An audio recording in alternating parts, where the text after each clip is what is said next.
Chapter 3705. However, after getting used to life in the Gu residence, Chu-ho realized that she had some special feelings for the Gu family. These feelings were too subtle. If one was not serious, it would not be easy to notice. The feeling of home. The warmth of home. This feeling was unprecedented. Even though she still did not accept Gu Jinglian wholeheartedly and only regarded him as Xiao Bao's father, a family member, but not a husband. However, during that trip to North Africa, she ignored all dangers and sneaked into North Africa to find Gu Jinglian. She shuttled between gunfire. At the border of life and death. Hell on earth. Only then did she realize that she had to re-evaluate her feelings for Gu Jinglian. Did she love him? Did she like him? If she did not love or like him, then why did she risk her life just to find him? Was it purely for Xiao Bao? Did she not want Xiao Bao to lose his biological father? Could she not bear to see Xiao Bao suffer the pain and injury of being separated from his flesh and blood? But more than once at night, she asked herself if she would still go to North Africa and look for Xiao Bao if it were not for him. The answer was yes. Even if she faced death, she would find him and bring him home. Although she had never liked a man and had never been in any relationship, she did not know what it felt like to like and love someone. Her understanding of love was that she could not leave and did not want to leave. She liked him. She must have liked him. Otherwise, why would she risk her life for such a man? Chu-ho recognized her feelings and her heart. Therefore, when Gu Jinglian asked her, she admitted that she liked him. She had always dared to love and hate. She did not adhere to the eternal rules of men who should take the initiative and women who should be reserved. She liked him. It was a fact that could not be changed. She just said that she loved him. There was nothing to hide. In this life, one should not make a choice that they would regret and say something that they would regret. If they said it and did it, then they would not regret it. I like you. Chu-ho smiled calmly. Gu Jinglian, listen carefully. I Chu-ho like you. Even though he had hurt her, he had also given her joy. Love, no hate. When Gu Jinglian heard this answer, he was slightly startled, but he smiled. He understood her character. She was open and honest, and did not hide her feelings at all. She was straightforward and natural. This was also one of the reasons he liked her.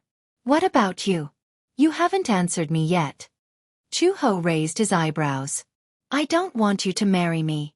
The ceremony is just for Xiao Bao's feelings. If you like me, you like me. If you don't like me, you don't like me. You're not even afraid of death. Don't you have the courage to answer this question? Gu Jinglian asked. Is the answer really that important? Of course. When Gu Jinglian heard this, he laughed. He was the same as Chu-ho. When he was young, the cold environment he grew up in had created a cold personality. He was also very indifferent to relationships. He had developed a character that would not give up until he achieved his goal. He had had many women, but Chu-ho was the most special one. Chapter 3706. It was not that he did not have women who were prettier and prettier than her. There were all kinds of women around him, but Chu-ho was special. It was not just because of her identity as Xiao Bao's biological mother. She seemed to be the only woman who was willing to risk her life for him. Was he touched? He was afraid not. He was a proud man like Gu Jinglian. How could he be touched by such a ridiculous feeling and tie himself up for the rest of his life? For Xiao Bao? Similarly, he would never bet his life on a man for the sake of a child. It was only now that he understood that there was no need for a reason to like someone. Cute? Gentle? Flirtatious? She did not have any of these qualities that a woman should have. However, it still proved that there was no need for a reason to like someone. He was willing to be with her. For the rest of his life. She might have many flaws, but it did not stop him from liking her. Gu Jinglian lowered his head and gently kissed her lips. Their lips pressed together as he murmured, if this feeling of wanting to be with you is like, then... He did not continue speaking and deepened the kiss. The answer that followed was self-evident though. A man like him did not like to show off. Usually, such a proud man would keep everything in his heart. Chu-ho could understand though. In his kiss, she seemed to have heard his answer. Like, if you like, then be together for the rest of your life. A lifetime was short but it was long. Only they knew in their hearts that this choice was not for Xiao Bao but for themselves. This was also one of the reasons why Gu Jinglian did not hate Yun Tianyu for the incident in North Africa. Given his vengeful personality, that incident in North Africa would probably become an unforgettable barrier between the Gu and Mu families. However, even though he had lost Werther, he recognized his own heart. Chu Ho originally did not want to take wedding photos, but Xiao Bao insisted on it. Just as well, she could take a family photo as well. Sometimes, when the kindergarten held activities, the homeroom teacher would ask for a family photo. Xiao Bao couldn't take it out, so he could only say that he couldn't find the family photo. It just so happened that he had such an opportunity this time. Since Xiao Bao had already said so, Chu Ho had no reason to refuse. After the wedding photo shoot, Uncle Fu suddenly took out a photo of her and gave it to the Gu family tattoo artist. There were 5 tattoo artists in the Gu residence. The tattoos and totems on the bodies of the several thousand disciples of the Gu family were all handled by the tattoo artists employed by the Gu residence. The photo that Uncle Fu took away was a photo of Chu Ho wearing a traditional Chinese and phoenix robe and wearing a phoenix coronet. The tattoo artist took it and designed a heavy-colored tattoo. Chu Ho did not know about this. However, a few days later, Chu Ho finally found something fishy about Gu Jinglian. He had an additional tattoo on his body. That night, when she entered the room, she happened to see Gu Jinglian changing into a bathrobe. She vaguely noticed a strange mark on his left chest. She took the chance when he was not paying attention and lifted his bathrobe, only to see her face. "What is this?" Gu Jinglian waved her hand away with an unnatural expression. "It's nothing. I saw it." Chu Ho frowned. "That's my face." Chapter 3707. She held up a fan and covered half of her face, revealing only her eyes. The tassels of the phoenix coronet dangled from her hair. After the tattoo artist's design, it was made into a multicolored tattoo on his chest. Similarly, it was the position of his heart. Chu Ho was stunned. He got a tattoo? How did he get a tattoo? And it was her portrait? Chu Ho was so curious that she wanted to tug at his bathrobe. "Let me see." Gu Jinglian slapped her hand away. "No. Let me see. It's my portrait after all. Don't I have the right to see it?" Gu Jinglian said awkwardly, "No, you don't have the right." Chu He was displeased. In one go, she grabbed Gu Jinglian's collar and threw him onto the bed. She straddled him and pinned his hands down with the back of her hand. In an instant, she tore open the bathrobe. When she saw the totem tattooed on his chest, she was stunned. "You're..." Chu Ho furrowed her eyebrows. "What does this mean?" "Nothing. You wouldn't get this tattoo for no reason, right?" Chu Ho smiled and asked, "Do you also think that this photo of mine looks especially good?" "Shut up. Or do you want to engrave my most beautiful image in your heart forever?" "Shut up. You've got a tattoo but you don't let me talk about it. How awkward are you?" "Shut up. Gu Jinglian, I didn't expect you to love me so much." "Shut up." Outside the door, Uncle Fu happened to pass by and overheard their bickering. He couldn't help but laugh. Actually, the reason why he had asked the digitizer for this wedding photo that day was because of Gu Jinglian's instructions. That day, the wedding photo was printed on the spot. Gu Jinglian saw this photo and didn't say anything. He asked Uncle Fu to print out this photo and take it to the Gu family's tattoo artist for a design. Uncle Fu asked him what he wanted to do. Gu Jinglian only asked him to do as he was told, but did not say anything else. How could Uncle Fu not understand? He immediately understood. The old master wanted to tattoo his wife on his body. Gu Jinglian did not have many tattoos on his body, but this one covered his entire chest. There was no extra space. On the left side of his chest, in the center of his precordium. This was also the position of the heart, the most sacred position. He got a tattoo of her. What did this mean? Uncle Fu felt gratified when he saw this. This showed that old master really cared about Chu Ho. He was too happy. She was happier than anyone else. To be able to see his master's happiness while he was still alive. His greatest wish in this life could be considered to have been fulfilled. However, how could someone as arrogant as Gu Jinglian tell Chu Ho his intentions? It would be hard for him to say such embarrassing words for the rest of his life. No matter how Chu Ho asked, he couldn't get an answer. By chance, Xiao Bao also discovered this tattoo. He recognized at a glance that it was a portrait of Chu Ho. He didn't say anything. He returned to his room and started to flip through his photo album. Finally, he found an especially cute photo. Xiao Bao held the photo up and ran to Gu Jinglian. He gestured with the photo on his right chest. Gu Jinglian lifted his collar and asked unhappily, "What are you doing?" "Dad, look. How about you tattoo me here?" Xiao Bao showed the photo to him as he poked his right chest. "Get lost." Gu Jinglian didn't even think and threw him aside. Xiao Bao felt indignant when he heard this. Chapter 3708. No reason. Xiao Bao said angrily, "You only tattooed Mommy, not me." "Why?" Gu Jinglian snorted coldly. "Nothing. You're ugly." Whoosh. It was a blow to the heart. Xiao Bao's glass heart was shattered into pieces. He held his heart and asked pitifully, "You said I'm ugly?" Xiao Bao knelt on the floor, covering his mouth with his fist and acting like a resentful wife.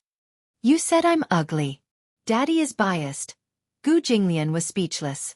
Was this guy an actor? Why was he so dramatic? He said coldly, "Gu Chengza, you'd better know when to stop." Xiao Bao burst into tears. "Daddy doesn't love me. Daddy doesn't love me. Daddy only tattooed Mommy, not me. Daddy is so biased, so biased." Gu Jinglian wanted to kick him out of the door. He said, "Why are you acting like a resentful wife?" His acting skills were top-notch. Everyone knew that he was pretending. He cried for a long time, but there were no tears. Xiao Bao asked anxiously, "Daddy, tell me the truth, do you really think that your son is ugly?" Gu Jinglian hummed in acknowledgement. Baby Chu covered his face and ran away with a wah sound. He ran all the way to Chu Ho's room and complained to her pitifully. Chu Ho was confused when she heard that. But when she saw Xiao Bao's funny look, she couldn't help but laugh. "Daddy is jealous that you're cute." "Humph. That must be it." Xiao Bao crossed his arms and nodded solemnly. "Daddy must be jealous that I'm cute. That's why he said that. He's purposely making me angry." However, he said longingly, "But Xiao Bao also wants Daddy to tattoo me." "What's so good about it?" "It just feels." Xiao Bao thought about it seriously. "It just feels special." Chu Ho teased him, "Then Mommy will tattoo you on my heart, okay?" "All right." Chu Ho wasn't just teasing him. So he took the photo in Xiao Bao's hand and found a tattoo artist. He asked him to design a design. Uncle Fu found out about it and told Gu Jinglian about it. Gu Jinglian was furious. No tattoos allowed. That night, when Chu He had just entered the room, Gu Jinglian saw her sitting at the desk and said this out of the blue. Ha! For a moment, Chu Ho did not understand what he was trying to say. He was confused. "What do you mean by not allowed?" "What's not allowed?" "I heard that you want to tattoo Xiao Bao's picture on your body." Chu Ho was suddenly enlightened. "Oh, you're talking about that?" She nodded.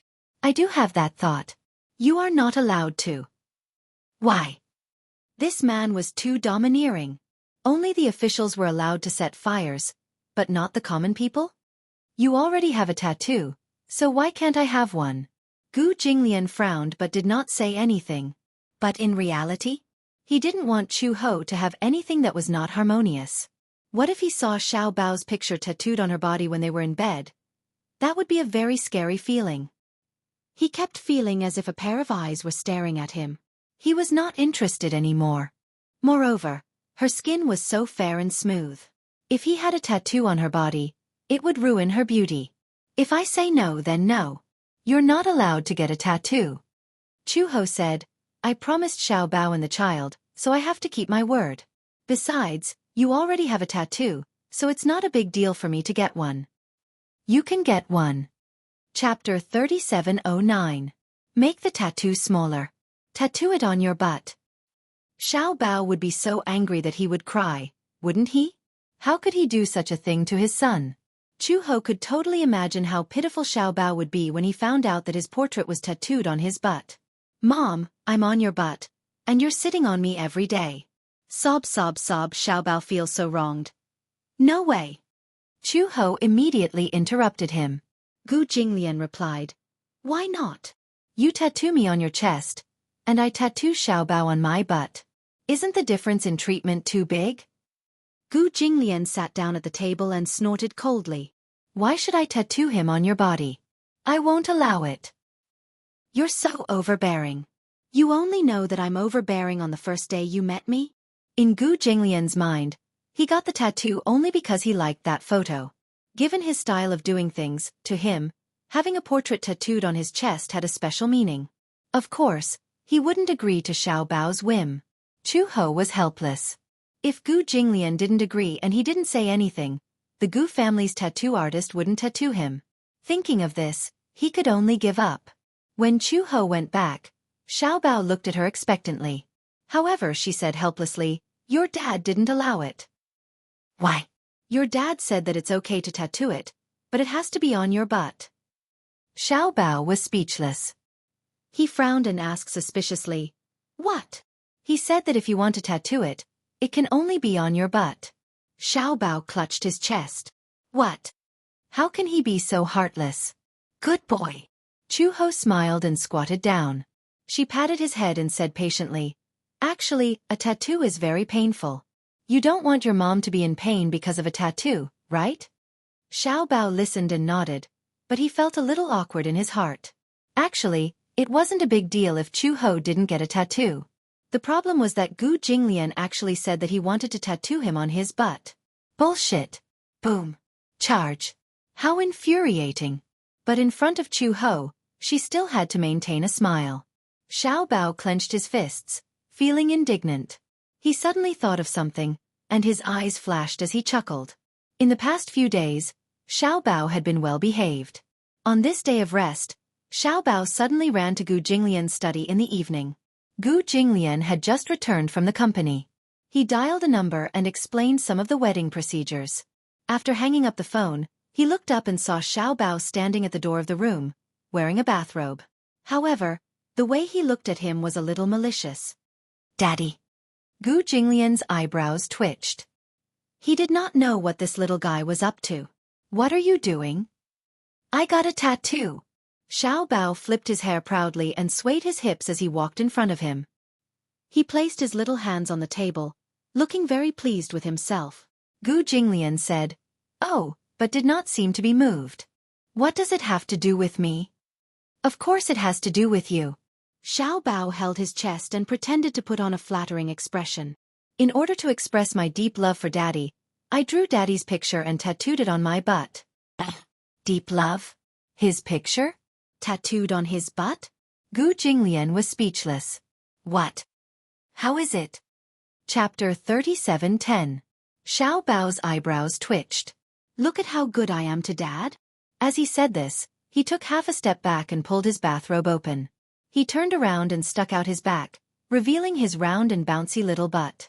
Gu Jinglian followed his gaze and saw that there was really a tattoo of his portrait on his butt. You! Hee hee. Dad, if I make Dad angry in the future, you don't have to do it yourself. I'll just slap my own butt. As Baby Chu spoke, he slapped himself hard on the buttocks. As he slapped himself hard, his buttocks shook. On top of him, Gu Jinglian's face instantly turned red. At first glance, this slap seemed to have landed on his face. Gu Jinglian's face darkened at once. You'd better behave yourself. Dad, you're angry. Xiao Bao smirked. Then I'll slap my own butt 10 times. As he spoke, he began to spank himself hard on the buttocks with a few pa-pa-pa sounds. However, this scene was too glaring to look at. It was as if all these slaps had landed on his face. Gu Jinglian suddenly got up and walked towards Xiao Bao aggressively. Gu Chengza. Xiao Bao turned around and saw his expression. He immediately realized that Gu Jinglian was really angry. He didn't even have time to put on his bathrobe and ran out of the door in a panic. Wah! Murder! Gu Jinglian also quickly chased after him. In the long corridor, a few servants passed by and saw the naked little munchkin running down the long corridor like a madman. Running naked. Behind him, Gu Jinglian chased after him with big strides.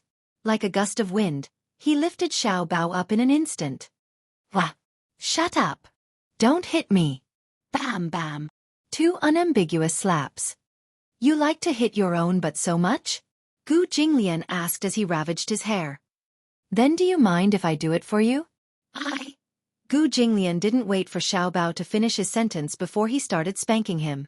Xiao Bao cried out in pain, his eyes brimming with tears.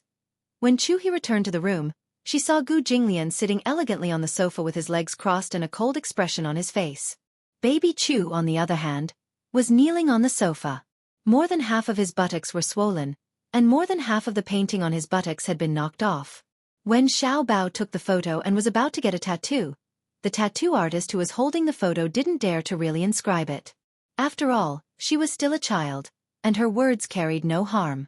If old master knew about this, he would definitely be in big trouble, right? Therefore, even though it was said to be tattooed, it was actually just a drawing that was imprinted on it. How would they dare to really tattoo it? Gu Jinglian could tell at a glance that this was only the first step of the tattoo process. After printing it and imprinting it on her, but the next step was to move the needle. Once it was done, it was done. Xiao Bao rubbed his eyes and sobbed. Gu Jinglian put on a shirt for him. He wore a pair of underwear, but his butt was still exposed. When he saw Chu Ho, he cried even harder. He reached out his little arms and asked for a hug. Chu Ho had just walked over when Gu Jinglian snorted coldly. "No hugging. What's wrong?" Chu Ho ignored him and walked over to Xiao Bao's side and picked him up. "Xiao Bao, don't cry. Mom, my butt is swollen." Chapter 37:11. The wedding date was getting closer and closer. The entire Gu family was in a state of anxiety. No one dared to be negligent. If there were any accidents at the wedding, none of them would be able to escape punishment if Gu Jinglian decided to punish them. There were only 10 days left until the wedding. However, an accident caught everyone off guard. Chu Ho had a suspected pregnancy reaction. No one had expected this to happen. She suspected that her pregnancy was not a problem of delayed menstruation. Although Chu Ho was not busy preparing for the wedding during this period, as a bride-to-be, she had a lot of things to prepare. She had forgotten that her menstruation period had not arrived yet. Until one day, when she woke up, she felt particularly uncomfortable. She had been extremely tired for the past few days. No matter how much she slept, she could not wake up. At dinner, at first, he just didn't have an appetite. Later on, the situation became worse. Greasy food, especially pork belly, braised pork, and chicken drumsticks, was only inedible at first. Once she ate it, she would feel very uncomfortable. However, gradually, the symptoms became more and more serious. She could not see it, she could not hear it, and she would vomit when she heard it. She did not realize that she was pregnant. Later, when she passed by the kitchen and heard the sound of cooking, she threw herself at the flower bed and retched for a while. When Auntie Chin, who was passing by, saw this, she immediately walked over and asked suspiciously, "Don't tell me you're pregnant?" "Pregnant? Ayo, it means pregnant." As Auntie Chin spoke, her face flushed red. She asked vaguely, "Recently have you and Master Gu? Cough, cough, cough. Do you have that?" She did not say it explicitly, but it was self-evident. Chu Ho narrowed her eyes suspiciously. It was not that they had not. After returning from North Africa, they had had sex a few times. However, they had taken contraceptive measures. Not a single time had been missed. In fact, Chu Ho did not want to have children. She was not sure about Gu Jinglian's attitude. However, when it came to children, Gu Jinglian would not force it. He would let nature take its course. She had only done it twice in North Africa, and she had also taken the medicine. How could she have gotten pregnant? But now, all the symptoms seemed to be similar to pregnancy. So, Chu Ho went to the pharmacy to buy a pregnancy test kit. He planned to test it first. Early in the morning, after Gu Jinglian left the room, Chu Ho sneakily took the pregnancy test kit into the bathroom and did as Mama Chin instructed. When he came out of the bathroom, Chu Ho's brows were tightly knitted. This matter was a little too mysterious. How could this be? What if she got pregnant? When Chu Ho came down from his room, Mother Chin saw him and immediately went up to him. She asked curiously, "How was it? Do you have any?" Chu Ho looked at her with a complicated gaze and nodded gently. Great." Seeing this, Mother Chin's face glowed. "Does Master Gu know about this too?" "He doesn't know yet." "Then, I'll hurry and tell him." "Don't." He left early in the morning. There's no hurry to tell him. Chapter 37:12. Now that Xiao Bao has a little brother and a little sister, if we tell Master Gu and Xiao Bao about this, they will definitely be overjoyed. But, Chu Ho said with some hesitation, I don't intend to have another child. Why? I think that having Xiao Bao and Lin Shi is enough. If we have another child, Xiao Bao may not be happy. She already felt that 2 sons were enough. If she had another child, it would be fine if it was a daughter, but if it was a son, the 3 of them would definitely cause a ruckus. Ever since Lin Shi had returned to the Gu family, it had been more than a month. It had not been easy for him to get used to everything in the Gu family, but in the end, everything had changed. Xiao Bao and Lin Shi were both boys. Lin Shi used to be quite quiet, but after meeting a clown like Xiao Bao, his personality had changed and he had become a little mischievous. No, not a little mischievous, but very mischievous. If they had another son, the 3 boys would definitely overturn the Gu family. Mother Qin laughed when she heard this. How is that possible? No matter how mischievous the 3 children are, how could they possibly overturn such a big house? It's hard to say. Master Gu was very mischievous when he was young, but I didn't see him overturn the Gu family's house. You don't have to worry about this matter. First of all, it depends on whether you want to keep this child or not. Chu Ho smiled and said, Of course I can't bear to get rid of my own child. Of course I want to keep it. Although she did not want to keep it, since she had it, it was fate. Then isn't it settled? Since you have decided to keep it, then be happy. When Chu Ho heard this, the knot in his heart also disappeared. Mother Qin told Uncle Fu about this matter. When Uncle Fu first heard this, he was still a little doubtful, until Mother Qin said that they had already tested it with a pregnancy test kit. In order to confirm it, Master Gu would bring Chu Ho to the hospital for an ultrasound. Then, they would be able to confirm it. When Uncle Fu heard this, he was so excited that he called Gu Jinglian to report this matter, despite Mother Qin's attempts to stop him. On the other end, Gu Jinglian was still in a meeting. As soon as he heard about this, he lost interest in the meeting and hurried back. Chu Ho was still in the room. She did not know why, but she was always tired and weak. When Gu Jinglian pushed the door open, she was taking an afternoon nap. When she heard the sound of the door opening, she immediately sat up in bed. When she saw that it was him, she subconsciously looked at the sky outside the window. It was still afternoon. Why are you back so early? Gu Jinglian walked to the bed with a serious expression and asked in a low voice, Are you really pregnant? So it was because of this matter. Apparently, Uncle Fu and Aunt Qin couldn't wait to tell him about this. Chu Ho said, I'm not sure yet. I just tested it with a pregnancy test kit. Gu Jinglian immediately said, Get up and get dressed. Go to the hospital now and do a checkup. Do we go now? Chu Ho's lips twitched. Is there a need to be in such a hurry? On the other hand, Gu Jinglian couldn't wait any longer. However, with his personality, he was naturally embarrassed to say it out loud. Hence, he deliberately acted as if he wasn't looking forward to it. The pregnancy test kit is not accurate. We have to go to the hospital for a checkup to get a definite result. Chu Ho also agreed. She rolled out of bed and prepared to get dressed. When she got out of bed, Gu Jinglian actually went up to her personally and supported her. Chu Ho was even more speechless. Chapter 37:13. I'm just pregnant. I'm not a paraplegic. I know. Gu Jinglian. Yes? Let me ask you a very serious question. Speak. Do you like boys or girls? Gu Jinglian hesitated for a moment. Based on his personality, he actually preferred girls. Actually, even if he didn't say it, Chu Ho could tell. Looking at how he usually despised Xiao Bao, when Little Ro came to the house and he saw Little Ro, he revealed a rare smile. It was obvious that he actually liked daughters very much. Chu Ho could even imagine that if she gave birth to a daughter, when she was 5 years old, Gu Jinglian would definitely give his daughter's photo to a tattoo artist and tattoo her on his right chest.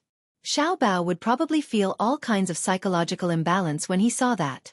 Gu Jinglian said, It's the same whether it's a boy or a girl. I don't care. Really? What if I give birth to a son like Xiao Bao? Will you like him too? Gu Jinglian's eyes turned pale but he said, It's fine. It's fine. If Xiao Bao was present and heard these words, he would definitely be so sad that he would cry and snot. Gu Jinglian put his coat on her. For some reason, after finding out that she was pregnant, Gu Jinglian was especially gentle to her, so much so that Chu Ho couldn't get used to it. You don't have to be so careful. It's just pregnancy. When I was pregnant with Xiao Bao, I was still building a house. No wonder Xiao Bao is so stupid. You'd better not let Xiao Bao hear this. When Gu Jinglian brought Chu Ho to the hospital, they went straight to the VIP passage and did a series of tests. After a urine test, the nurse asked them to do an ultrasound. After the ultrasound, they were surprised to find that Chu Ho was not only pregnant, but she had been pregnant for more than 3 months. Gu Jinglian and Chu Ho were very surprised when they heard the results. After all, she had been pregnant for more than 3 months, but her belly did not show at all. Her lower abdomen was still as flat as before, and there was no sign of pregnancy at all. If she hadn't had some pregnancy symptoms recently, she wouldn't have thought that she was pregnant. The doctor was still a little speechless. He didn't know whether to laugh or cry as he said, "You're more than 3 months pregnant. Are there any abnormalities during your menstrual period recently?" "I've been quite busy recently, so I didn't pay much attention to it. Moreover, I've taken better contraceptive measures, so I didn't think about it." "Do you always take contraceptive measures?" "Yes." The doctor glanced meaningfully at Gu Jinglian, who was standing by the bed, and said meaningfully, "If the man is stronger in that aspect, no matter how many contraceptives are used, there is still a possibility of pregnancy. I know a pregnant woman. Not only did she take medicine, but she also wore a condom. In the end she fell for it. Fortunately, the fetus was very healthy." As he spoke, the doctor looked at the screen and exclaimed, "Eh? What happened? Wait a moment. Let me take a closer look." The doctor took a tool and rolled it around her belly. He said in surprise, "Ah, it seems like there's more than one." "More than one?" Gu Jinglian raised his eyebrows. "What do you mean?" The doctor looked at the screen seriously and then smiled as he congratulated, "Congratulations, it's a pair of twins. How rare, how rare. The first pair of twins this year." "Twins?" Gu Jinglian and Chu Ho looked at each other and also found it strange. "A boy and a girl?" "Yes." Chapter 37:14. Fraternal twins? A boy and a girl. Chu He, on the other hand, found it strange. "How can you tell? Fraternal twins are twins. We can tell from the ultrasound. However, the probability of this is very small. There are only 1 to 5 in 100 people. It's a very small probability." Gu Jinglian was stunned. The doctor saw his reaction and thought that something was wrong. He was a little nervous. "What's wrong? Are you unhappy that your wife is pregnant with twins?" Gu Jinglian came back to his senses and glanced at the doctor. Then, he glanced at Chu Ho beside him. There was a strange light in his eyes. His gaze fell on Chu Ho's belly, which was still as flat as before. His eyes flickered. It was a surprise. It was too sudden. The sudden appearance of a pair of twins left him a little dumbfounded. How could he not be happy? However, given Gu Jinglian's character, who had never been good at expressing his emotions, it was very difficult for him to express his happiness. However, even though he appeared to be calmer, Chu Ho still noticed that his fingertips were trembling slightly. He was excited. Although he still maintained his usual calm expression, his trembling fingertips revealed that he was a little excited. When they left the consultation room, Chu Ho was carrying a bag in his hand. Gu Jinglian was holding the ultrasound scan for a long time. There were only 2 black dots on the scan.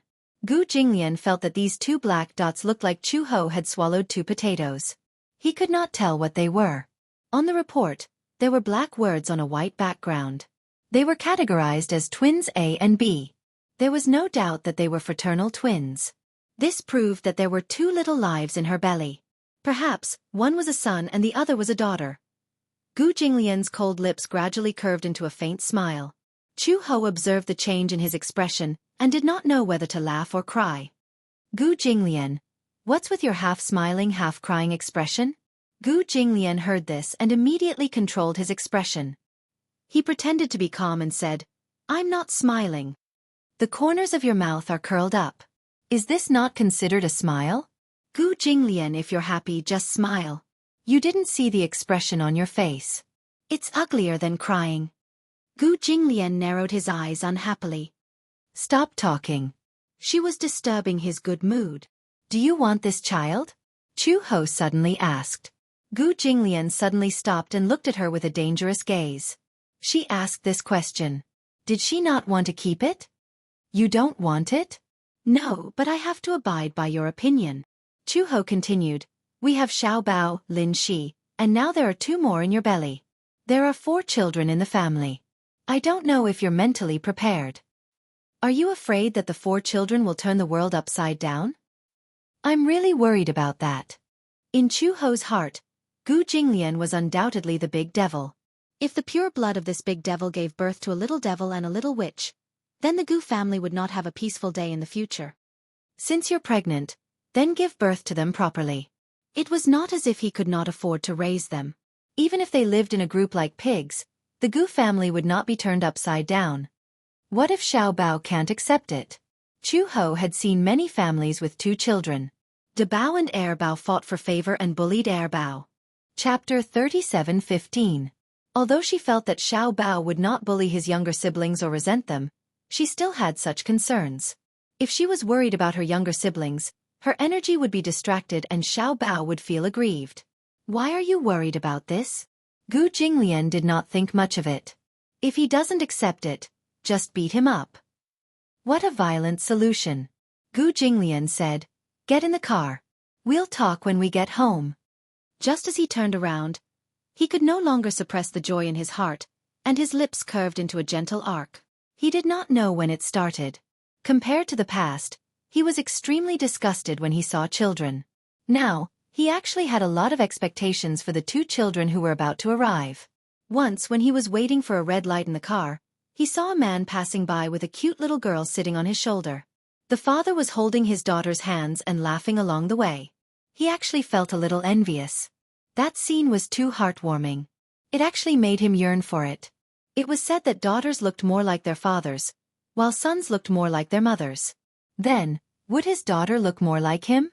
Gu Jinglian's thoughts seemed to drift far away. It drifted to 7 months later, on the day of Chu He's delivery. He imagined the nurse carefully handing a pink baby girl into his arms. His mood at that time should be as splendid as fireworks, right?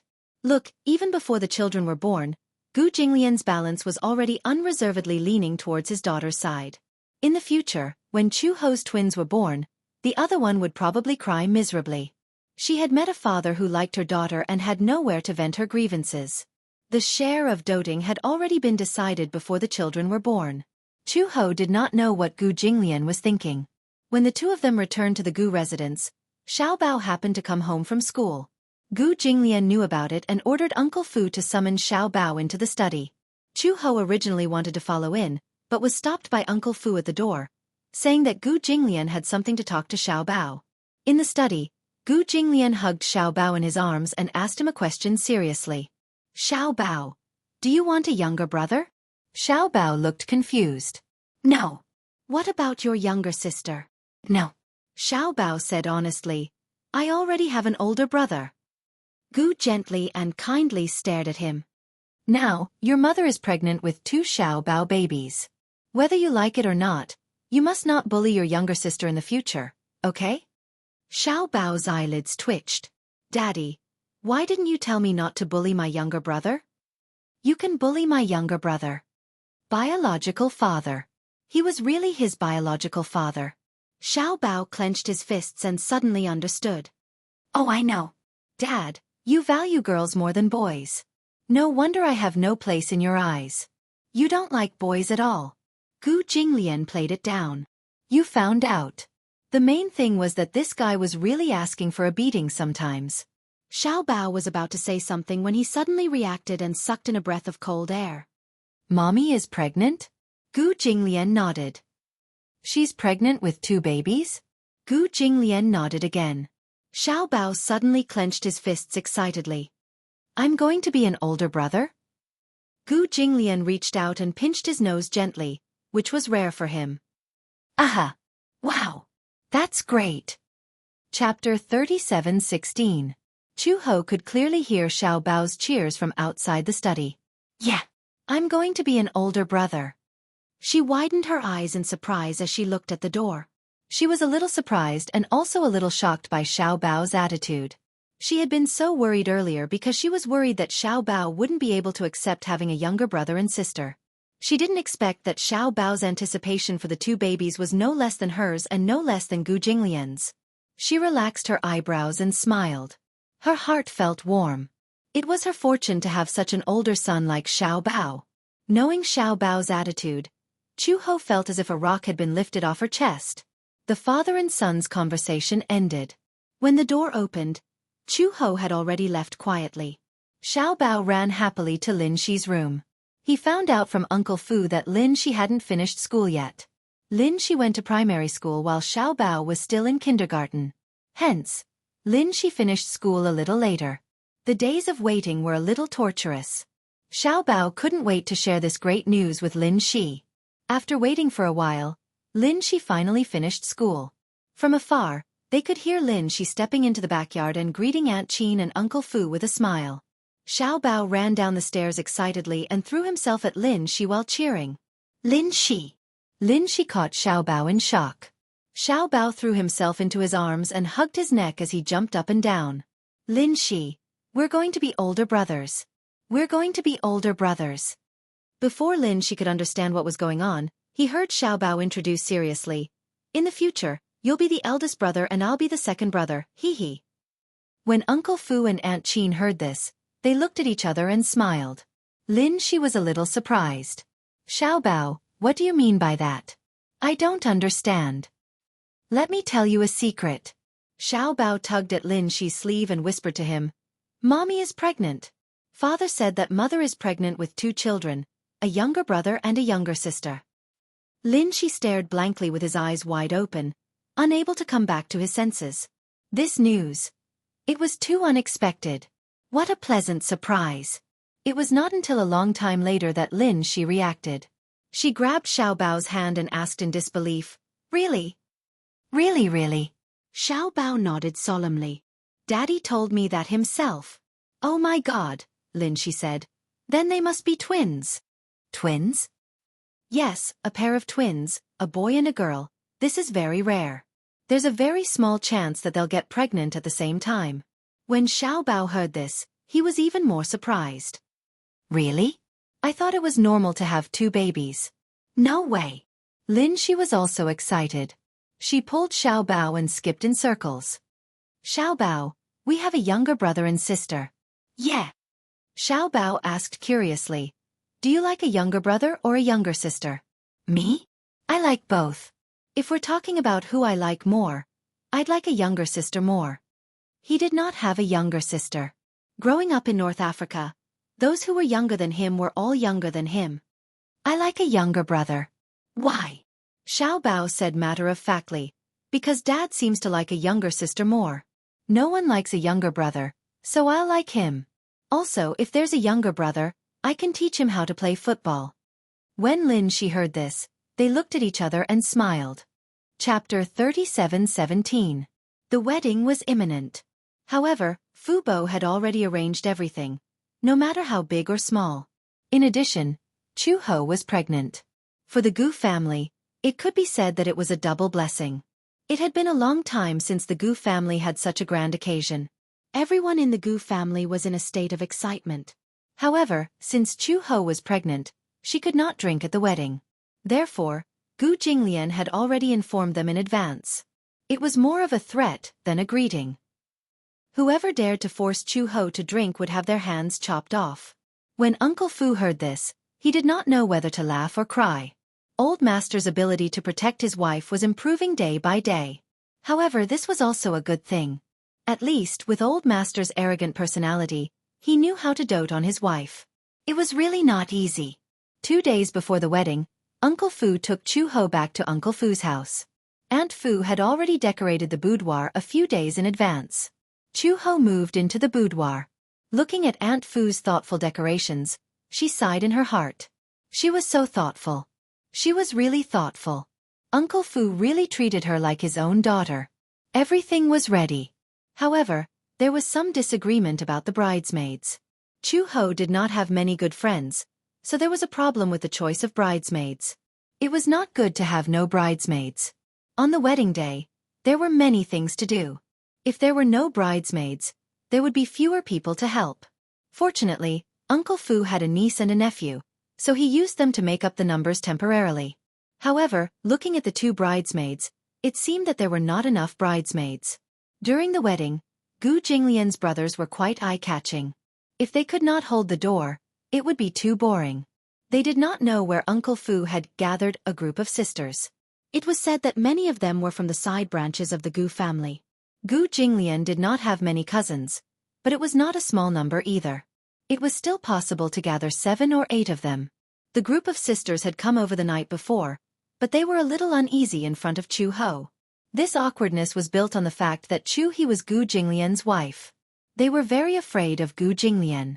In the Gu family, Gu Jinglian was the most authoritative person. He could do whatever he wanted. Just by standing in front of him, there was an indescribable pressure. However, Chu Ho was very easy to get along with. After a while, they became familiar with each other.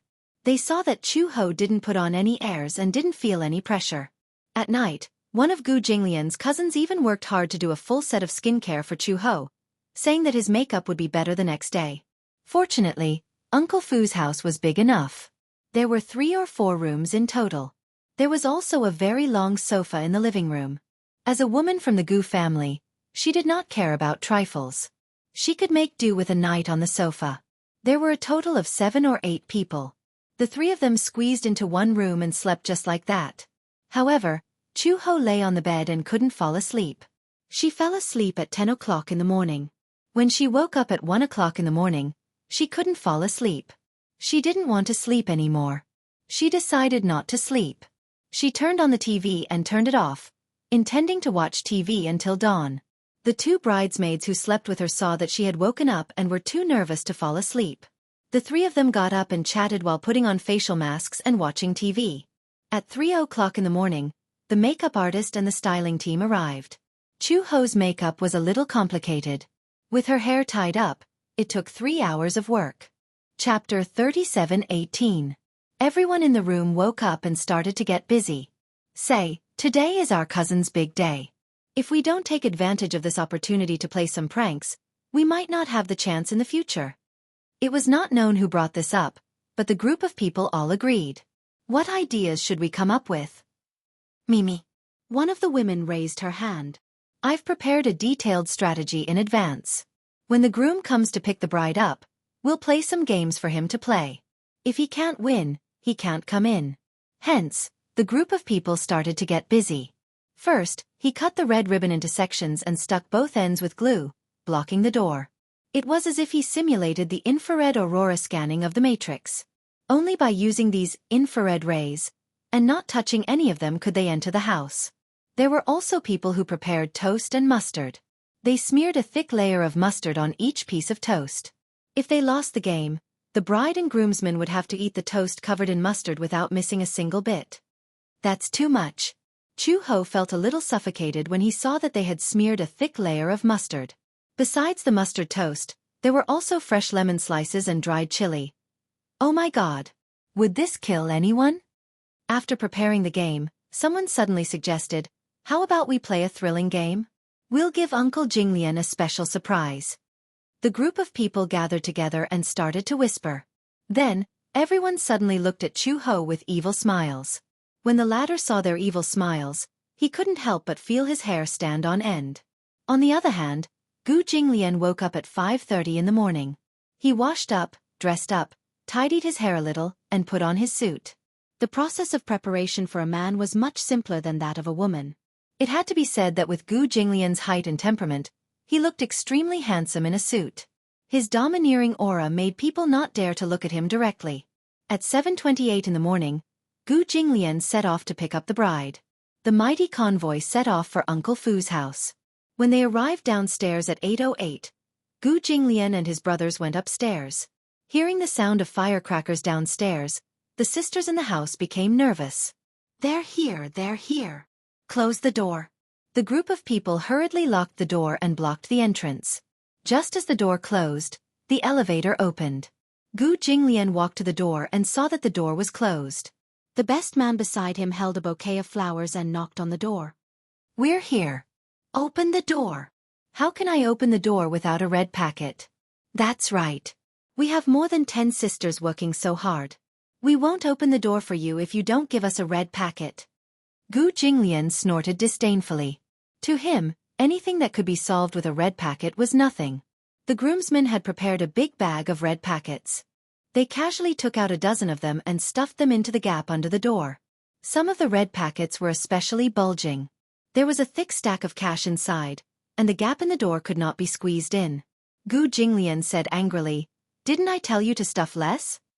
Isn't this because it's easier to get things done with red packets? Change to a smaller number." "Yes, Master Gu." The best man stuffed more than 20 red packets into the room and said pitifully, "Can you open the door now? Don't let our Master Gu wait too long. There are too few red packets. It's not enough."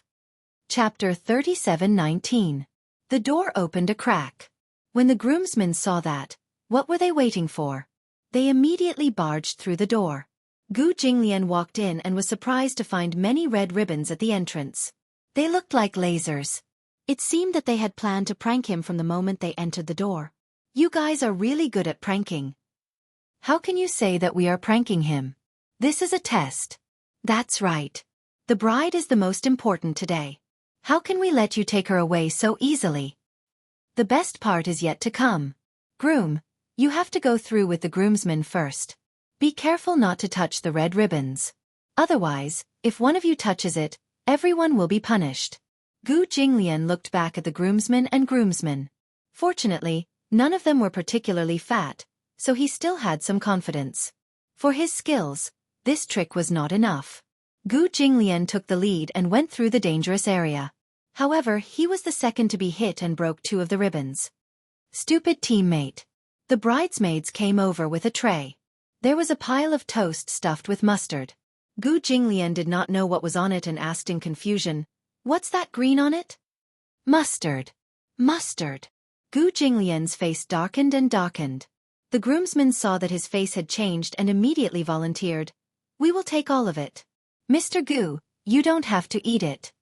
Seeing that the groomsmen wanted to take all of it, the bridesmaids objected firmly. "No, the groom has to eat it too. This is the rule of the game. We can't go against it." Gu Jinglian was not a man who would drag his feet. He picked up a piece and took a bite. The power of toast with mustard was not to be underestimated. With just one bite, Gu Jinglian's originally fair and handsome face was like a volcano erupting.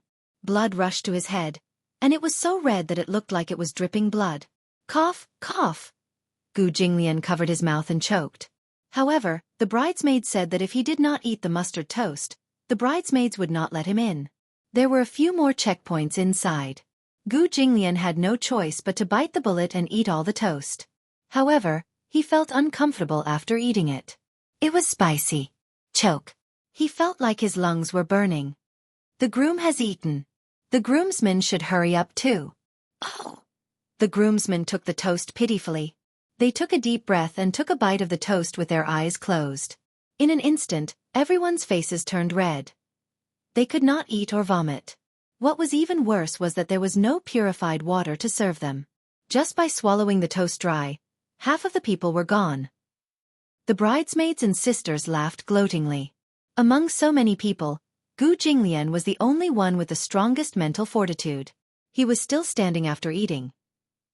Someone complained, "Su Feng, it's all your fault. If you hadn't knocked the ribbon off, we wouldn't have to eat this thing. There's so much toast. Eat it all." The groomsmen gave the leftover toast to the culprit. The latter had no choice but to swallow his grievance and finish all the toast. Usually, when Gu Jinglian was around, these people would never dare to be rash. Chapter 37:20. Since it was a joyous occasion, they were certain that Gu Jinglian would not act up on such a joyous occasion. Hence they went all out.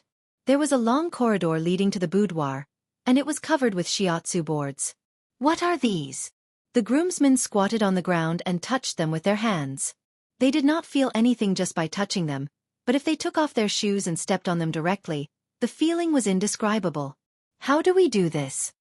The bridesmaid said, "Groomsmen, take off your shoes and carry the groom over." Gu Jinglian was speechless. The groomsmen and the band of brothers fell silent. This was King crazy. If you don't pass this obstacle, you can't enter this door. The bridesmaids spoke again, their attitude firm. The band of brothers had nothing to say. They exchanged glances with the groomsmen and had no choice but to take off their shoes and try stepping on the shiatsu board. It was itchy and painful, so they immediately retracted their feet. I'd rather step on the tip of a knife than step on this thing. That's right.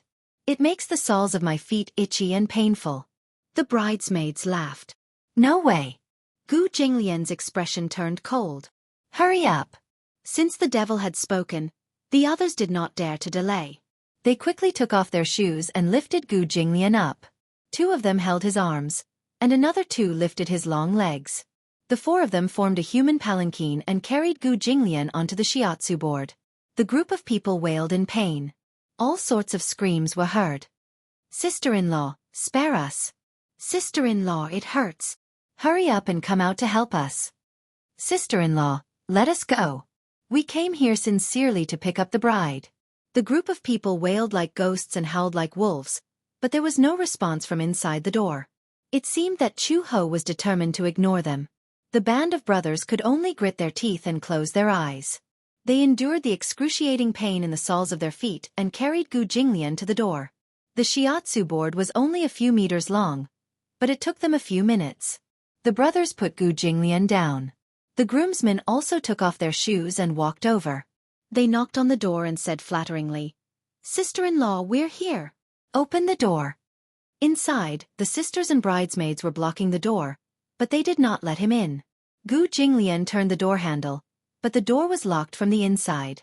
It seemed that it would not be easy to get in. The groomsmen were also sensible. They immediately stuffed a large amount of red packets into the gap of the door. However, even after a large stack of red packets was stuffed in, the bridesmaid inside only cared about taking the red packets and refused to open the door. Open the door. I've given you so many red packets. Why won't you let me in? That's right, we groom can't wait. There's not much time left. Don't miss the auspicious hour. Groom, did you see the ribbon under the door? When Gu Jinglian heard this, he looked down. Sure enough, there were a few red ribbons under the door. I saw it. One of the ribbons is tied to the bride's wrist. If you can pick the ribbon tied to the bride's wrist, you can enter the door. Gu Jinglian squatted at the door and counted. There were a total of 10 red ribbons. However, only one of the 10 ribbons was tied to Chu Ho's wrist. It seemed that it would be difficult to pick that one. The groomsmen also became nervous. Chapter 37:21. The best man patted his chest and said, Push-ups are nothing. Mr. Gu, don't worry about it. We can do 100 push-ups evenly. As soon as he finished speaking, the person behind the door said slowly, It's not that everyone has to do 100 push-ups. It's that everyone has to do 100 push-ups. Everyone was silent. That's too harsh. That's right. How is it possible to pick 1 out of 10 in such a short time? The bridesmaid inside said disapprovingly, I just heard someone say that push-ups are nothing. Everyone was silent again. 100 push-ups it is. It's not like you can't do it. Gu Jinglian directly picked one and pulled it out in one go. There was a burst of booing in the room. That's wrong, that's wrong. 100 push-ups. 100 push-ups take up too much time. 50. 50 would be more efficient. Then give the remaining 50 to him in a red packet. Since the bridesmaid had spoken, the best man naturally quickly stuffed the red packet through the crack of the door. There were only red packets. Anything that could be solved with red packets was a small matter. After stuffing the red packets, the best man nimbly finished the 50 push-ups. These 50 push-ups were naturally a piece of cake for Gu Jinglian. In just a few minutes, he finished all the push-ups. Continue. There were only 9 ribbons left. In the name of it, this game of picking up the bride was a test of telepathy. However, in reality it was purely based on luck. If it was purely based on luck, it would be hard to say. Probability was the most difficult thing to figure out. Gu Jinglian narrowed his eyes and looked at the ribbons one by one. He carefully compared them and suddenly realized that there was something fishy about one of the ribbons. There were obvious signs of a knot. Gu Jinglian immediately grabbed the ribbon and pulled it back. As expected, This ribbon was connected to the ribbon on the bride's wrist. It immediately tightened. Ah! When the best man saw this, he was surprised that Gu Jinglian could pick the ribbon so quickly. While looking at him covetously, they asked, "Is this the one?" "Yes." It sounded like the bridesmaid's answer was a little reluctant. It seemed that this was the one. "Can you open the door now?" The best man said angrily, "You just said that as long as we get the ribbon, we can go in and pick up the bride. Open the door." The bridesmaids at the door did not seem to dare to make things too difficult for Gu Jinglian. Although they were very reluctant, they had no choice but to open the door. As soon as the door opened a crack, the groomsmen rushed forward and pushed the door open with force. Gu Jinglian walked in casually. As soon as he appeared in the boudoir, he was dressed in a suit and had an extraordinary aura. In a traditional wedding ceremony, the groom would often go out looking good, but in the process of receiving the bride, he would be embarrassed by the bridesmaids. However, this was where Gu Jinglian's power lay. With him present, no one dared to make things difficult for him. In just half an hour, Gu Jinglian had easily entered her room. It had to be said that Gu Jinglian was somewhat frightening. No one dared to offend the demon king of the Gu clan. Even the members of the Gu family stepped back because of Gu Jinglian's aura. Chapter 37:22. Gu Jinglian walked in. Naturally, the bridesmaids had prepared a series of game shows. However, Gu Jinglian had already prepared for it. The groomsmen that he had formed were all talented gamers. They were all experts in nightclubs. Thus, each of them showed their prowess and resolved many difficult and dangerous games. The bridesmaids racked their brains and used all their tricks. However, when faced with Gu Jinglian's groomsmen, they were at their wits' end. The photographer in charge of the itinerary immediately said, "Groom, lift the bride's veil and kiss the bride." As he spoke, the photographer raised the camera and aimed it at Gu Jinglian. Obviously, he wanted to capture this classic scene. Gu Jinglian walked to the bedside and looked at Chu Ho, who was sitting cross-legged on the bed. She was wearing a traditional Chinese and phoenix robe and a red veil. She looked very charming. From the moment he walked in until now, she had not said a word. She had been silent the entire time.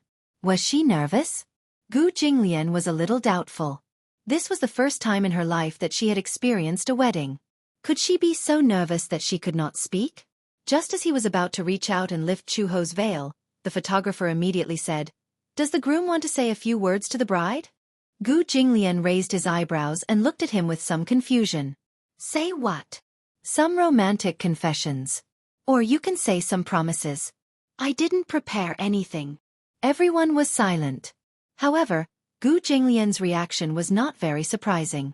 After all, with his personality, he might not be able to lower himself to prepare some mushy and pretentious confessions. He had never cared about things that were too superficial and superficial.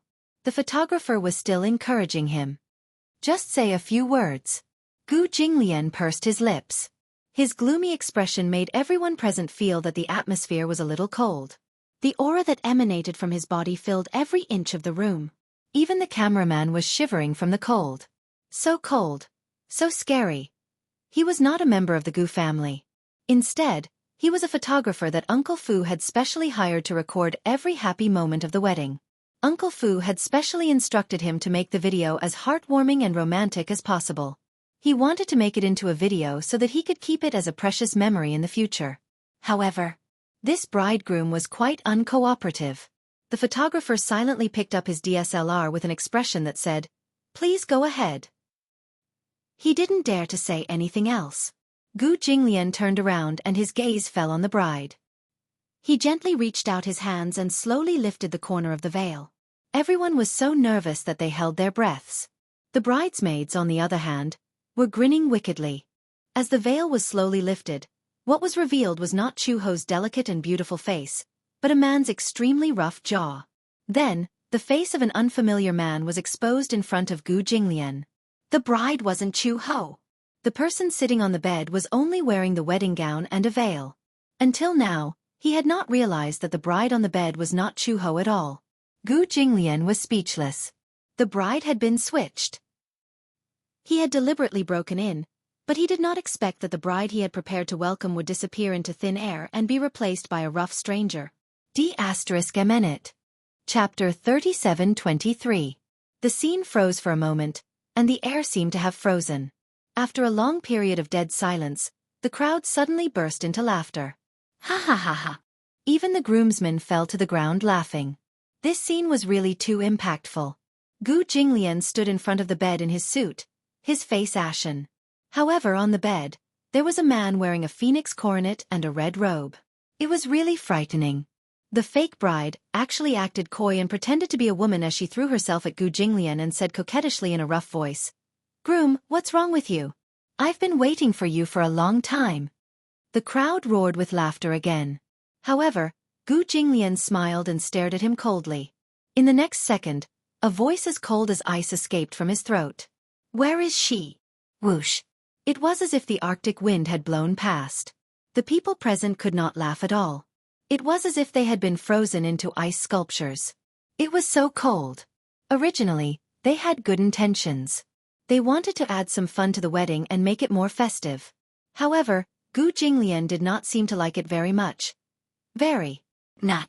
Happy. Such a joke. He looked coldly at the fake bride on the bed and said indifferently, "If you don't hand her over, I'll break your bones." Gulp. Gulp. Everyone subconsciously swallowed and trembled in fear. Save me. This must be the scariest groom in history. Seeing that no one spoke, Gu Jinglian turned around abruptly. His gaze fell on the bridesmaids and he questioned, "Where's the bride?" She's here, next door." Upon hearing this, Gu Jinglian left the group of people in the room and strode towards the room next door. The room next door was not locked from the inside. Gu Jinglian turned the doorknob and pushed the door open. The room next door was also decorated with a festive atmosphere. It was decorated in an antique style, with a large bed made of solid wood and a Chinese dressing mirror. A bride was sitting on a chair in front of the Chinese-style mirror. Her red veil covered her entire face, so her appearance could not be seen clearly. However, this time, Gu Jinglian was a little more careful. He observed carefully. Based on the outline of the bride's body, he was almost certain that the bride in front of him was the real Chu Ho. When Chu Ho heard someone approaching the room, he felt inexplicably nervous. For some reason, she could not see who the person in front of her was because of the red veil covering her face. However, she was certain that the person in front of her was Gu Jinglian. The familiar temperament, the cold aura, she was sure. He was here. Chu Ho actually felt a little nervous. Her fingers were intertwined and her palms were covered in a thin layer of sweat. Gu Jinglian looked at her, but he was at a loss for words. He actually did not know what to say. The groomsmen and bridesmaids also rushed into the room. The room was not very big, so the others could only stand outside the door and watch. However, they saw Gu Jinglian standing in front of Chu Ho, not saying a word for a long time. "Bride, the groom is here to pick you up," one of the groomsmen said enthusiastically, but this made Chu Ho even more nervous. Gu Jinglian gently squatted down. His usually cold and arrogant expression showed a rare tenderness. He had never been good with words. In his silence, he reached out and gently placed his hand on the back of hers. His large palm lifted her hand and wrapped it in his palm.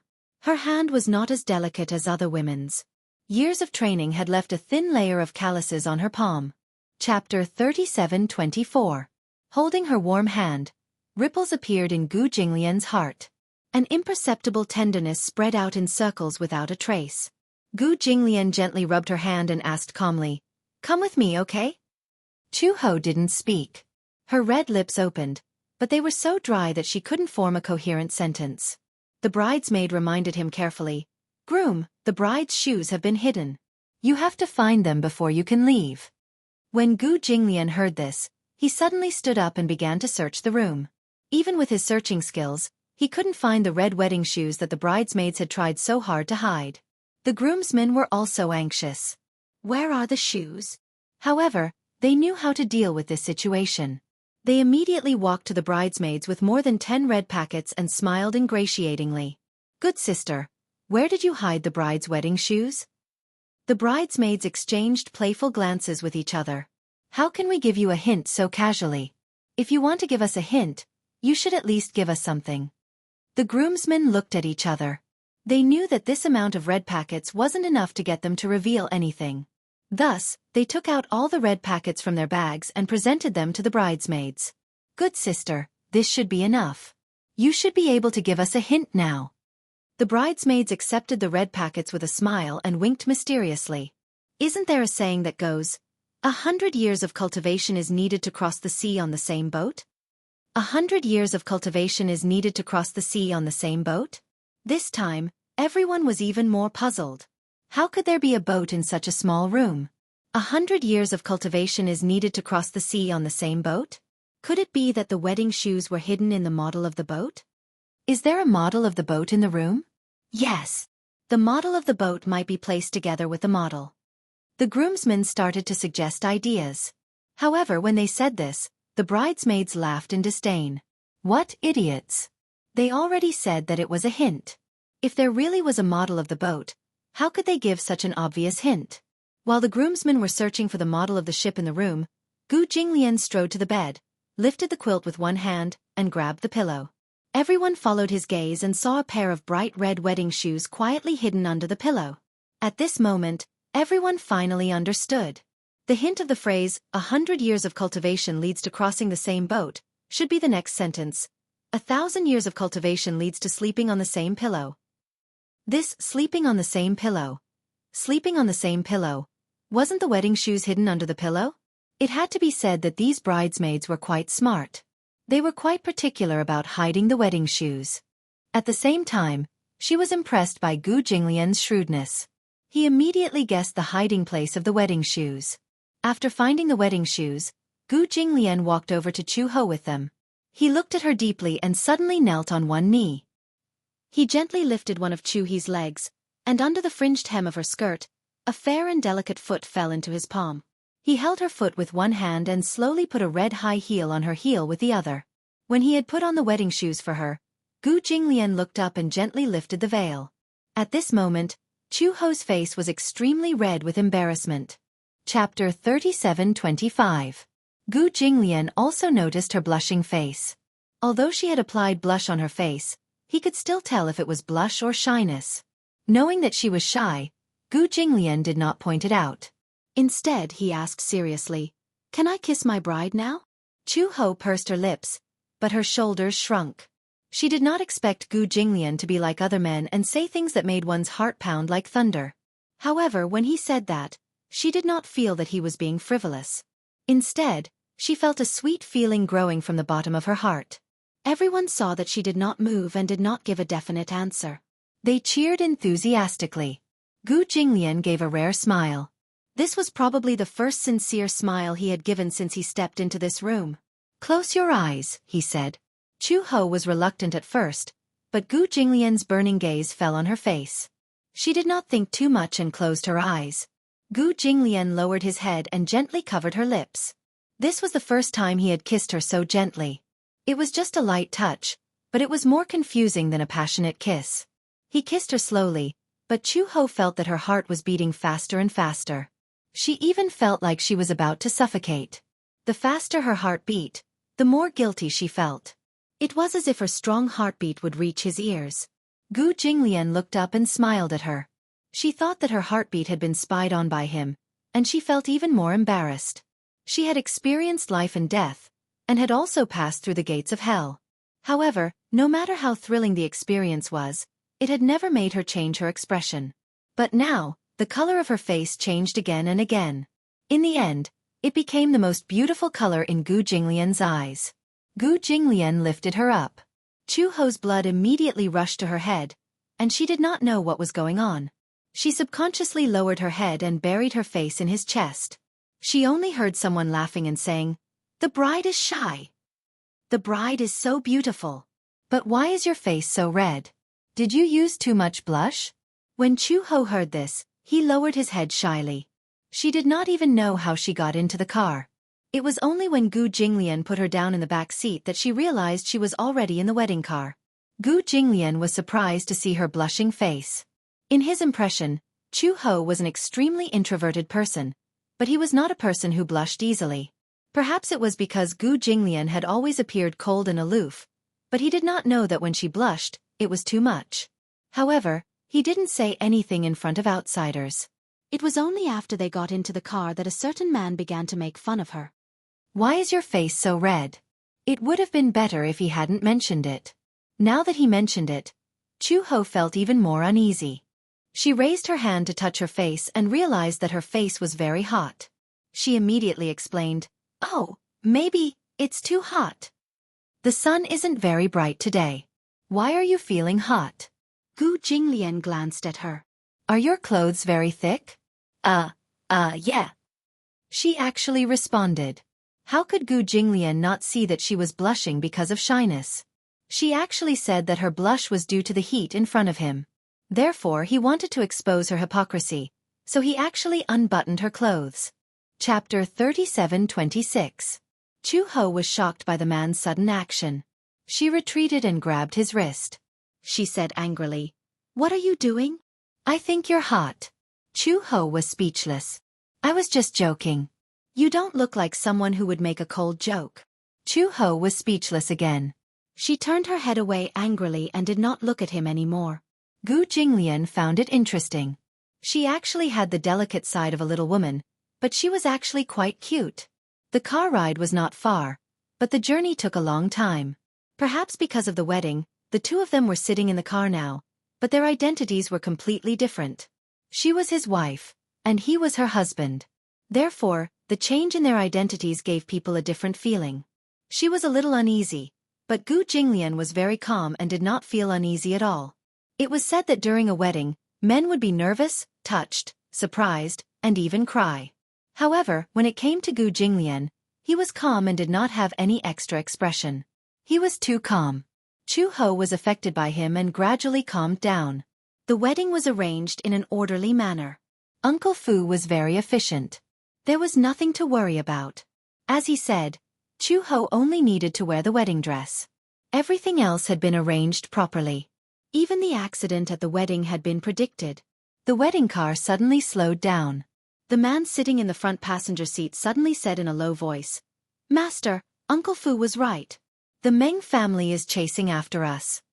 The Meng family was also a big family in the capital. A few generations ago, they were also a rich and powerful family.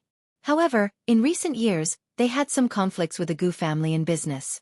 Most importantly, the Meng family's power was also a little dark. Therefore, when Gu Jinglian's wedding was held, the Meng family naturally wanted to take revenge on the Gu family and cause trouble. However, Uncle Fu was not as smart as he was. He had already predicted this and planned the route in advance.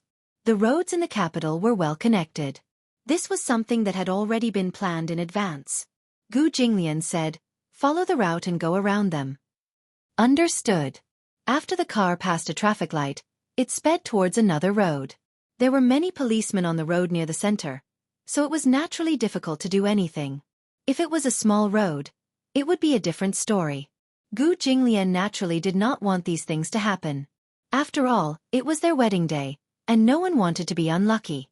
However, Gu Jinglian was not so easy to deal with when the unlucky person came knocking on his door. However, one day, Gu Jinglian instructed his subordinates in advance that it was okay to fight, but not to draw blood. At most, they would break a few bones, but there was no need to draw blood.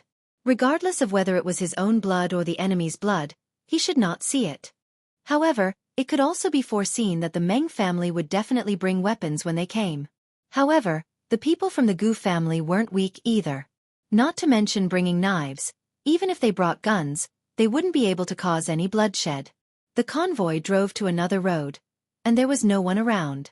The people from the Meng family also became arrogant. They rushed over without restraint and directly stopped the Gu family's convoy. The car stopped. Gu Jinglian said to Chu-ho, "Stay in the car. Don't move." "Okay." Chu-ho also appeared very calm. Uncle Fu had also told her about this so that she wouldn't make a fuss if something unexpected happened. Chapter 37:27. However, Chu-ho did not think much of it. With Gu Jinglian's identity and background, it was inevitable that something like this would happen. The people from the Meng family got out of the car and started cursing. Some of them were holding iron rods, while others were holding machetes. It was obvious that they were going to fight to the death. Gu Jinglian scoffed. He had never taken a small character like the Meng family seriously. What era was it now? They were still behaving like third-rate hooligans. The people from the Gu family also got out of the car. The people who were hiding by the roadside also surrounded them. As soon as Gu Jinglian pushed open the door, the people from the Meng family saw him and swarmed toward him dauntlessly. Two people broke through the encirclement. They raised the iron rods in their hands and waved them at him. Gu Jinglian did not even look at him. He did not even raise his hand, which was in his trousers. He raised his leg and kicked the man to the ground. He turned around and kicked the other man's calf. The other man knelt on the ground on the spot and could no longer stand up. It turned out that this kick had broken his knee. Gu Jinglian rarely had the chance to show his skills. However, this did not mean that he could not deal with it when he encountered an accident. In other words, the best fighter in the Gu family was standing in front of him. He still had to think carefully about how to deal with him. Such a small role was not worth watching. Chu Ho sat in the car, but he was a little nervous. Through the window, he saw Gu Jinglian's figure disappear into the crowd. He did not know where he was. There was fighting outside, and the roars were intense. People kept flying out of the crowd. They were really flying. They lay on the ground and wailed. Some could get up, while others twitched and struggled on the ground. They could not get up no matter what. However, the people from the Gu family were ruthless. They were ruthless, but there was not a single drop of blood. Today was Master Gu's big day. No blood could be seen. It was bad luck. Even though many people from the Meng family came with knives, there was no blood. Just as Chu Ho was feeling nervous, he caught a glimpse of a bare-backed man with a tattoo of Guan Yu on his back. He was sneaking toward the wedding car. He deliberately avoided the eyes of the Gu family. Plus, he was not very strong, so it was easy for people to overlook him. Chu Ho raised his eyebrows in confusion. Why? Was this man here to kidnap her? Seeing that she was sitting in the car, he wanted to do something to her? Chu Ho smiled and leaned against the car door. When the driver saw this, before he could stop him, Chu Ho immediately unlocked the car and opened the door. This saved the man from smashing the car window and door with a stick. Chu Ho got out of the car in a bright red gown. The man was stunned. How could a woman be so daring? He had only seen her cowering in a corner, but he had never thought that she would be so brazen as to face him head-on. The man grinned. You're very brave, aren't you? Chu Ho asked. What do you want? What? The man smirked. F*CKU. Can you do it? Sure. Chu Ho's expression was very cold. He added, if you have the ability. When the man heard this, he found it even more interesting. He laughed and rushed toward her. He waved the metal rod in his hand toward her forehead. Chu Ho dodged nimbly. She turned sideways and raised her hand. She grabbed the man's wrist tightly and twisted it. The man screamed and the metal rod in his hand fell to the ground with a clang. Chapter 37:28. As Chu Ho said this, she sneered and grabbed the man's neck. She pressed him against the wall, clenched her fist and punched his lower abdomen. The man originally thought that she was at most a showy fighter, but who would have thought that this woman was not just a showy fighter, but a real fighter? If this punch landed on his nose bridge would break into 3 pieces. Ah! The man grimaced in pain and stared at her in shock. Chu Ho also knew that she could not afford to see blood today. Otherwise, she would have punched him in the face. Get lost if you don't want to die. He threw him to the side. The man fell to the ground, but immediately got up. Die. If you're so capable, why don't you kill me today? The man looked like a ruffian from the lowest rung of the Hay society. He was obviously trying to disgust Chu Ho on purpose. He knew that today was her wedding day and that no blood should be spilled, but he still wanted to disgust her. If you're so capable, why don't you kill me? Today is your wedding day. If you spill some blood, I won't die in vain. When Chu Ho heard this, she smiled and walked up to him. She grabbed him by the collar and said meaningfully, if there's no blood, I can make you wish you were dead. In the past, when she was in the mercenary corps, she had seen and suffered torture without blood. If there was no blood, she could make him wish he was dead. When Gu Jinglian returned to the car after dealing with the small fries, he saw a person lying on the ground. However, although he could tell that it was a person, he did not look human anymore. His limbs were bent at an extremely twisted angle and there were many fractures, especially below the knee, which was bent at a 90-degree angle. It was horrifying. Just by looking at the tattoos on his body, he could tell that this was a fighter from the Meng family. On the other hand, Chu-ho was still sitting in the car in a dignified manner, as if she was still a beautiful and reserved bride. What happened? The chauffeur lowered the car window and said softly, Master Gu. What's going on? Gu Jinglian stepped on the chest of the man on the ground and pressed down lightly. The man suddenly opened his eyes and gasped in pain, but he could not scream. He was still alive. His frown deepened as he guessed who was behind this. His attack was ruthless, but he had a good grasp of the situation. One could imagine how painful it must have been for this person to have all 4 of his limbs broken. However, not a drop of blood could be seen, and he was still alive. It must be Chu-ho's doing. However, who asked this man to come to him so eagerly? He thought that the bride was easy to bully and could be bullied by anyone. He thought that if Gu Jinglian was not around, he could take advantage of the situation. He was thinking too much. Although Chu-ho's skills were below his, he was not weak. Just how suicidal was this person to send himself to death? The driver still had lingering fears. At first, he was worried that Chu-ho was in danger, but when he saw Chu-ho's skills, he was terrified. What terrifying strength! She was indeed Master Gu's wife. Her strength was comparable to Master Gu's. On the scene, more than half of the Meng family's people were on the ground. Those who were left were the new members of the Meng family. Now, more people from the Gu family had arrived at the scene. Seeing that they had the advantage in numbers, it was difficult to resist. However, due to the Meng family's orders, they did not dare to advance or retreat. Chapter 37-29. They had all come to the capital from different places in order to earn a living. The Meng family had taken them in and taken the money, so they had to work for them. However, even if they had taken the money, they couldn't risk their lives, right? Hence, they hesitated and froze. No one dared to step forward or back away. After the Gu family members had boarded the motorcade, a portion of them stayed behind to guard the scene. The motorcade then looked at the Gu residence. The Meng family members were dumbfounded. Who would have thought that the Gu family members would be so fierce? They had not come here with the intention of arm wrestling with the Gu family. They just wanted to take the Gu family's joy away on such a joyous occasion. The Meng family originally wanted to catch the Gu family off guard. However, they did not expect Uncle Fu to be so experienced and foresee things. He had already taken this matter into account. So much so that he had calculated how they would travel and how much time they would waste. Even the timing of the motorcade's arrival at the Gu residence was extremely accurate. At the entrance of the Gu residence, the motorcade stopped in an orderly manner and formed a long line. At the entrance, the Gu family members stood in 2 rows and were fully armed. Most of the guests that Gu Jinglian had invited this time were of high status. Hence, to prevent unnecessary accidents, the security was very adequate. Uncle Fu and Aunt Qin stood at the entrance and greeted the guests. The guests gathered at the entrance. The best man opened the door for Gu Jinglian and got out of the car. The man went around to the other side of the car and opened the door. He stretched out his strong arms and carried Chu-ho out of the car. Fireworks shot up into the sky. The colorful fireworks fell on them. Chu-ho was shocked by the sudden sound of the fireworks. She could not help but shrink into his arms. This inadvertent dependence was obvious. Gu Jinglian laughed and said playfully, "When I saw you fighting earlier, you weren't so timid." "You're still talking about it," Chu-ho said angrily. "Why did this happen today?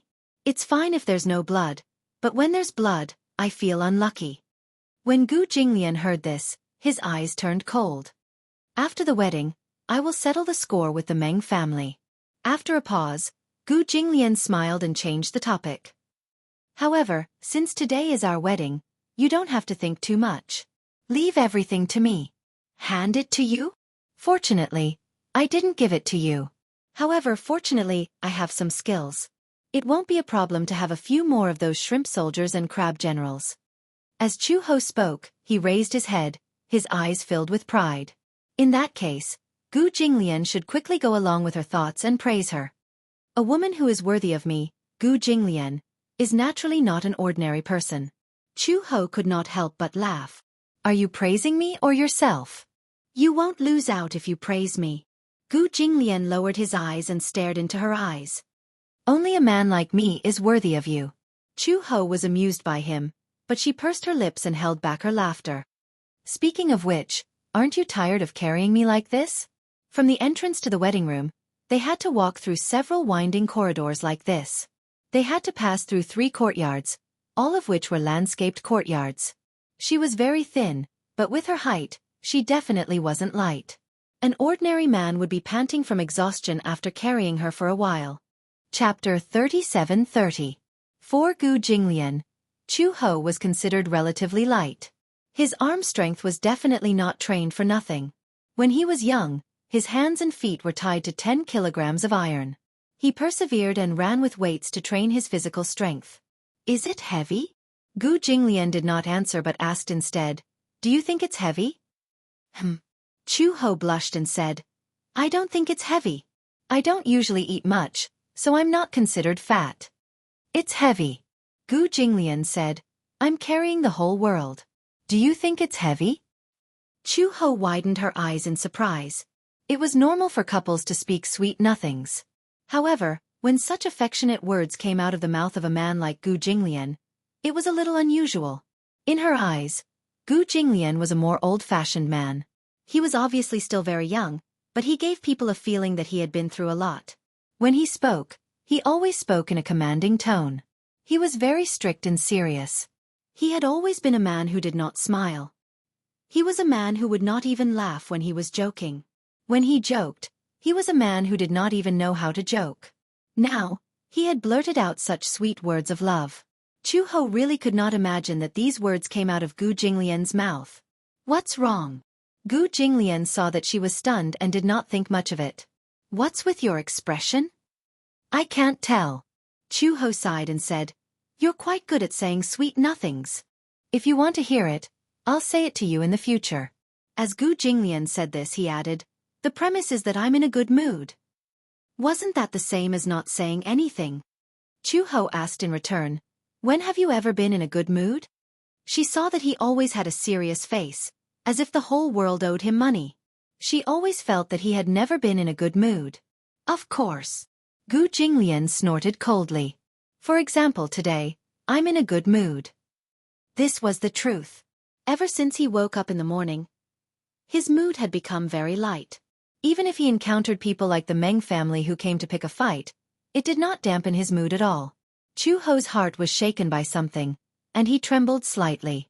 Today, her understanding of Gu Jinglian was about to break through the limit. She didn't expect that this man could tell cold jokes, say romantic words, and even say words that could move people. He didn't know if Uncle Fu had taught him how to say these words, or if he had thought of them himself. However, no matter what, even if he already had a draft for these words, it was already not easy for him to swallow his pride and say these words. Although she was not particular about romance, it was already very surprising to hear such words of love coming out of his mouth on such a day. Hugging the entire world. Chu Ho kept recalling this sentence in her mind. She wanted to laugh, but because he was here, she didn't dare to laugh so easily.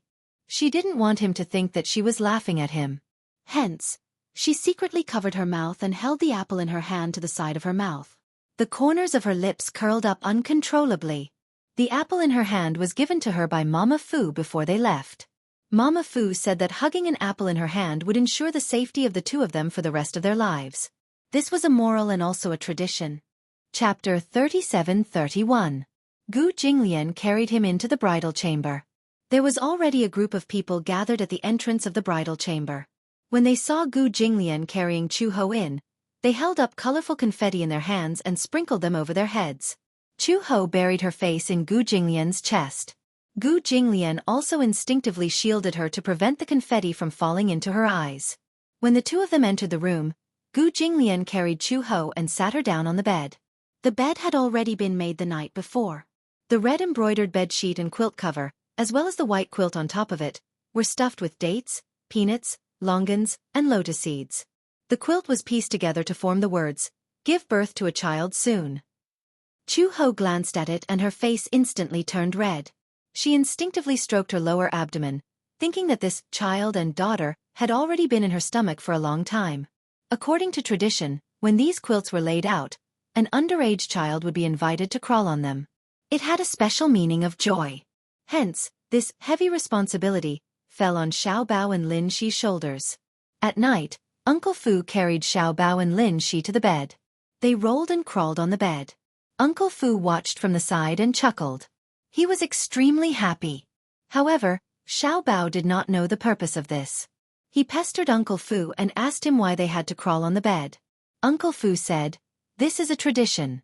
You'll know when you grow up." However, Xiao Bao was angry. It seemed like it would take a long time for him to grow up. Wouldn't he have to wait for a long time to find out? While Gu Jinglian and Chu Ho were sitting, Lin Shi walked over with a pair of red scissors and a small red bag in his hands. He walked in front of Gu Jinglian and Chu Ho, smiled shyly and said softly, "Dad, Mom, don't move." Yes. Chu Ho didn't know what he was going to do, but he was obedient and sat still. Lin Shi carefully cut a few strands of hair from her head. He cut them very carefully. He was worried that he would prick her skin, but he was also worried that he would mess up her hair. He cut a strand of hair and walked over to Gu Jinglian. He cut another strand of hair from his temples. Gu Jinglian's hair was naturally not as long as Chu Ho's, but it was not very short either. Lin Shi carefully twisted the two strands of hair together and gently placed them into the red fortune pouch. This meant that the two of them were officially husband and wife. Lin Shi smiled and said a few words of joy. "I wish you a happy and blissful marriage. I wish you a child soon. I wish you a happy and loving life." Chu Ho smiled, took his hand, and asked curiously, "Who taught you that?" "Uncle Fu taught me that." Initially, Uncle Fu wanted to let Xiao Bao do it, but he was worried that Xiao Bao didn't know how to use scissors and couldn't cut it well. Moreover, he couldn't recite these lines well even after repeating them a few times. So, Uncle Fu let me do it. Chu Ho laughed out loud. Everyone behind him also laughed kindly. Lin Shi felt very happy. In his eyes, these things were extremely sacred. However, Xiao Bao felt wronged. He couldn't recite these lines. On one hand, he wasn't good at reciting and couldn't even pronounce the words correctly. He didn't know what "have a child soon" meant. He also didn't know what "a happy and blissful marriage" meant. On the other hand, he was extremely nervous. Hence, Lin Shi snatched this spot. Chapter 37-32. Uncle Fu brought over 2 bowls of soup. There were glutinous rice balls, yuan shao, dates, and lotus hearts. The soup was sweet and meant sweetness and harmony. However, they had to feed each other a mouthful of the soup first. Gu Jinglian was naturally the first to be fed. It was his first time eating sweet soup and he didn't really like sweet things. Hence, as he fiddled with the food in the bowl, he asked, "What do you want to eat?" "I'll eat glutinous rice balls." "Okay." It was rare for Gu Jinglian to be so docile. The reason why he was described as docile was because Gu Jinglian had always been arrogant and unruly. He rarely took the initiative to feed others and would even ask for their opinion on what they wanted to eat. How rare! Chu Ho was naturally happy to see this and enjoyed being fed. After feeding him 2 mouthfuls, Gu Jinglian said unhappily, "This bowl is almost finished. When are you going to feed me?" Chu Ho was stunned. He hadn't swallowed the glutinous rice ball in his mouth and asked incoherently, "Huh? Do I have to feed you too?" Otherwise, Gu Jinglian raised his eyebrows. "Do you want to eat both bowls?" "I don't have that intention." "Then why aren't you feeding me?" Ah! That domineering Gu Jinglian seemed to have returned. Chu Ho didn't know whether to laugh or cry, but he immediately swallowed the glutinous rice ball in his mouth and scooped another glutinous rice ball to bring to his mouth. Gu Jinglian glanced at it, but his gaze was cold as if he didn't care about it. He didn't like glutinous rice balls? Chu Ho raised his eyebrows strangely and fed him another glutinous rice ball. Gu Jinglian still didn't open his mouth. Chu Ho couldn't sit still anymore and asked impatiently, "What do you want to eat?" Gu Jinglian smiled wickedly and leaned closer to her. He said slowly, "I want to eat what you feed me with your mouth." "You?" Chu Ho's face immediately turned red. Even though Gu Jinglian deliberately lowered his voice, Uncle Fu, who was beside him, heard him. He raised his head and said to the people in the room, "Mr. Gu wants to eat the bride, so he fed her with her mouth." "Aya! Bride, please satisfy the groom and feed him with your mouth." "Exactly." The cameraman also walked over with his camera and pointed it at them. He smiled and said, "Bride, don't be too shy. Use your mouth to feed the groom. It's a good opportunity for me to capture this scene." Chu Ho pursed her lips reluctantly. Gu Jinglian was obviously trying to prank her. Gu Jinglian, on the other hand, looked at her calmly and did not rush her. It was only when she slowly held the spoon that he said, "I want to eat glutinous rice balls." Tang Yuan was so soft and sticky. It was really not easy to bite it off. This man must be doing it on purpose. However, Chu Ho couldn't flare up in front of so many people. She could only take a bite of the glutinous rice ball. Gu Jinglian's face came closer. His thin lips opened slightly and he bit the glutinous rice ball in her mouth. The soft glutinous rice ball was squashed. It was sticky, soft, and sticky with the sticky sweet soup and the rich sesame core. Chu Ho bit the glutinous rice ball and didn't move. Gu Jinglian, on the other hand, was more active. He bit the glutinous rice ball and gently sucked the soup that was about to escape from the corner of his mouth. The tip of his tongue gently stroked and finally bit the soft glutinous rice ball into 2 pieces. The sticky glutinous rice ball skin pulled white threads between their lips and teeth. Chapter 37-33. Gu Jinglian bit into the glutinous rice ball and smiled mischievously. He then hugged the back of Chu Ho's neck and kissed her, slowly wiping away the leftover soup on her lips. Of course, other than Uncle Fu, the guests and others who were crowded in the room to watch were tortured by this bowl of public display of affection. After finishing the 2 bowls of sweet soup, Uncle Fu urged Chu Ho to touch up her makeup while Gu Jinglian went to the door to welcome the guests. Gu Jinglian actually did not want to welcome the guests as he felt quite uncomfortable standing at the door. However, Uncle Fu insisted that this was a tradition, so how could they not follow it? Hence, Gu Jinglian and a few groomsmen stood at the entrance of the Gu residence and braced themselves to welcome the guests. Not long after, Chu Ho came over and happened to meet Meng Qingxue and Mu Yanqing. Meng Qingxue saw Chu Ho standing at the door in a fiery red dragon and phoenix gown, looking especially dazzling. She exclaimed as she walked over and held Chu Ho's hand. She exclaimed, "Chu Ho, you're so beautiful today. You're probably the most beautiful bride I've ever seen." Chu Ho smiled. "Thank you." She saw that Meng Qingxue had only brought Mu Yanqing with her. Mu Yanqing was wearing a suit and it was obvious that he had dressed up meticulously. His hair was also combed very handsomely. Mu Yanqing smiled at her and said, "Congratulations."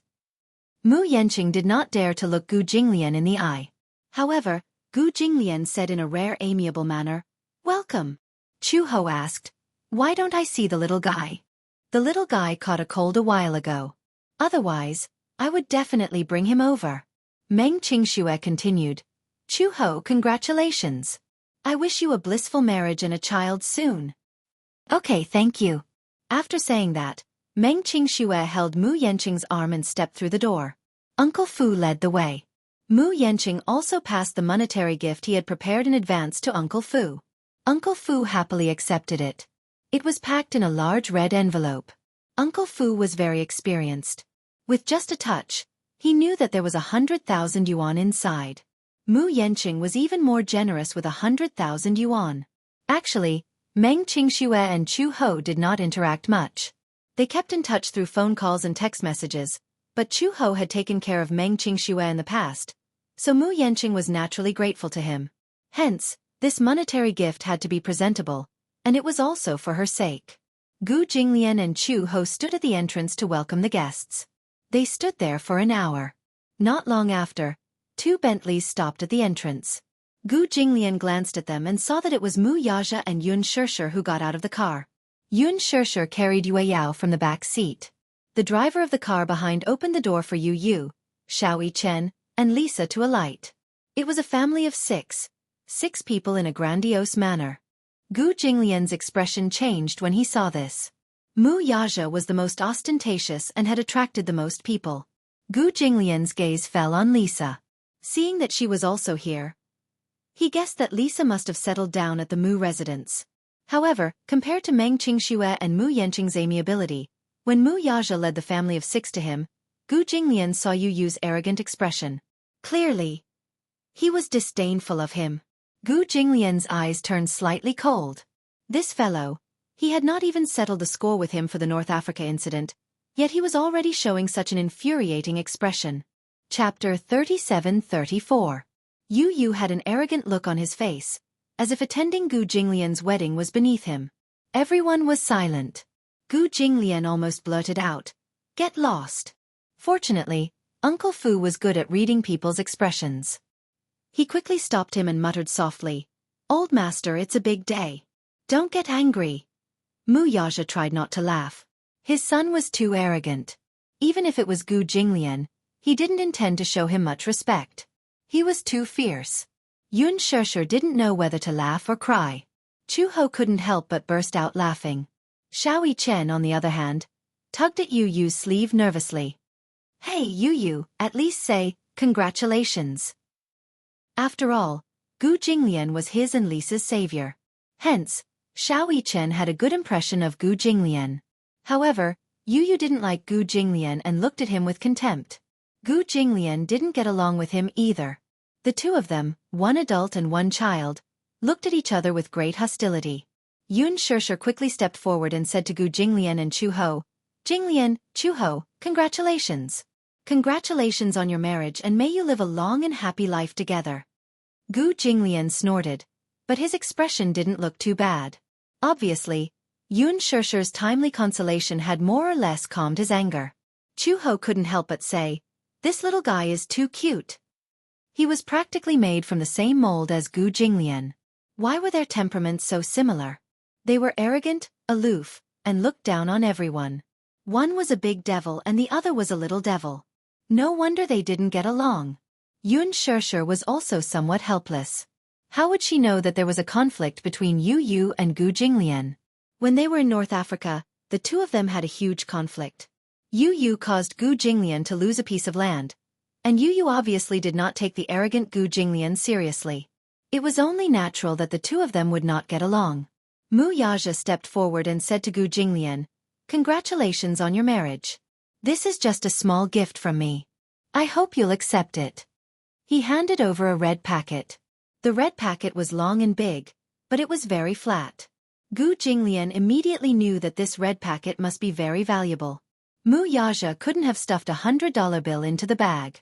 It must have been a large check. "Uncle Fu." Gu Jinglian greeted him. Uncle Fu immediately walked over and took the red packet from Mu Yaja. He smiled and bowed. "President Mu, Mrs. Mu. This way please." "Okay." Mu Yaja nodded. He held onto Yun Shishir's arm and the six of them stepped into the Mu residence under Uncle Fu's lead. Chu Ho saw that they had entered the residence and there was no one at the door. She bent down and gently massaged the sore muscles in her calves.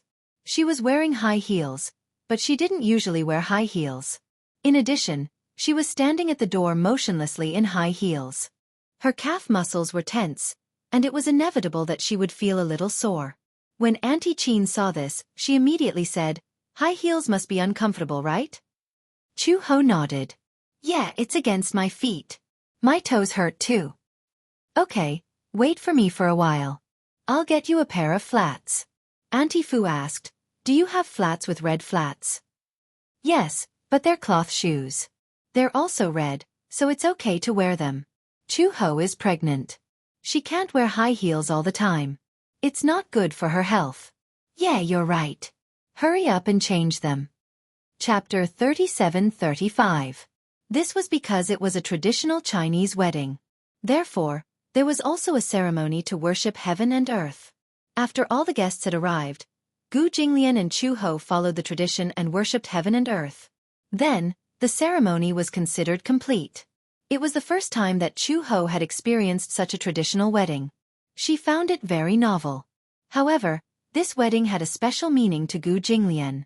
He had never thought that he would marry and have children in this life. Even more so, he had never thought that his wife would be Chu Ho. She was once an Interpol officer, and he was a name on the Interpol blacklist. Two names that would never have crossed each other's paths in their lives were now linked together. On this day, Gu Jinglian appeared to be very happy. Together with Uncle Fu, he did not refuse any of the guests' toasts and drank some wine. When everyone cheered for him to kiss the bride, Gu Jinglian did not pull a long face. Instead, he generously put his arm around Chu Ho's waist and gently kissed her red lips. No matter what, he refused to do it. Chu Ho also felt that with Gu Jinglian's style, he would definitely not show off his love in front of everyone. Such an ascetic man would definitely be a different person in private. However, in front of so many people, he would definitely not let them off too easily. Some people cheered and urged them to disturb the bridal chamber. Gu Jinglian's expression immediately darkened. Although he did not say anything, his attitude was clear. If they dared to disturb the bridal chamber, they would try it. Of course, everyone was just talking. If they really wanted to disturb Gu Jinglian's bridal chamber, they would not dare to do it even if they had 10 times the courage. After the banquet, the guests left one by one. At night, Gu Jinglian dealt with all the situations. When he entered the room, Chu Ho was sitting on the big bed in a bright red wedding dress. She was holding 2 dolls in her arms. These 2 dolls were handmade by Uncle Fu and were placed on the bed. One was a girl doll, and the other was a boy doll. It meant that they had both a son and a daughter. The girl held the word Bai Nian in her hands, while the boy held the word Hao Feng in his arms. When put together, it meant Hao Feng. In addition, Chu Ho was carrying a pair of twins, a boy and a girl. This pair of babies was especially suitable for the occasion. When Chu Ho saw it, he couldn't bear to part with it and kept holding it in his arms. Meng Qingxue was also there. She held Xiao Bao in her arms and chatted with her. When she saw Gu Jinglian, she stood up with a smile and said, "Ah, the groom is here. It's time for me to leave and not disturb your wedding night." Xiao Bao was originally reluctant to leave, but Meng Qingxue quietly whispered a few words into his ear. When Xiao Bao heard this, he instantly beamed with joy and obediently followed her. After the 2 of them left, Meng Qingxue did not forget to close the door. Gu Jinglian turned around and looked at Chu Ho. For some reason, she could still act gracefully in front of the guests. Now that there was no one else in the room except for them, Chu He seemed a little uneasy. Have the guests all left? Gu Jinglian hummed an acknowledgement and walked over to sit beside her. He was wearing a suit. Because it was a Chinese wedding, the suit had Chinese elements. There was gold embroidery on the collar and sleeves. The buttons were also carved with dragons and phoenixes. Under the lights, the whole room was a sea of red. Chapter 37-36. Red curtains, red window panes, red sheets and quilts. Even her body was covered in a bright red color, giving her an ancient charm. Chu Ho nervously intertwined her hands together. For a moment, she did not know what to say. Gu Jinglian tugged at his tie slightly. Perhaps it was because he had drunk alcohol, but his body was a little warm. This feeling, this scene, this wedding night. The ancient said that every moment of the night was worth 1,000 gold. However, if it were them, Gu Jinglian would probably suffer a little. She was now pregnant with a pair of twins. Because it was still early pregnancy, it was best to avoid sex as much as possible. Uncle Fu had also repeatedly reminded Gu Jinglian that they could not do it on the wedding night, lest it affected the babies. Gu Jinglian was naturally very cautious about the children. Therefore, even if he was in such an environment, it made him have some thoughts about her. However, because of the 2 little guys in her stomach, no matter how many thoughts he had, he could only ruthlessly strangle them to extinction. Chu Ho saw that his breathing was a little heavy, but she did not know that it was because he had drunk alcohol.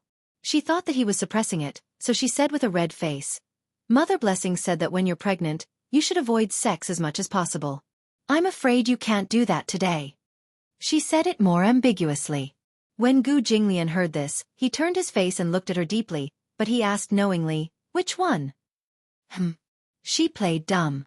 "Which one are you talking about?" "I," Chu Ho said a little angrily. "Why are you still asking when you know?" "I don't know." Gu Jinglian's ability to play dumb was not much worse than hers. "If you don't say it, how would I know?" At this moment, his gaze fell on her face. His handsome eyes were so deep and ambiguous that it was so rich that it was about to overflow. Chu Ho only felt her face burning under his stare. "Gu Jinglian, don't ask when you know the answer." Gu Jinglian, however, brushed it off completely. "I really don't know."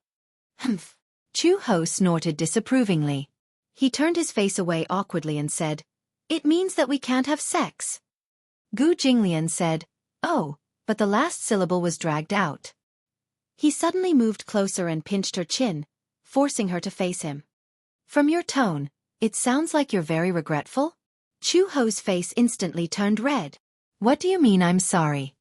Gu Jinglian smiled. When he smiled, the corners of his lips curved into a faint arc. It was extremely charming. He was obviously making fun of her. Literally. I know you understand. Chu-ho smiled and said, I wonder who's the regretful one? On the wedding night, you can only hug each other and can't consummate your marriage. You should be the one suffering more. Who said that I can only hug each other? Gu Jinglian suddenly leaned over and pressed his body weight onto hers. However, Gu Jinglian was especially careful. Although he was leaning on her, he did not press all of his weight on her. She couldn't bear the sudden weight and was pinned down by him. Looking up, Chu-ho met Gu Jinglian's deep eyes. It was as if there was magic in his eyes. It was like an endless abyss that wanted to hook her soul into it. Chu-ho was pinned down and couldn't move. She twisted around uncomfortably. Chapter 37:37. You, Gu Jinglian immediately said. Shoo, don't talk. Chu-ho was a little puzzled. She did not understand what he was trying to do. Although she was pinned under his body, Gu Jinglian's arms held on tightly. Although he was suppressing her, he did not put all his weight on her body. Gu Jinglian looked at her like this. His rare gentle gaze swept across her face inch by inch. In his mind, it was like a revolving lantern. Memories appeared one after another. From the first time they met, she stood in front of him, arrogant and respectful. She was as cold as a machine, as if there was no emotion or warmth. At that time, Gu Jinglian could tell that this woman was not an ordinary person. Later, he slowly realized that she was an undercover agent sent by Interpol. She lurked around him in order to collect evidence and take action. However, he was not in a hurry to expose her. He had given her a chance. If she had given up her identity as an undercover agent, he would definitely not have killed her. Logically speaking, such a woman betrayed and deceived him. Given his personality, he would definitely kill her. However, he did not know why he felt compassion. However, Chu-ho did not give up her duty as an Interpol agent. Hence he made a move. At that time, he was cold and decisive. He did not leave any way out. However, he did not expect that she did not die and was even pregnant. It was his child. Their reunion 5 years later was unexpected, but also expected. He did not expect that their child was already 5 years old. His name was Xiao Bao. When Gu Jinglian heard this name, he did not know whether to laugh or cry. This name sounded a little old-fashioned. However, he had already gotten used to calling her by that name. Later, Chu-ho came to North Africa to look for him. She braved the rain of bullets and came to him alone in such a dangerous war zone. Gu Jinglian did not expect her to come. When he saw her, he was still a little puzzled. He thought that if he died in North Africa, Chu-ho would definitely feel relieved and leave the Gu family with Xiao Bao. He did not expect that she would come to North Africa to look for him. Along the way from North Africa, the two of them had experienced life-and-death situations and passed through many difficulties and obstacles. At that time, when they boarded the ship back to the capital, Gu Jinglian had already decided on her. He had set his mind on this woman. Gu Jinglian looked at her fixedly. Chu-ho asked him uneasily, "What's wrong? You keep staring at me." However, in the next second, Gu Jinglian's thin lips gently covered hers. He gently pried open her soft lips and drove straight in. This was the first time in his life that he had taken the initiative to kiss her so gently. At first, Chu-ho was frozen by such a sudden kiss and did not dare to move. However, she gradually got used to this kind of kiss and knew how to respond to him slowly. When they kissed, the chemistry between the two of them was unparalleled. Feeling her response, Gu Jinglian kissed her even more deeply. He took her hand and guided her to hug him. Chu-ho smiled, closed her eyes, and hugged his shoulders obediently. The kiss deepened. Gu Jinglian turned around and pulled her onto his body. He hugged the back of her neck. A few strands of Chu-ho's black hair suddenly fell and covered his eyes. The room was brightly lit. Chapter 37:38. After they got married, they did not have the time to be sweet. Moreover, with Gu Jinglian's personality, even if he wanted to be sweet, he would not be able to be sweet. Therefore, she naturally entered a difficult pregnancy. During the early stages of pregnancy, Chu-ho began to have pregnancy symptoms. In fact, her physical fitness was considered good, so the pregnancy symptoms were not very serious. Other than feeling nauseous every morning and not being able to see greasy things, the most strange thing was that, like most pregnant women, she had an inexplicable preference for sour and sweet things. Uncle Fu bought some sour plums and candied plums and put them on the bedside table. When Chu-ho was hungry, she would take one or two of them out to eat. This was because she did not know if she could eat more of these sour plums. She heard that if she ate too much sweet food during pregnancy, it was easy to get diabetes. Therefore, she did not dare to eat too much sweet things. When she was hungry, she would eat a few to satisfy her cravings. After that, she would not eat more. However, Xiao Bao and Lin she would sometimes sneak into her room to look for some snacks. They did not know why Uncle Fu prepared so many candied plums and sour plums. They thought that Chu-ho had hidden the snacks and did not want to let them eat them. Therefore, they would steal a can every time. When Uncle Fu saw this, he also guessed who the culprit was. However, he just smiled and pretended not to know. He replenished the stock again. When Chu-ho's pregnancy symptoms were at their worst, she did not eat much for 2 whole days. It was not that she did not eat. Chu-ho's tolerance was amazing. Even if the food was not to her appetite and she felt nauseous when she saw it, she endured it and ate it. However, before she could digest it, she vomited it all out. Sometimes, he would even vomit out bile. After a week, she had lost a lot of weight. It was really not easy to be pregnant. This was Gu Jinglian's only sigh. In addition, she was pregnant with 2 little guys. Therefore, her belly looked obviously bigger than other pregnant women's. Other pregnant women's bellies were more than 4 months old, but she was already so big at 3 months. However, even though he was pregnant, Chu-ho still insisted on exercising. When he woke up in the morning, after washing his face and brushing his teeth, he insisted on taking a walk in the backyard. After eating, he walked around as much as he could. In the evening, Gu Jinglian came back. He never took a walk, but ever since Chu-ho got pregnant, he became patient and insisted on holding her hand to take a walk. Gradually, the number of people taking a stroll increased. Uncle Fu would also tag along. Mama Qin was worried that Chu-ho would feel unwell and vomit halfway through the stroll, so she also tagged along eagerly. Xiao Bao and Lin she were also worried, so every time after dinner, the group would take a stroll in the back garden. Although Chu-ho's pregnancy was not serious, it lasted for a long time. During that time, she could not eat anything. Uncle Fu and Mama Qin went back and forth on the food. It could be said that they had deliberately and racked their brains. They even specially hired a nutritionist to come back and customize a special diet for her. In the end, Chu-ho did not have an appetite. Other than porridge, she would vomit everything that had a little oil on it. It was better not to eat it. Otherwise, she would not be able to withstand vomiting like this every day. Chapter 37-39. At the very least, Chu-ho would not have any extreme reactions after eating these. However, what surprised Mother Qin the most was that even after she was pregnant, Chu-ho's mood remained very good.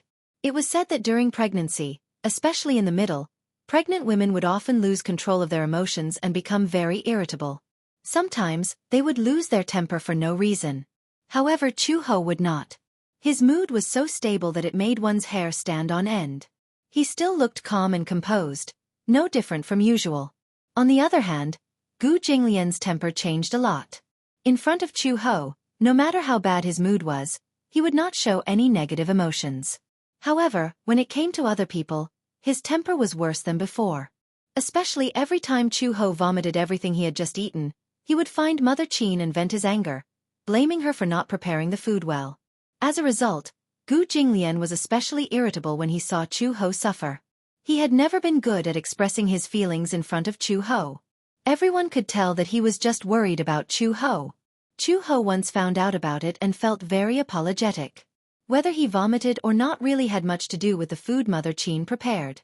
He instinctively rejected it, even if it was just a little bit of greasy meat.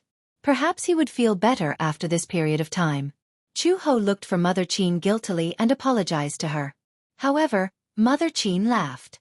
I was wondering what was going on. You even specially looked for me. Sigh, it's nothing. Old Master's temper is much better than before. In the past, he always had a bad temper. Did he get angry often? It would be better if he got angry often. At least, he wouldn't keep it to himself. It would be easier to talk about it. Mother Qin mentioned some of Gu Jinglian's past. In the past, Gu Jinglian was ruthless in dealing with people. For example, in the past, when a servant accidentally broke a vase, Gu Jinglian would immediately chase the servant out of the Gu family. If it were now, he might show his displeasure with a look of displeasure, but at most, he would give the servant a verbal warning. He was no longer so ruthless and did not give the servant any leeway. Moreover, the fact that Master scolded me like that only means that he knows how to dote on people. Think about it, he blames me because you always vomit after eating my food. He feels sorry for you, so he can only vent his anger on me. I'm old and he's still young.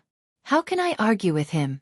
As Aunt Qin spoke, she laughed to herself. Chu Ho was helpless. You guys have spoiled him since he was young.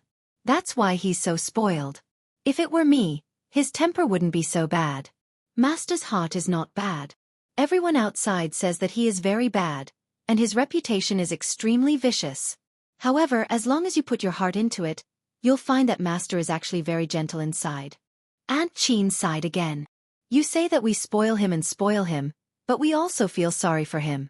Master has been alone since he was young. He has no one close to him. We watched him grow up. But think about it, no one is perfect. How can there be a perfect person in this world? Other than old Master being a little arrogant and bad-tempered, there isn't anything bad about him. That was true. No one was perfect.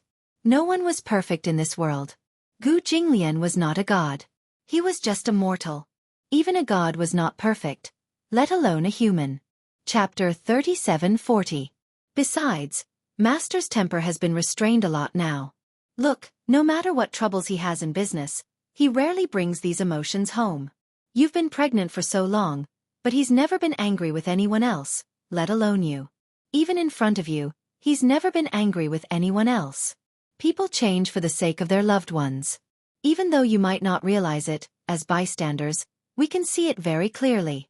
Although Master's change is subtle, we can still sense it. Chu Ho nodded. She had also noticed that Gu Jinglian's temper had been restrained a lot. He did not know how to take care of people, but after being pregnant for so long, he might not have done well in the things that he did not know how to do, but he did what he could.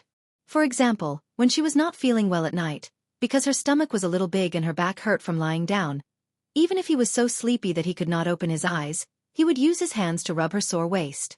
Sometimes, she would want to eat in the middle of the night. Gu Jinglian would even drive all the way to a 24-hour convenience store to buy some freshly cut fruits, biscuits, and bread. When he returned, she was usually already asleep. He would put these food by the bedside. When she woke up hungry again, she could reach out and get it. Chu Ho also saw it. The changes that Gu Jinglian had made for her were unimaginable. The short yet long period of early pregnancy seemed to have passed quietly in the wee hours of the morning. One day, Chu Ho woke up and a strong sense of hunger surrounded her. She shook Gu Jinglian awake and said that she wanted to eat drumsticks. Other than drumsticks, she wanted to eat rice and pork rib soup. She felt so hungry that she could swallow a cow. For some reason, this hunger was so fierce that as soon as she woke up, her appetite was great and she wanted to eat and drink. However, Gu Jinglian was a little cautious. Ever since she started having pregnancy symptoms, she couldn't touch these oily things. Now, she suddenly said that she wanted to eat chicken drumsticks and pork rib soup. However, even though he was a little worried, Gu Jinglian still got out of bed and woke Uncle Fu up so that he could take care of it. Uncle Fu was also a good cook. He didn't wake Mama Qin up and cooked a pot of pork ribs and radish soup, braised chicken legs, and a pot of rice. The group of people sat at the dining table and were on tenterhooks. They were sweating profusely until Chu Ho finished a bowl of rice, 2 drumsticks, and a few ribs. His mouth was glistening with oil. She was so hungry that she couldn't care less about her manners. She was so focused on eating that the rice grains stuck to the corners of her mouth. Gu Jinglian's heart ached when he saw her eating in such a hurry. He knew that she was too hungry. Perhaps it was hard for ordinary people to understand this kind of hunger. She was so hungry that her whole body was trembling. It was as if she would faint in the next second. After breakfast, Chu Ho went back to her room and lay down. Gu Jinglian didn't dare to sleep. He was worried that she would feel nauseous again and vomit everything that she had eaten. Everyone was on high alert, but they did not expect Chu He to sleep for the entire morning and only wake up at noon. At noon, Mama Qin made another pot of braised pork. Chu Ho got up and sat down to eat again. However, because she wasn't that hungry anymore, she didn't eat in a hurry. For the whole afternoon, Chu-ho didn't show any signs of vomiting. Chapter 37:41. In the end, even though everyone was on guard for the whole afternoon, Chu-ho still showed no signs of vomiting. Uncle Fu cheered. It was probably because the pregnancy period had passed. This time, they didn't have to worry about oil anymore. At night, when Gu Jinglian came back, the whole family sat around the dining table. Gu Jinglian gave her a few pieces of red braised pork and urged her to eat a few pieces of meat. After eating, she didn't show any signs of nausea.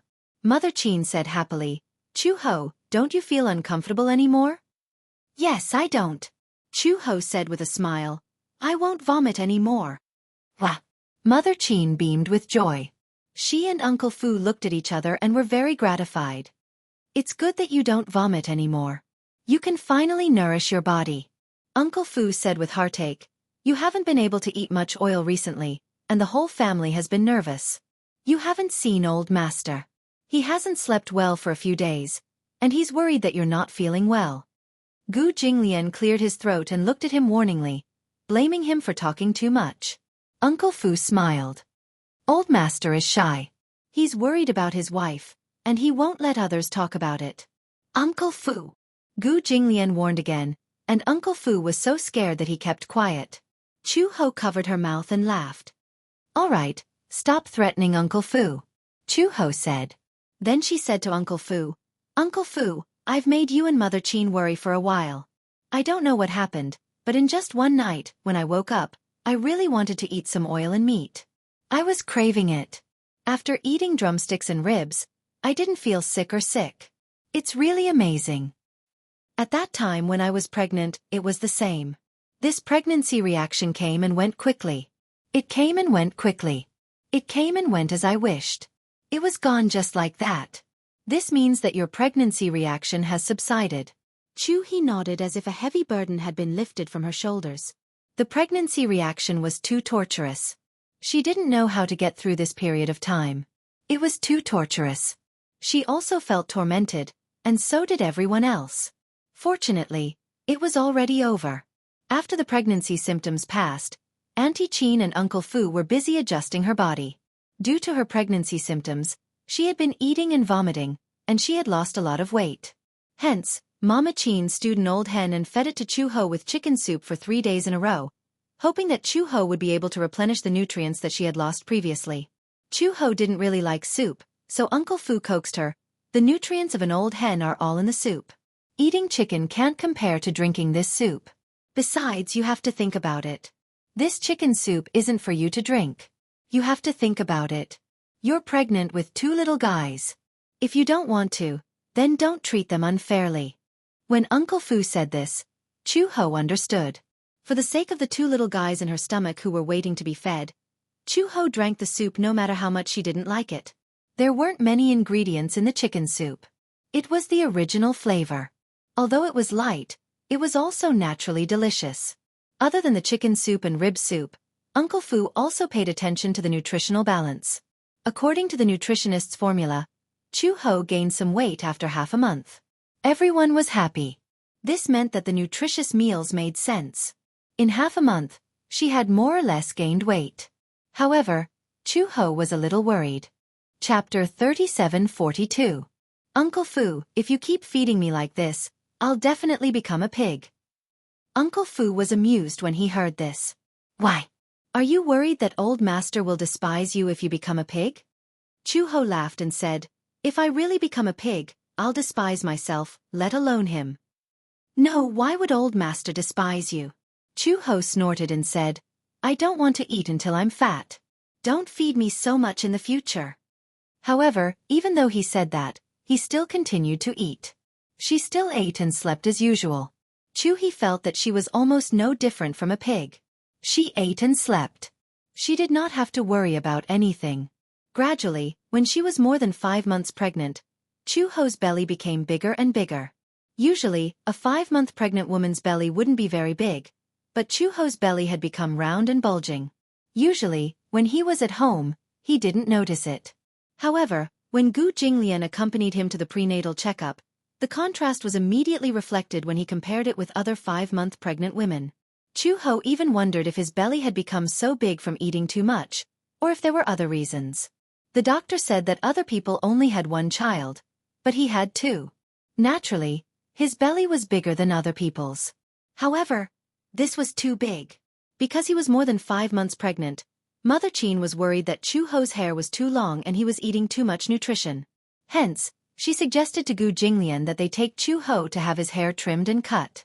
However, Gu Jinglian wasn't very willing to do so. He couldn't understand how his hair could be nourished. However, Mother Chin said that his hair was very nutritious, especially the ends of Chu-ho's hair. They were actually a little split, which meant that the nutrients couldn't keep up with such long hair. Seeing that Gu Jinglian was unwilling, Mother Chin persuaded him again and again. She said that his hair could grow again if he cut it. With that said, Gu Jinglian reluctantly agreed. However, Gu Jinglian could not bear to cut too much hair.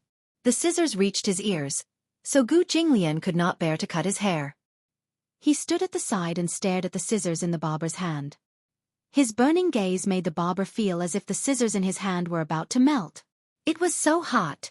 Even though Uncle Fu was standing by the side, desperately hinting at the hairdresser to cut it a little shorter, the hairdresser could only laugh bitterly and did not dare to cut it any more. Only then did Uncle Fu notice Gu Jinglian's cold gaze. When he understood what was going on, he did not know whether to laugh or cry. He scolded in his heart, "Master is already such an adult, why is he acting like a child at this time?" After cutting her hair, Chu-ho stood up and looked at herself in the mirror. She used to have short hair, but after she got together with Gu Jinglian, she stopped cutting her hair. Now that she had cut her hair short, she was not used to it. "How is it?"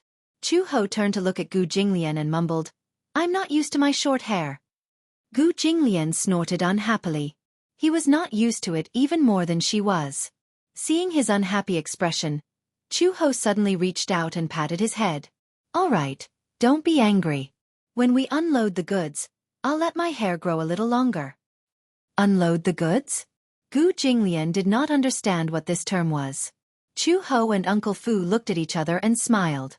Unload the goods was a term used in the maternity circle. It meant to give birth. Chapter 3743.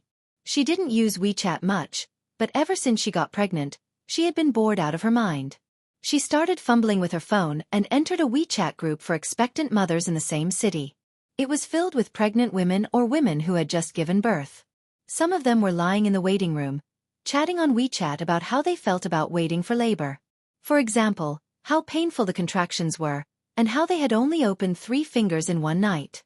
Some of them wanted to give birth naturally, but they couldn't, so they had to resort to C-sections. There were all kinds of people in the world. At first, Chu-ho thought it was interesting. With the intention of learning from it, she also spoke enthusiastically in the group. Later, she realized that this WeChat group was more like a tree hole. Many expectant mothers complained and sought comfort in it. Chu-ho's deepest impression was of a pregnant woman who was 7 months pregnant crying in the WeChat group. Because she couldn't have sex during pregnancy, her husband asked her to do some outrageous things, but she was unwilling. Later, when she was 7 months pregnant, she accidentally found out that her husband was having an affair. She was in despair and pain. Her voice resonated with the other pregnant women. Actually, it wasn't completely true that one couldn't have sex during pregnancy. At least, except for the first 3 months and the last 3 months, as long as it wasn't intense, it was okay to have sex during the middle. However, most expectant mothers were protective of their children and refused to have sex no matter what. There were many conflicts between husband and wife. Some husbands couldn't tolerate it at all, so they had women outside and even went to ask for sex. Many people couldn't accept this fact, but they didn't know how to face it. Most of them just turned a blind eye. "What else can I do?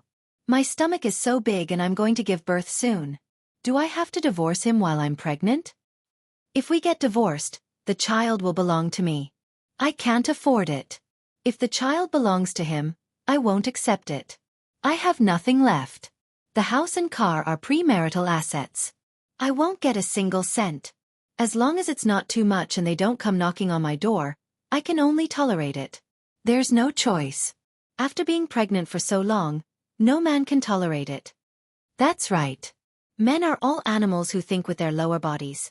Can they really tolerate it for more than 10 months? After giving birth, they still have to go through confinement. After that, there's a long breastfeeding period. They'll be busy taking care of the child and their married life will definitely be unhappy. After this period of time, it'll be fine. As long as it's not too much. However, Chu-ho disagreed and said, if a man cheats, it's absolutely unforgivable. It doesn't matter if they have other women outside or if they have short-lived relationships with other women, they are all betrayals and can never be forgiven. After the first time, if they are forgiven, there will be a second time, a third time, and countless times because they will realize that they don't need to pay any price for such a mistake. However, no one acknowledged her words. However, many people did not say anything. A pregnant woman did not know that her husband had cheated on her. She was a little resentful and said to Chu-ho, all men in the world are the same. I have to advise you to be more careful. Your husband is fine in front of you, but who knows what he is like behind your back? How many women do you have outside? How far along are you? Looking at your note, you've been pregnant for more than 5 months. A normal man wouldn't be able to hold himself back. Chapter 3744. He'll accompany me for dinner and walks. I don't have to be careful. I trust him.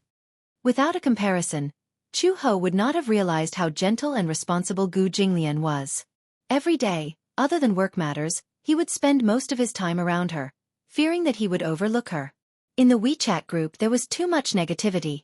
Many of them were stay-at-home wives who did not have jobs and relied on their husbands for most of their lives.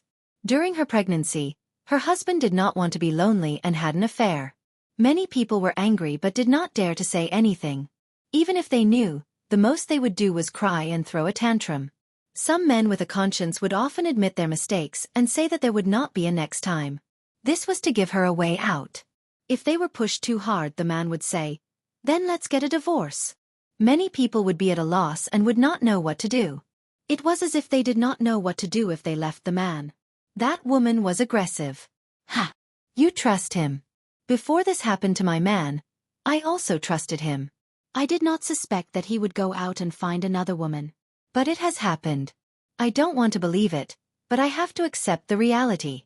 Men are all like this. If you don't know, it's good that he hid it, but it doesn't mean that it didn't happen. It didn't happen, but it doesn't mean that it won't happen. Just wait and see. Can your man endure 5 months? Can he endure 10 months?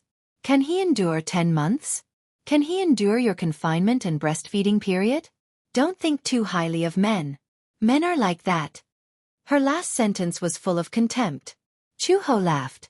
You were betrayed by your husband. Look, all the women in the world are as miserable as you. But you don't have to impose your misfortune on me to make your husband look so dignified. My husband is a responsible man. You don't have to smear his reputation. How confident are you? That woman laughed. Your man must be very ugly.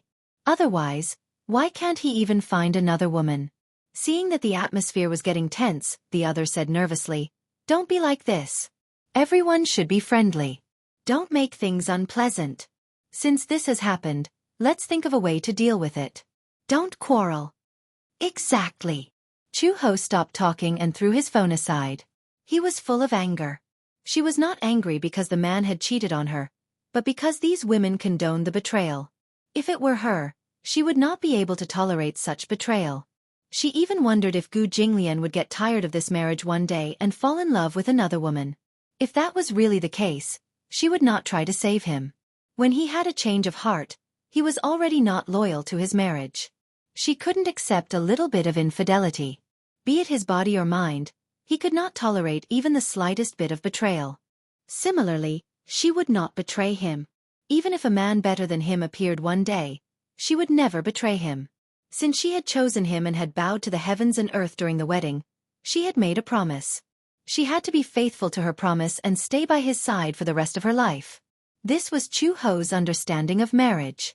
Apart from natural disasters and man-made disasters, life and death, there was nothing that could separate them.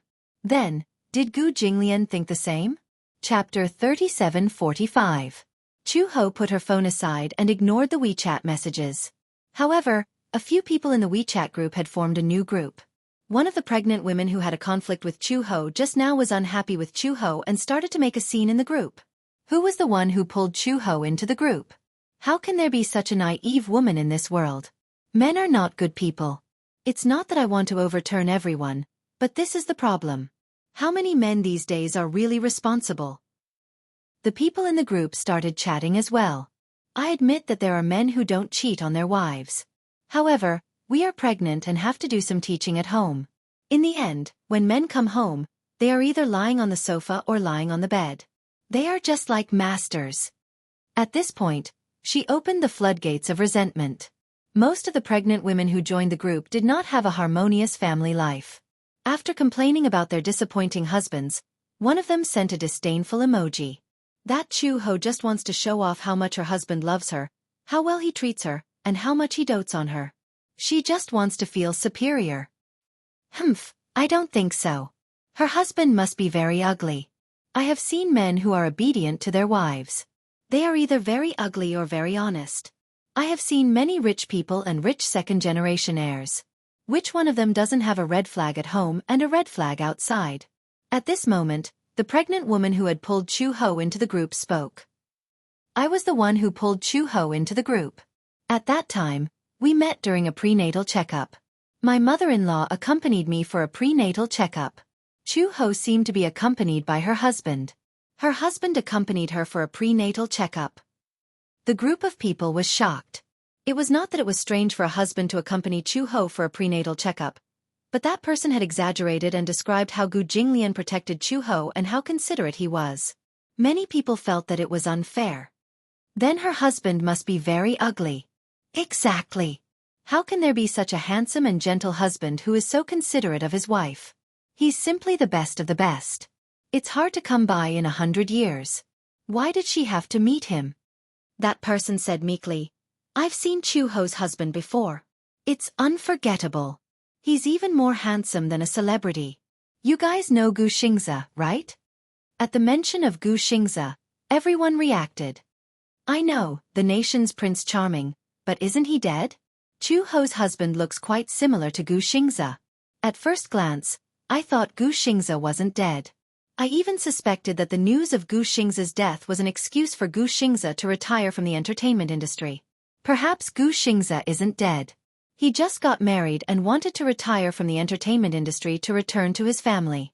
He was afraid that his fans wouldn't be able to accept it and would jump off a building to commit suicide. That's why he staged it himself. That's impossible. At that time, the media reported that they saw Gu Xingze with their own eyes at the memorial service. He's really dead. It's true. That's strange. How similar do they look? He's a little more handsome than Gu Xingze. Also, when he accompanied Chu-ho for a prenatal checkup, there was a butler with them. I heard Chu-ho call him Uncle Fu, and that Uncle Fu called him Master Gu.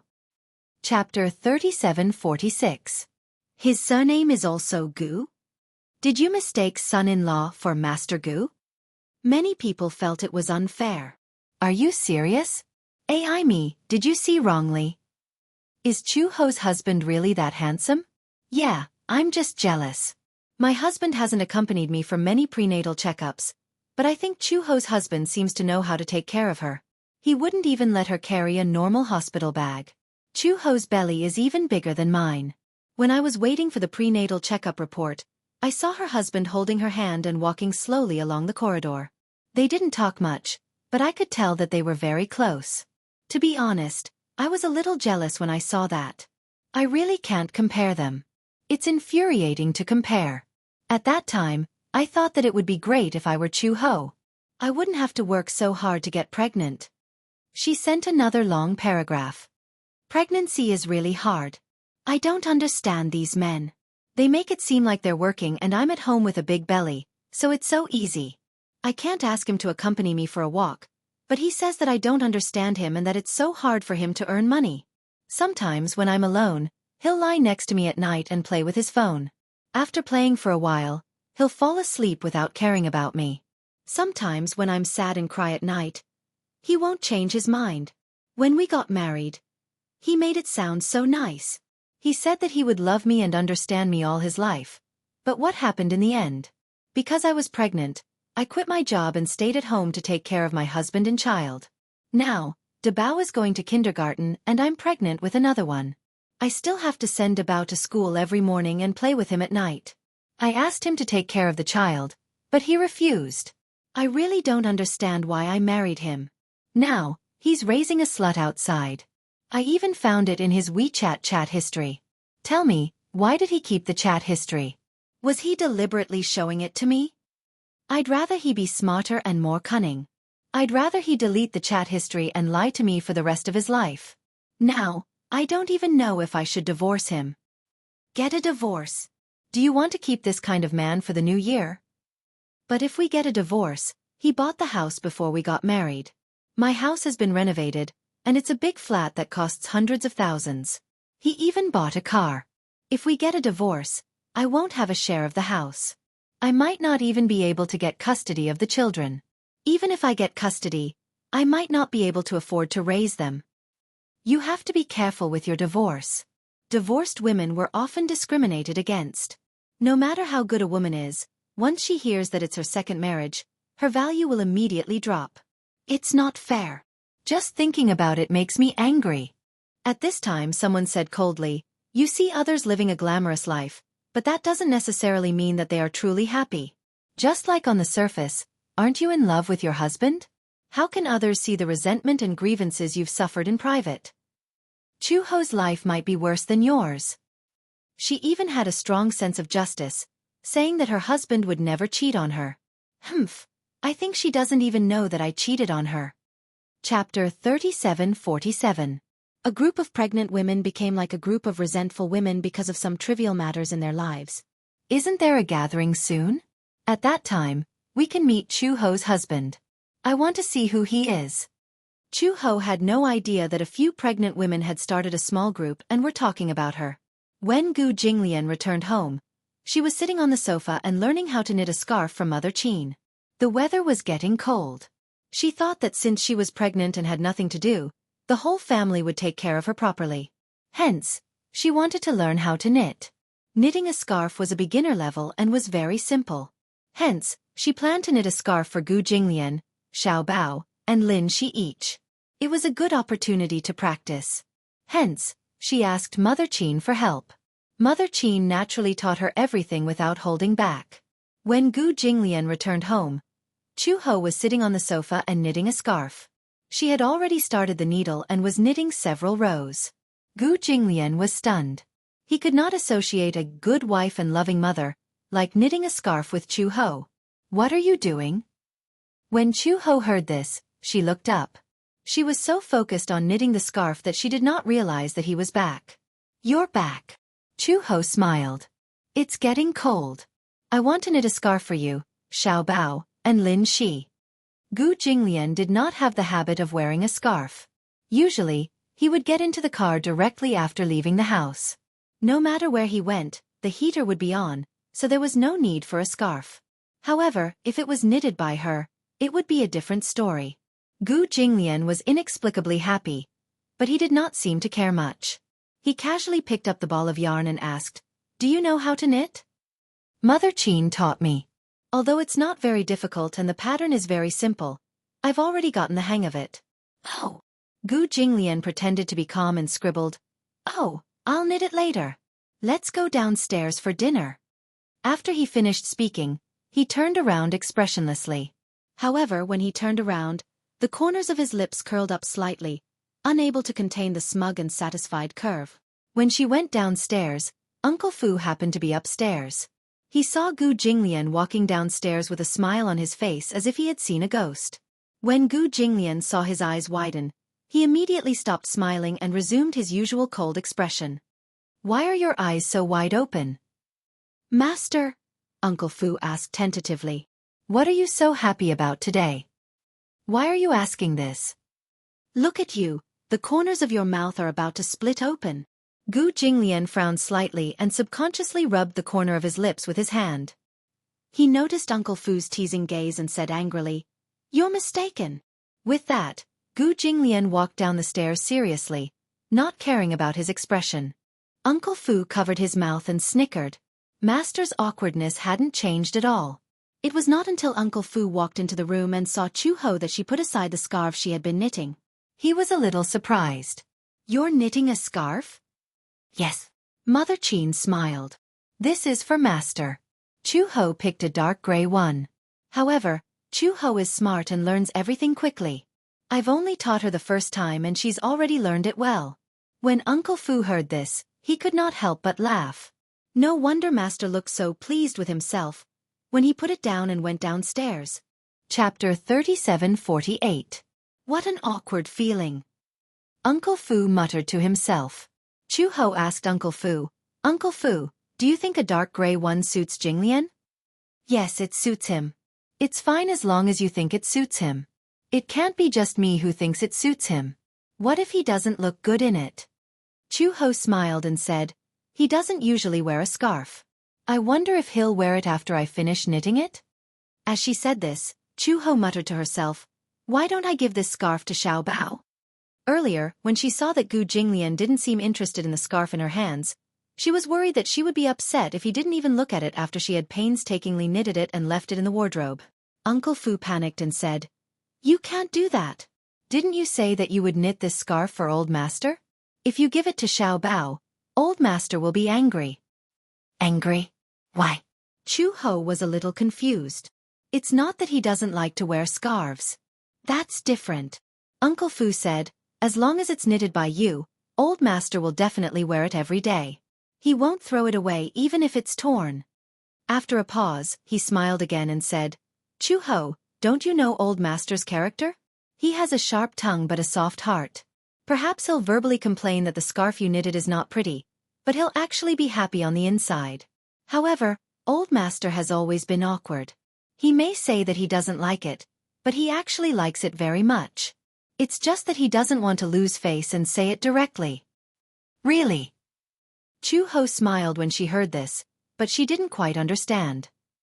"I don't understand what's so awkward about him. If he likes it, he likes it. If he doesn't like it, he doesn't like it. Can't he be a little more open about it? Men are different from women. Haha, Old Master's character is like suffering because he wants to lose face." "All right." Chu-ho shook his head, looked at the scarf in his hand, and said, "I'll probably finish this scarf in a few days. By then, the weather will be cold, and he will be able to wear it." "Yes," Uncle Fu said again. "Hurry up and go down for dinner. I made chicken soup for you. Don't let it get cold." "Yes." After dinner, Chu-ho continued to knit for a while until her eyes were blurry. She then put the scarf aside and picked up her phone to take a look. It was a message notification. When she unlocked the screen, she saw the woman who had added her to the Mother-to-Be chat group. She asked her, "Are you coming to the Mother-to-Be's social gathering next week? Where is he? Are you there? Why aren't you replying? Are you still angry about what happened this afternoon?"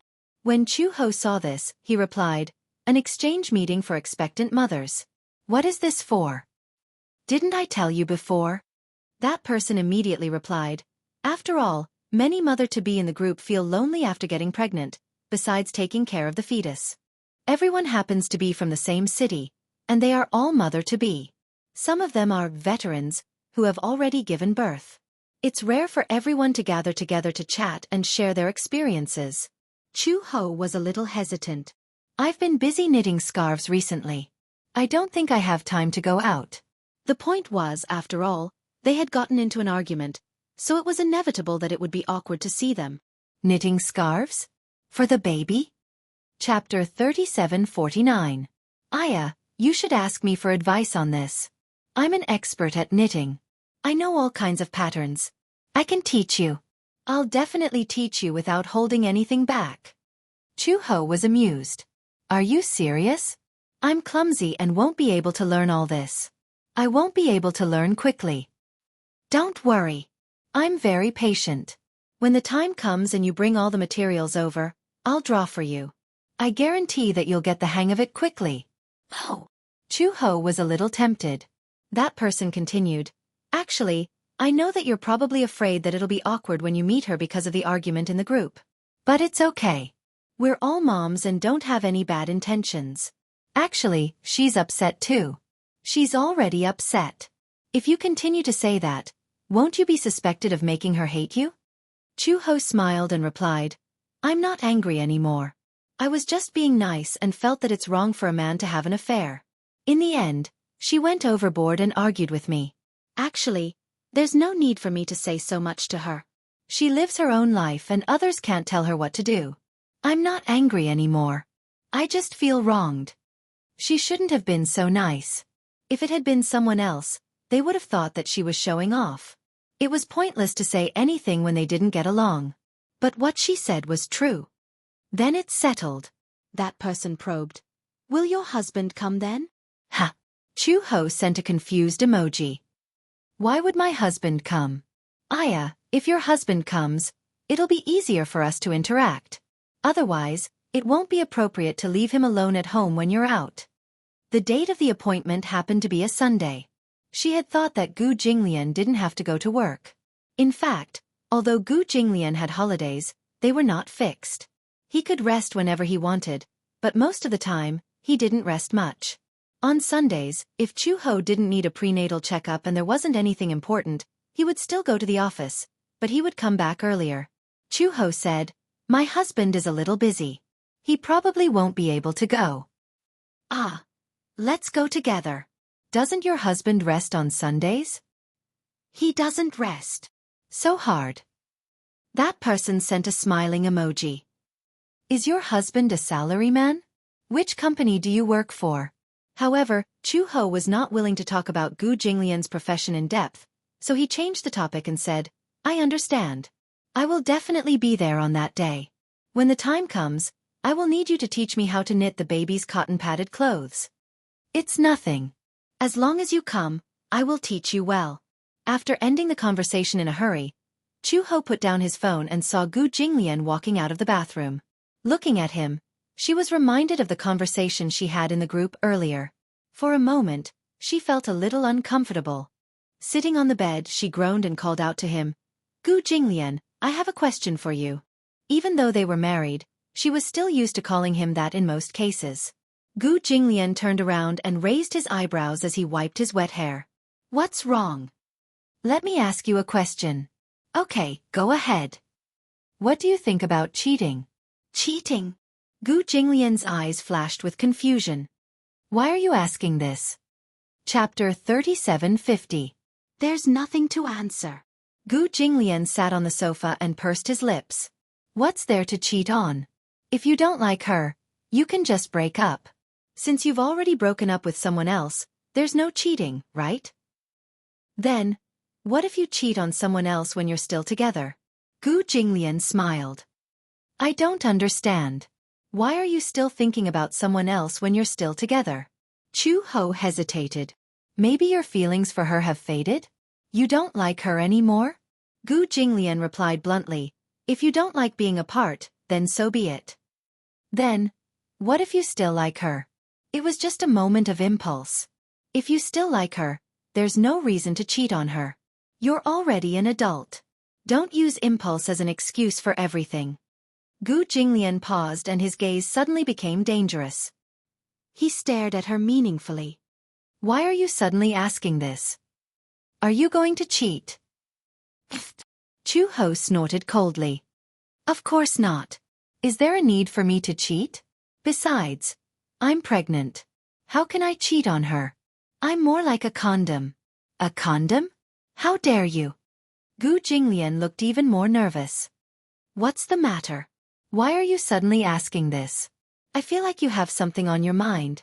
I heard that some men, when their wives are pregnant, can't have sex. Once they have a physical need, they'll go outside and find other women to satisfy themselves. Chu-ho paused and said, Will you have a situation where you can't hold it in? Gu Jinglian's mood was a little gloomy when he mentioned this. What can I do if I can't hold it in? Gu Jinglian said meaningfully, Someone won't understand me either. Ahem. Chu-ho looked away awkwardly. But don't worry. I can hold it in. Chu-ho suddenly asked, Will you forgive me for cheating on you? Gu Jinglian was stunned. Seeing that Chu-ho seemed to be very persistent about this question, he answered seriously, Everyone has a bottom line. It depends on what the bottom line is. For me, my answer is no. I'll never forgive a man who betrays me. No matter who he is, I'll treat him equally. You're my wife, and you have to be loyal to me. Similarly, I'm your husband, so I have to be responsible for you too. Being loyal to you is my bottom line. Chu Ho's eyes immediately. Are you serious? Of course. Gu Jinglian didn't think so. Do you think I'm joking? Since I'm married to you, I'm not divorced. I'm only widowed. Chu He felt an inexplicable chill in her heart and asked half-jokingly, if I cheat on you, will you strangle me to death?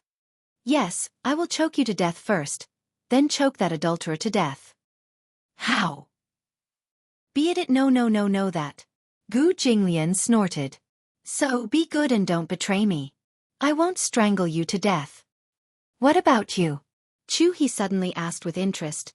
What will you do if you betray me? What will I do? First of all, without this assumption, I can't. Chu Ho didn't believe her. You're that confident? I'm married. Chapter 138. Beside them, Gao Yang's expression turned ugly. Yi Ying, she didn't say anything about snatching. You don't have to overthink it. Girls always like to overthink things. He could clearly hear Yi Qian's mockery, but Yi Ying thought that Yi Qian was provoking her. What did he mean by she didn't have to overthink it? Hearing this, Yi Ying laughed coldly. I'm not overthinking it. I've never seen her hate you before. Now that you're walking a little closer to me, she looks disgusted. Isn't this hatred born from love? Hatred born from love? A clear voice with a hint of laughter came slowly. Then, a slender figure strolled in the sunset, gracefully walking over like a god. Hey, little girl, when did you ever hate me? After waiting for 5 minutes, she still hadn't come over. It turned out that she was blocked by someone. When Yi Qian heard that voice and what he said, he felt his head hurt even more. Why did he enter the school? If you still don't come, I'm afraid that you'll be bullied until you cry. Xie Jinyuan's handsome face held a faint smile as he walked over and stood beside Yi Qian. He didn't look at the other two. Instead, he smiled and looked at Yi Qian, who was late for the first time. He raised his hand and intimately flicked his finger on Yi Qian's forehead. You're late today and left me waiting outside for so long. Tell me, how are you going to make it up to me? He couldn't stand it anymore. How could a little girl be so scheming? Every word she said was an attempt to trample on Yi Qian's image. He really couldn't understand what girls were thinking these days. Belittling their classmates like this, could it show that they were virtuous? Yi Qian was already used to Xie Jinyuan flicking his finger on his forehead. He only frowned and rubbed his forehead. Sorry for the delay. It's fine now. Let's go. After saying that, he turned around and walked towards the school gate. Xie Jinyuan couldn't help but laugh. It was only then that he raised his eyes slightly. His cold and sharp gaze swept across the boy who had already pursed his lips tightly, then gently landed on the girl who had subconsciously tightened her grip on the boy's shirt ever since he appeared. He curled his lips mockingly. Even though he didn't say a word, it was enough to make the two of them tense up. His cold gaze, his cold smile. This arrogant man was clearly telling Yi Qian and Jiao Yang that he couldn't be bothered to speak to them, to the point where even a glance was beneath him. Xie Jinyuan felt that it was beneath his dignity to argue with children. However, Yi Qian, that narrow-minded girl, would probably be more than happy to settle the score with them. In order to make the little lass feel better, he didn't mind occasionally doing one or two things that were beneath his dignity. Ha, you're really something. You even managed to seduce a soldier. Yi Ying waited until the two of them were out of sight before she spoke through gritted teeth. She was still afraid. When the soldier in the military uniform swept his cold gaze over her, all the hairs on her body stood on end. She was so afraid that she didn't dare to raise her head. As a result, she couldn't even see what the soldier looked like. After a while, Jiao Yang finally looked away. After hearing what she said, he frowned and said in a low voice, "He's not an ordinary soldier. He's a very young major." A major? Yi Ying furrowed her pretty brows. What's a major? You seem to be like me. She was quite afraid and didn't finish her sentence. She felt a little embarrassed to say it out loud. Chapter 139. For Yi Ying, who had never been in contact with military ranks, she naturally didn't know, but Jiao Yang knew. Looking at Yi Ying's fearful expression, Jiao Yang sighed softly, "I'm as scared as you." Forget it, it doesn't matter if she doesn't know. If she doesn't want to go, we'll go ourselves. He paused, frowned slightly, and said in a deep voice, "You didn't have to pick on Yi Qian just now. I'm not so stupid that I can't tell the difference between love and hate." At this moment, Yi Ying's beautiful eyes were completely gloomy. After staring for a while, her beautiful eyes were faintly moist, and she revealed a smile that was uglier than crying. "Is that so? Then I'll just treat it as a misunderstanding. I'm sorry, I don't want to go tonight either.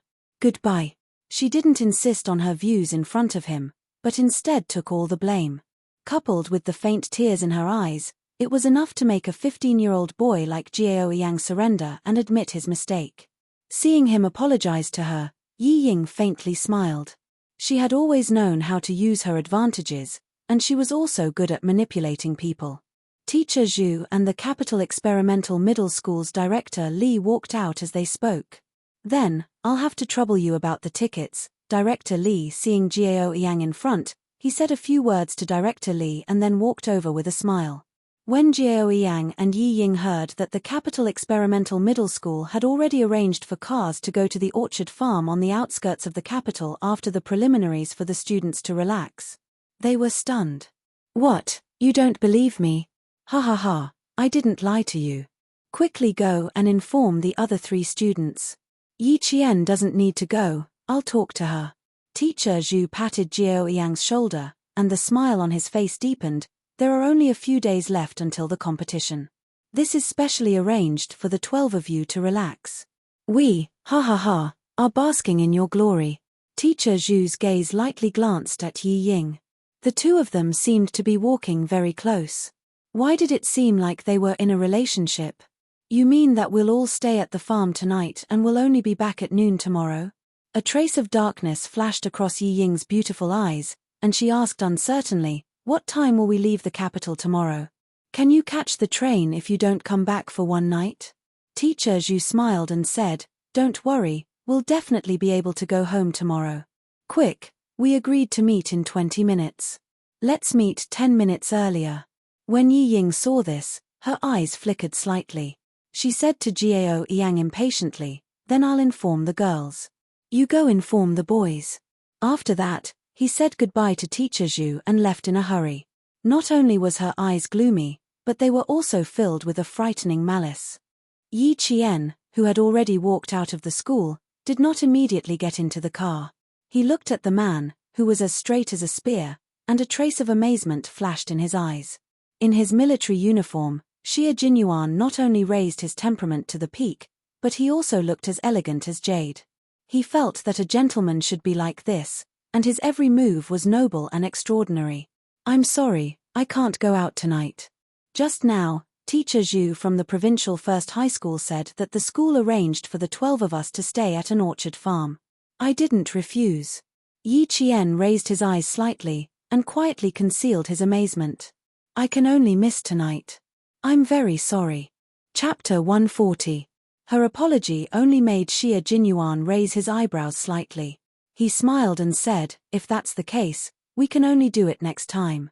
I originally wanted to take you to see it." Because it was something that couldn't be said to outsiders, he bent down slightly.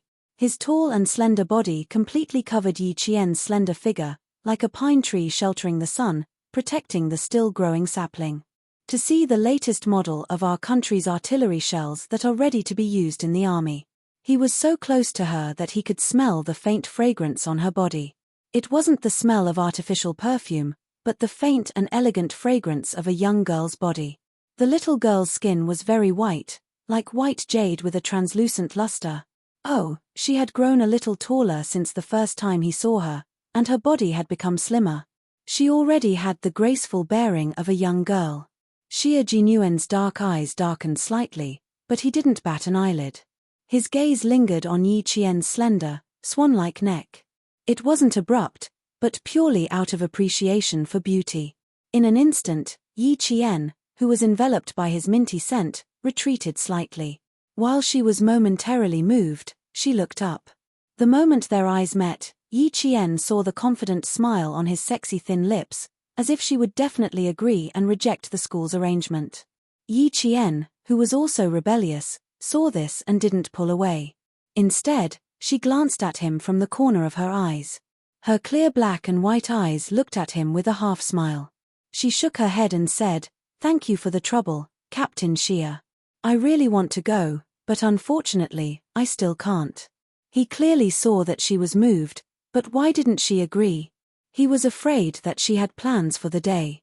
He had several plans in his mind, and he was so thoughtful. She had to accept his kindness.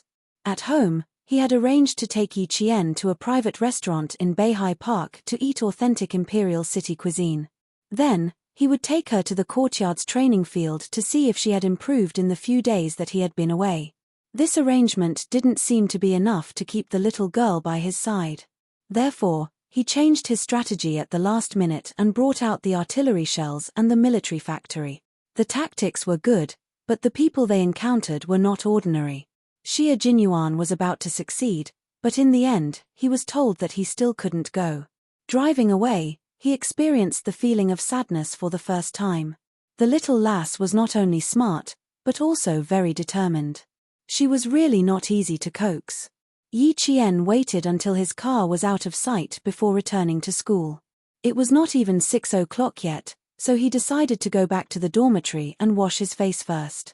It would be a lie to say that he wasn't nervous when he was on the stage. This was his first time experiencing it, and a layer of sweat had formed on his back. His brain had been working at high speed for a few days, and it was indeed a little tiring. Being together with such a dangerous man.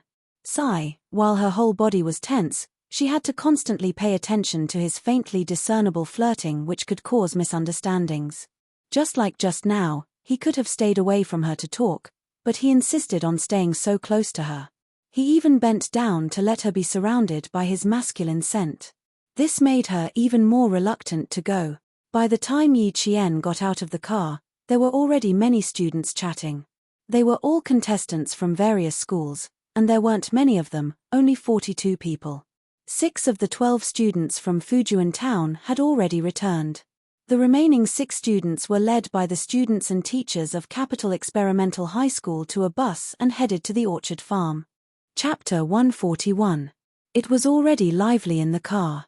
Yi Qian, Gao Yang, and Wang Mo, a contestant from No. 1 Middle School, were already chatting happily with the other 9 contestants. This time, Yi Ying, who was not with Gao Yang, heard the low laughter coming from the back of the car. She, who was also chatting with a student, secretly pinched the leather seat with her sharp nails, a cold light flashing in her eyes from time to time. Occasionally, when she was chatting with students from other schools across the road, her gaze would intentionally or unintentionally fall on Yi Qian, filled with jealousy and malice. "Yi Qian, I'll let you be happy for now. You want to participate in the World Mathematical Olympiad? Ha! Are you worthy?" Yi Ying, who was gloomy all the way, suppressed the faint excitement in her heart and chatted happily with the students around her. Yi Qian, who was chatting with the contestants from No. 1 Middle School, had a faint smile on his face the whole time, as if he did not notice the gaze coming from somewhere. Occasionally, a cold light flashed in her deep eyes, and only then did he know that she had already noticed it. The gaze of hatred was so strong that it was hard for her to ignore it. When they arrived at the suburbs of Beijing, the sky was not completely dark. The students with cameras in their hands could not wait to take photos with Yi Qian and the other 12 contestants who had been selected. Yi Ying glanced at them, revealing a hint of ruthlessness, and turned to leave alone. "Take a photo for me, take a photo for me." When they were outside, the distance between the boys and girls had increased imperceptibly.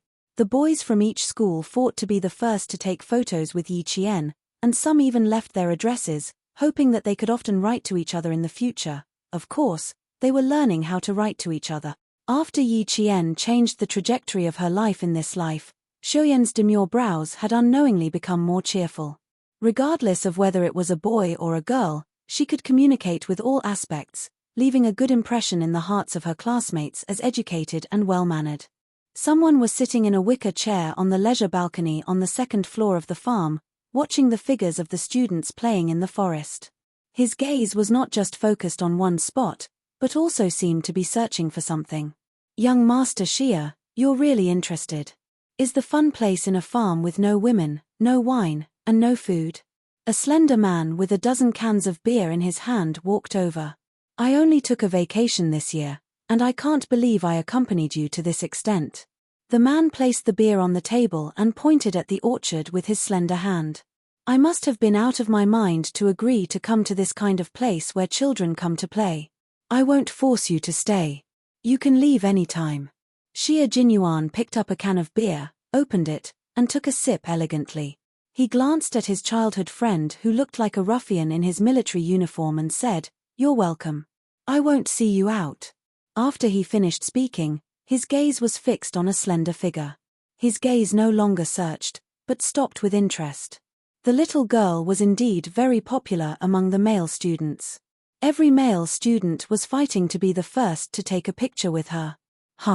That guy who even took out a pen and paper must have come prepared. Xie Jinyuan, who was still sipping his beer, stood up and leaned against the railing of the balcony.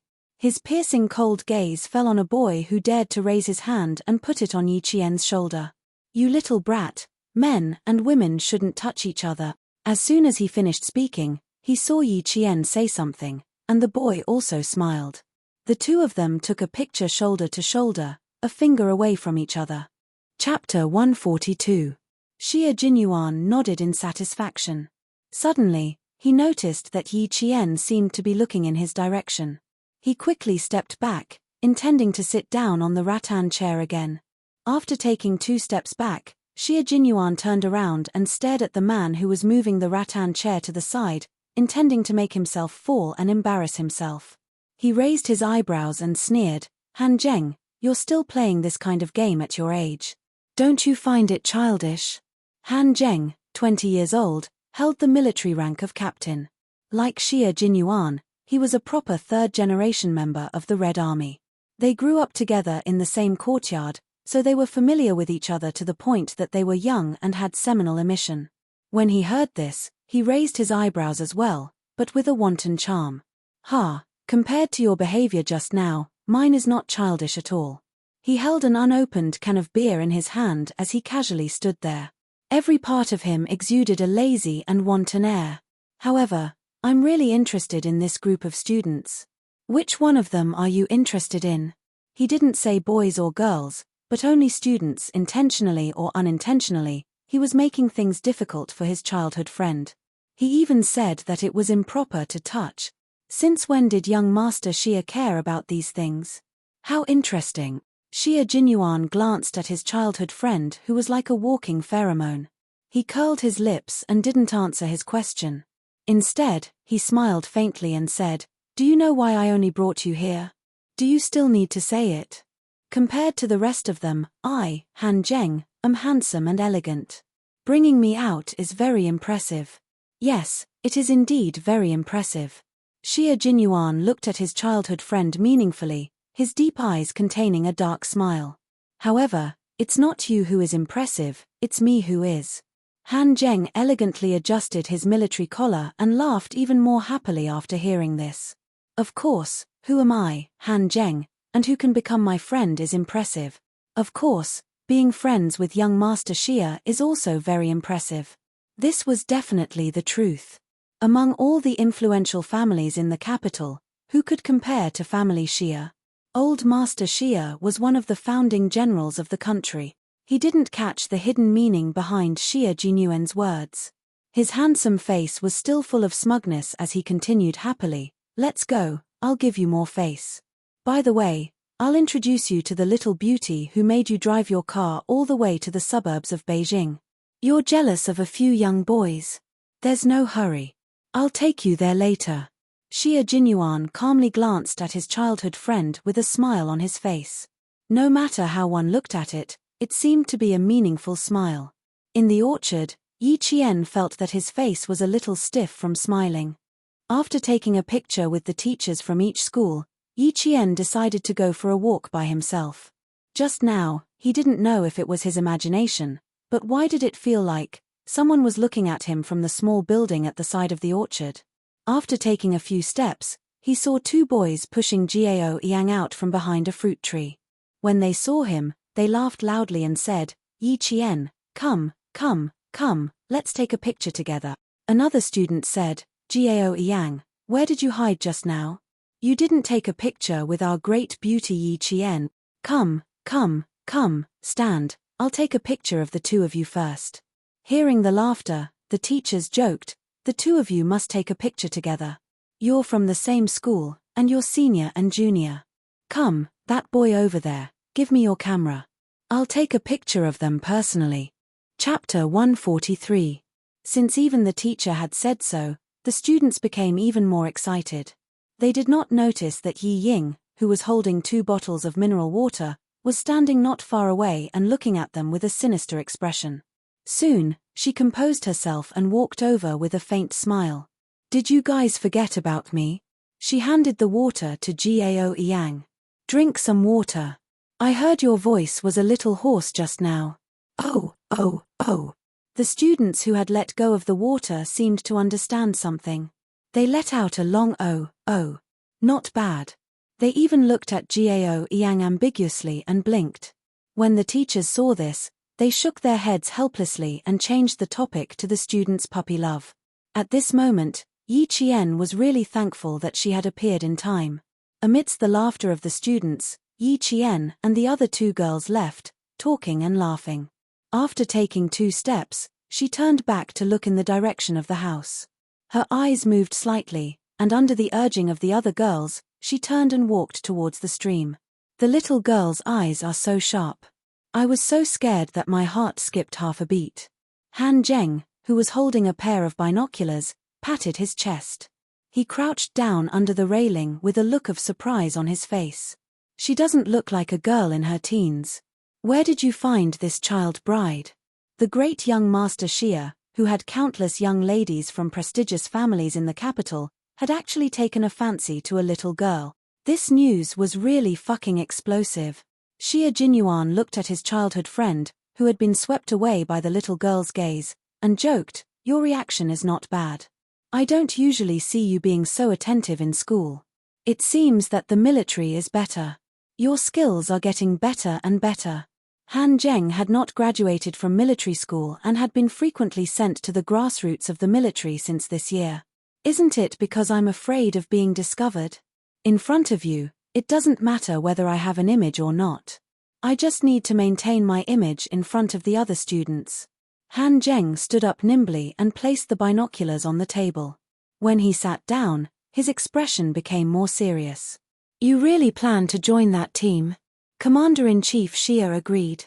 Whether it was his expression or his posture, they all revealed the sharpness of a soldier. When I came back the day before yesterday, I just mentioned it to my dad, and he almost whipped me. It seems that if I want to go in, my dad will be a problem. Where there's a will, there's a way. But it's normal that Uncle Han doesn't want you to go with me. Xia Jinyuan had a faint smile on his thin lips as he slowly sipped his beer. His unhurried and low voice was suddenly laced with sternness.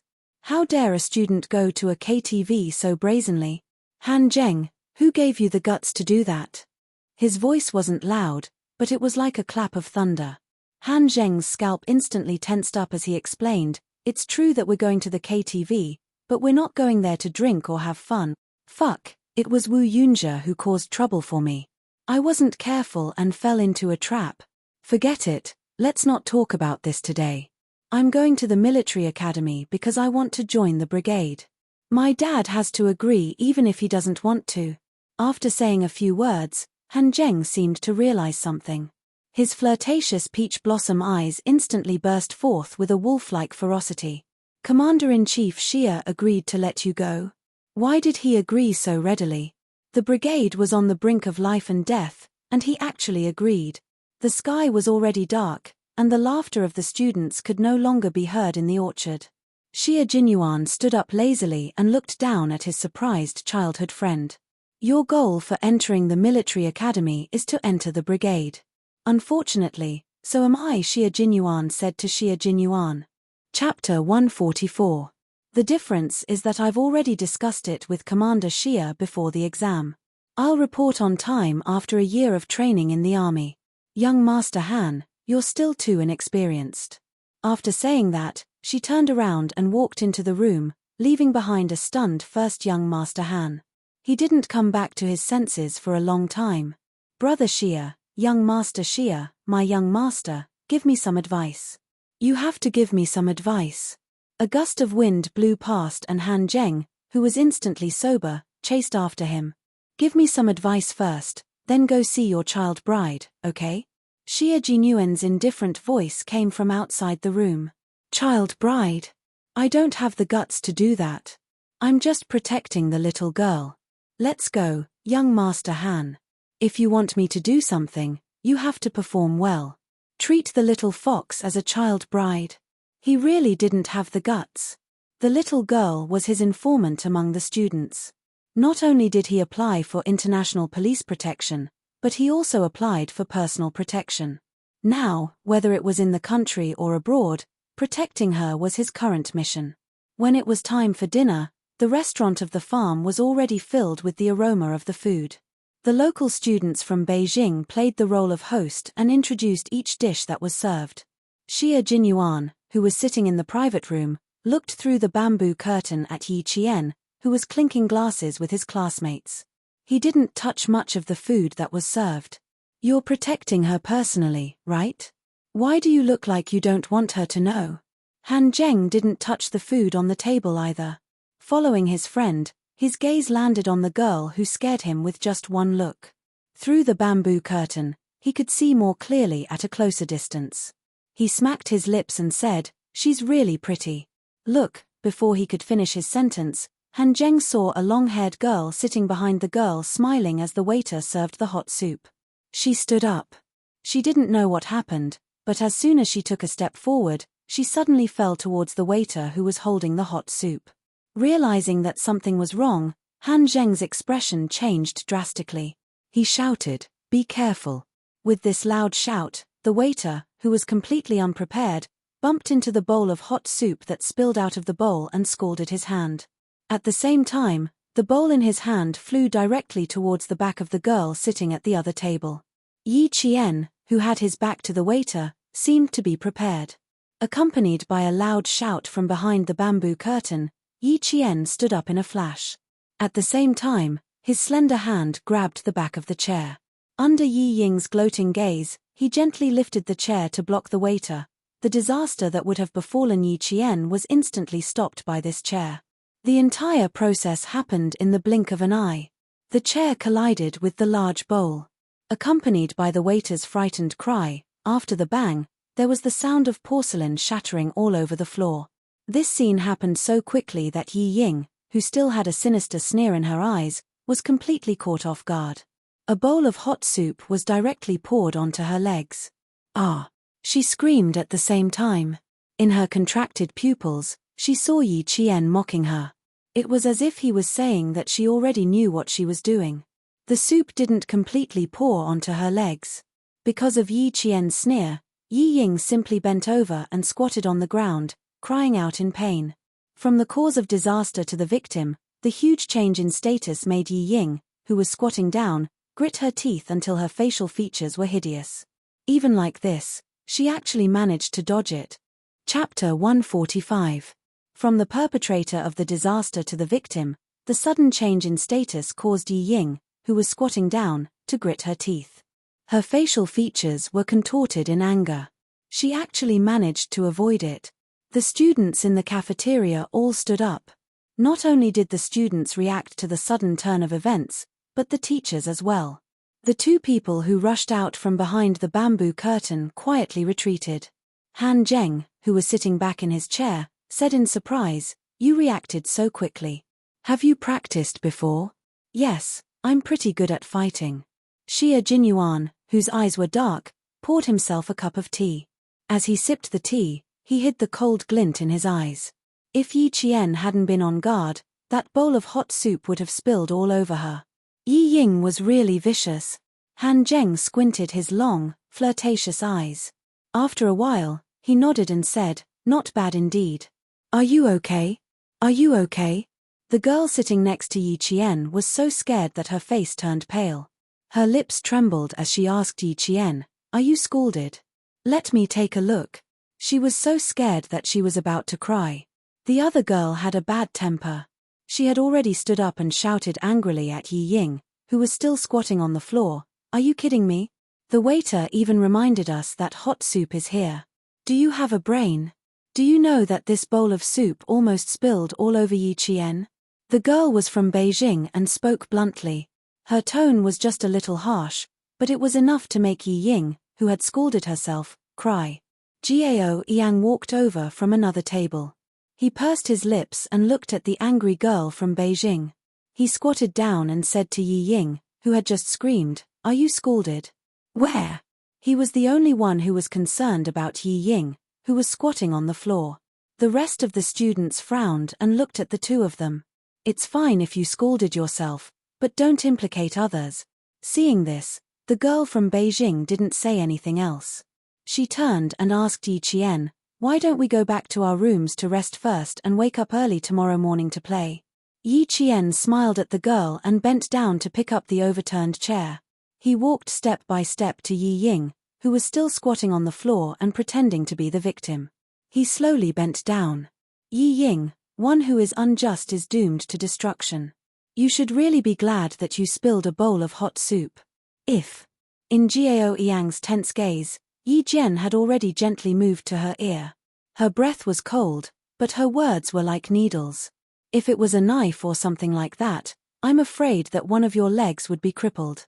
"Phut, Yi Ying, oh Yi Ying, what's a bowl of hot soup? I'll wait for you to use your ultimate move." Her voice was so low that only the two of them could hear it.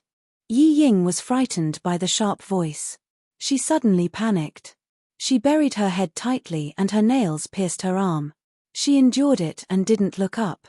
She only cried out in pain. Seeing this, Gao Yang didn't blame Yi Qian. Instead, he said in a low voice, "Go back to your room and soak yourself in water. Otherwise you'll get blisters." After that, he carried Yi Ying horizontally and walked towards the dormitory. "Waiter, go get some burn ointment." Teacher Zhu walked over from the teacher's table. He didn't immediately chase after them. Instead, he walked to Yi Qian's side and patted her shoulder. "Go back to your room and rest. I'll take care of this."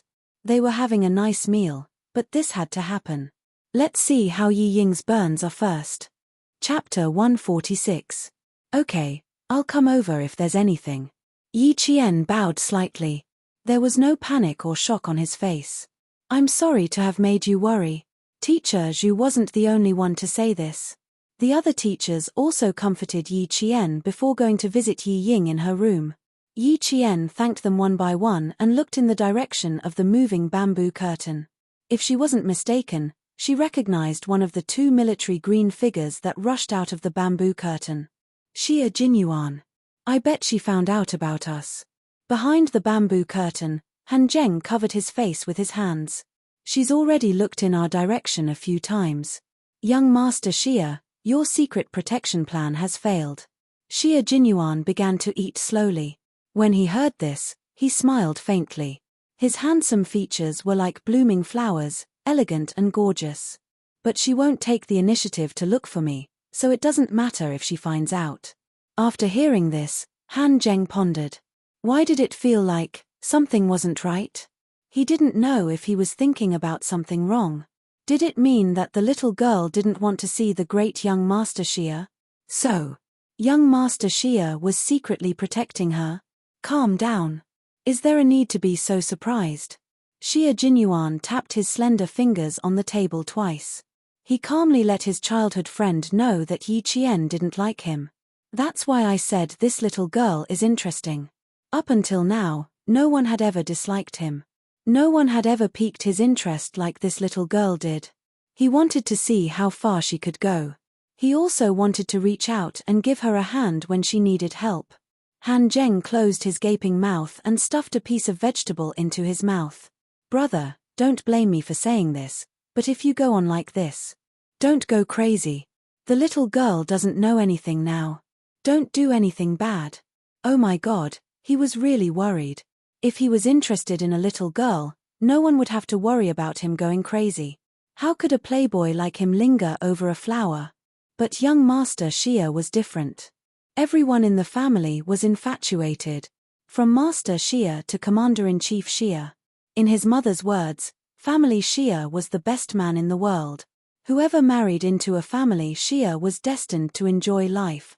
If the little girl didn't appreciate it and young Master Xia forced himself on her. Just thinking about it made him worried. Xia Jinyuan was already too lazy to pay attention to his childhood friend who was immersed in his own imagination. With the little girl's skills, if he really wanted to do something bad, the silver wire wrapped around his neck. Moreover, she was only 14, and he didn't have a strange fetish like pedophilia. When Xia Jinyuan and another man, who walked with a flirtatious charm, appeared at the ground floor of the farmhouse, Yi Jian, who was also sitting on the balcony, did not sleep. She curled her lips slightly. Walking along the cobblestone path from the orchard, Xia Jinyuan stopped in his tracks and looked up at the balcony. Under the yellow light, his elegant and handsome face suddenly gave Yi Qian the illusion that he had traveled back in time. Bathed in the light, the man had handsome eyebrows and slender eyes. His eyes were as deep and vast as the blue dome of heaven. His thin lips curved into a faint smile. He was as elegant as an orchid and had a natural elegance.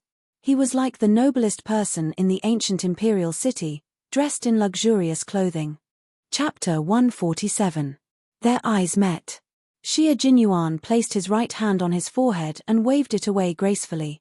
He smiled and said, "Good night, little fox." "Good night." Yi Qian lowered his gaze and looked at Xia Jinyuan's handsome face.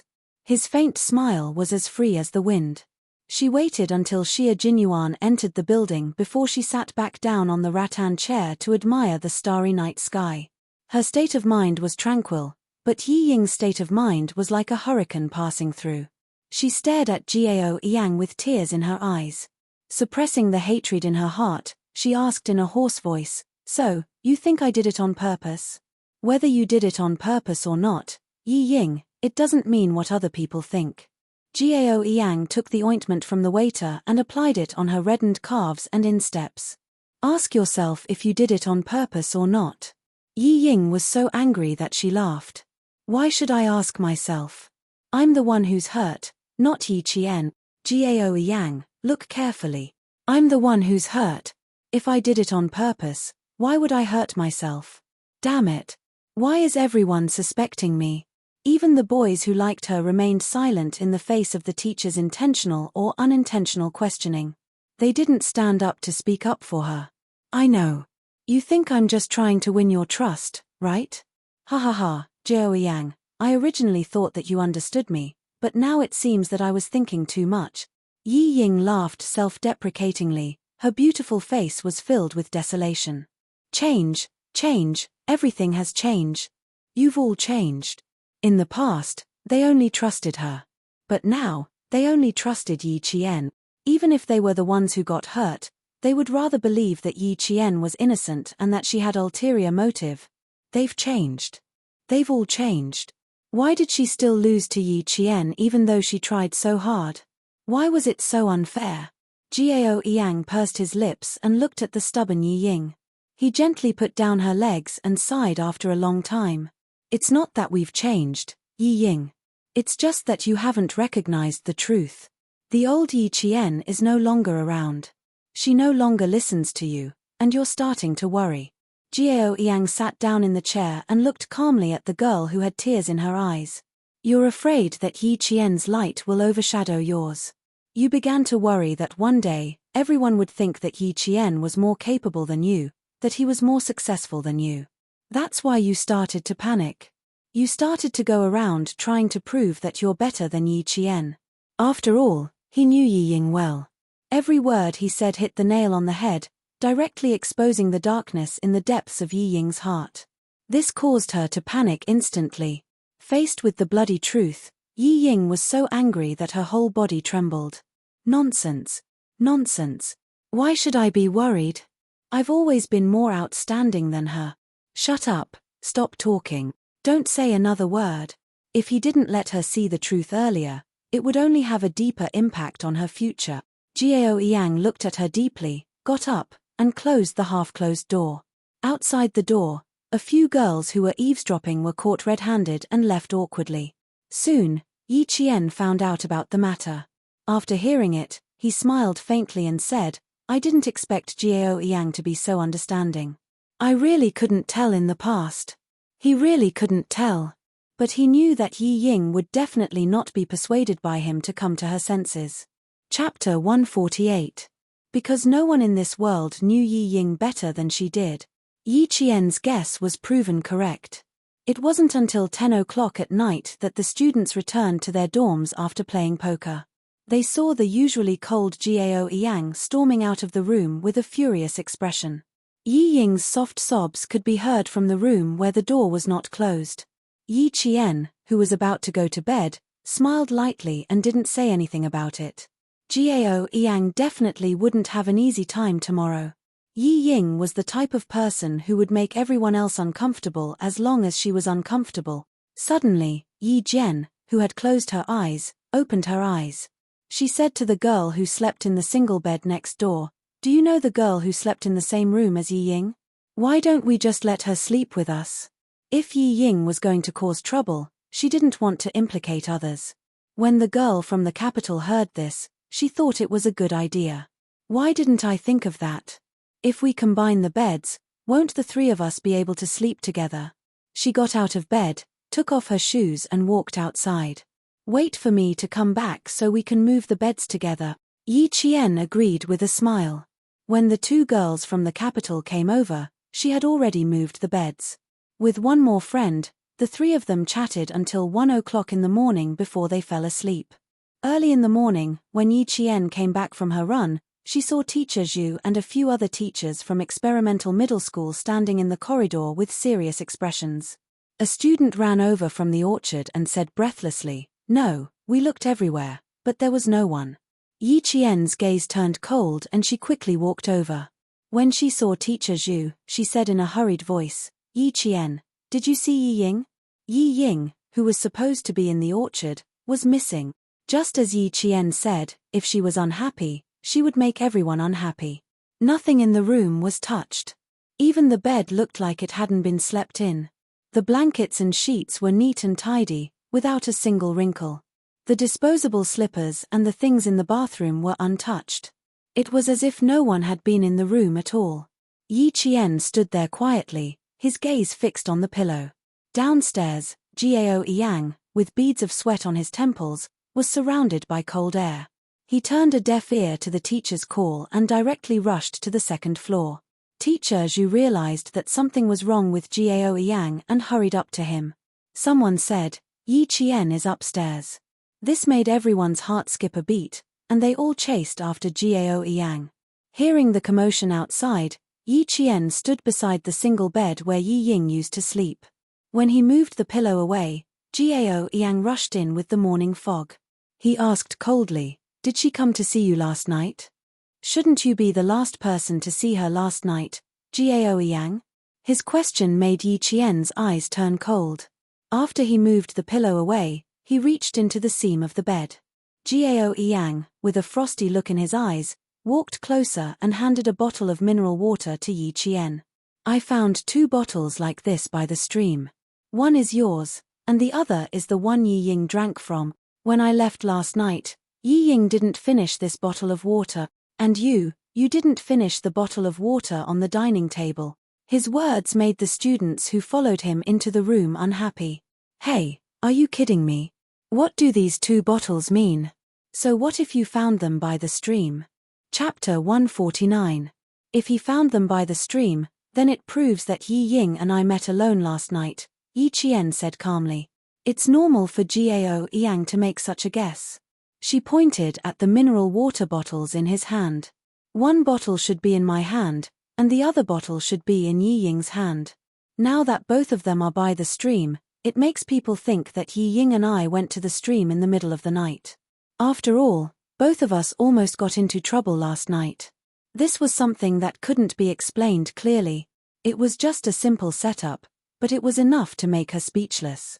Even if the 2 girls who slept with her could prove that she slept with them last night, what about after she fell asleep?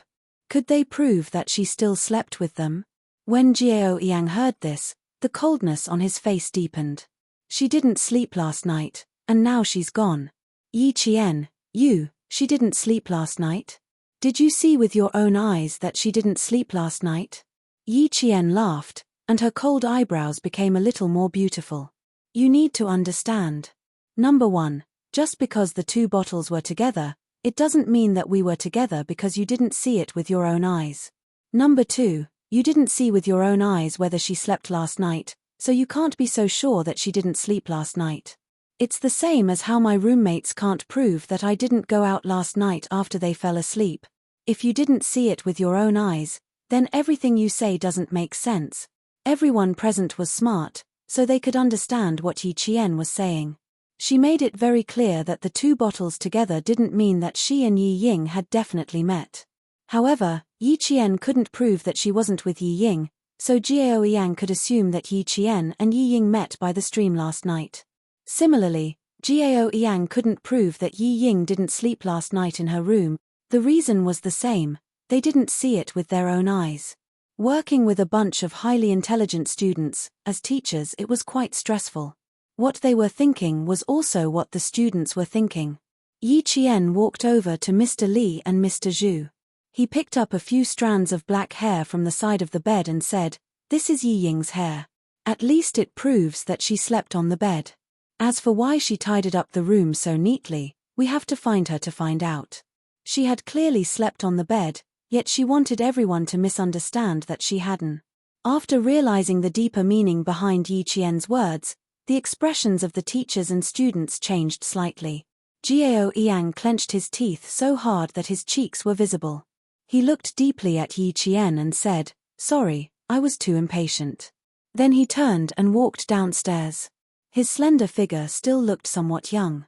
At least, compared to the 2 soldiers who brushed past him, Jiao Yang's back was so thin that it looked slightly frail.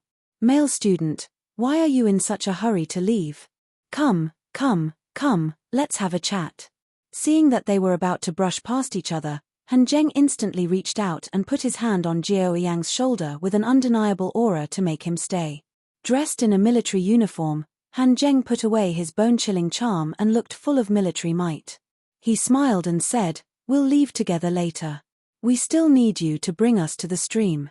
Jiao Yang wanted to resist, but when he calmed down and saw Xia Jinyuan standing at the side, he was slightly stunned. Wasn't this the young major that Yi Qian knew? Chapter 150. Xia Jinyuan glanced at the boy and said to Han Zheng, "You guys go to the stream first. Yi Qian and I will follow." After making an okay gesture, Han Zheng directly took Jiao Yang away from the stairwell without giving him a chance to struggle out of his grasp. Yi Qian had no intention of looking for Yi Ying. In her opinion, this was just an act by Yi Ying. However, the teachers did not think so. They decided to call the police if they could not find her within 3 hours. "I'll go to the stream and take a look. You guys go look elsewhere." She did not want to look, but she had to. Once the police were called, all the students would be taken to the police station for questioning. She would be the focus of the questioning. Once she was listed as the focus of the questioning, she would most likely not be able to go to Australia. Why did Yi Ying go missing? It was obvious that she was here for her. Yi Qian turned around with a cold expression and walked out of the orchard. Instead of looking everywhere, she might as well ask the shop owner about the surrounding terrain. How could a person who felt even the slightest bit of discomfort go far? She wanted to see how she would explain it to the teachers after she found her. She had just separated from her classmates when she stopped again. She saw someone leaning against a peach tree and looking at her with a smile on his handsome face. She's just out for a walk, yet she can cause so much trouble. Little girl, you really have to stay away from her in the future. Seeing that she had stopped walking, Xia Jinyuan beckoned her over. I'm really worried. She hasn't disappeared for 24 hours. Things keep happening one after another. Yi Qian raised her eyebrows and asked with a smile, why? Do you think she disappeared on purpose? Don't you already know if she did it on purpose? Xia Jinyuan chuckled. His smile was as warm as the morning sun shining through the mist. Let's go.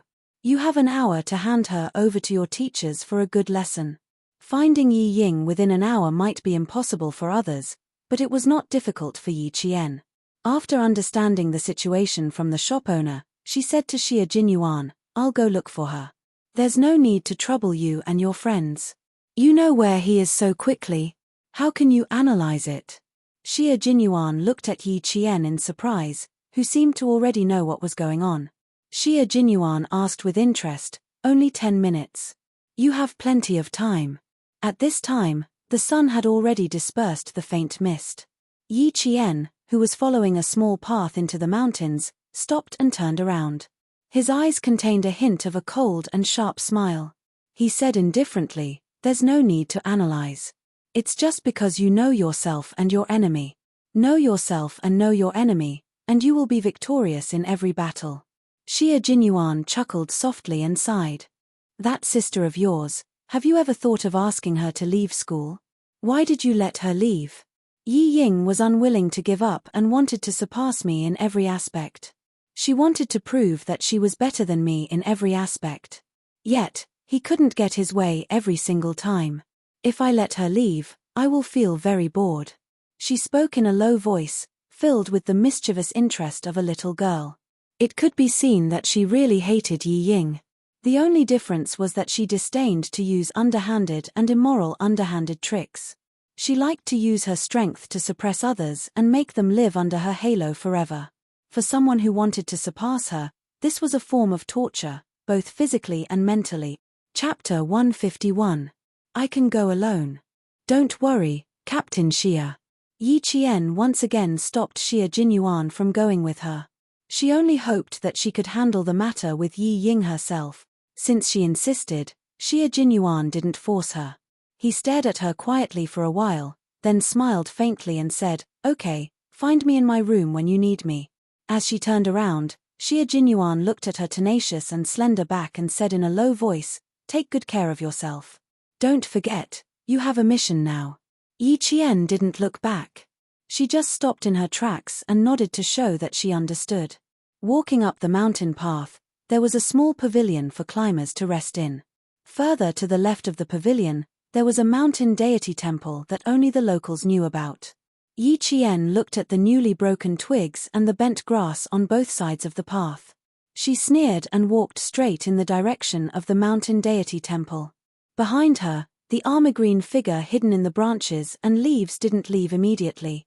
Instead, he frowned slightly, and there was a hint of confusion in his deep eyes. There was something wrong with the little girl just now. Hearing the sound of students talking not far away, Xie Jinyuan didn't hesitate. He turned around and walked quickly towards the source of the sound. Although the mountain deity temple was called a temple, it was actually just a natural small cave that could only accommodate about 3 people. It had a certain amount of history, so the surroundings of the cave were extremely dark due to the smoke of sandalwood. Yi Qian, who had slowly climbed up the mountain for 20 minutes, didn't immediately appear. She looked at Yi Ying, who glanced at the entrance from the side of the mountain deity temple from time to time. The cold light in her dark eyes was like the light of a sword. In the forest, the morning birds flew through the branches and chirped happily. In the quiet surroundings, there was no one else besides her and Yi Ying. Yi Qian laughed silently. If she got rid of Yi Ying now, wouldn't she be able to solve the problem once and for all? His eyes, which were so bright that they could reflect the blue sky and white clouds, were already steaming with killing intent. If he really killed her, how many people would know?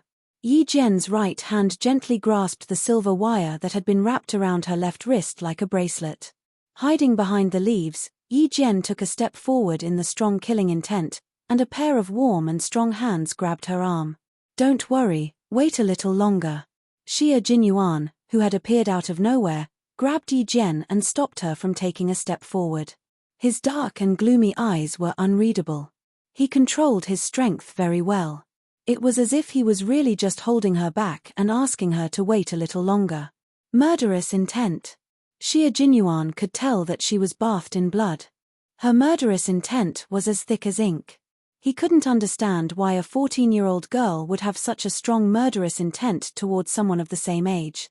Before this, he couldn't tell at all. When her hand gently grasped the silver wire on her wrist, Xie Jinyuan's eyes were fixed. Even when he purposely made the rustling sound of his body passing through the branches, he did not wake her up. In the end, he had no choice but to take action.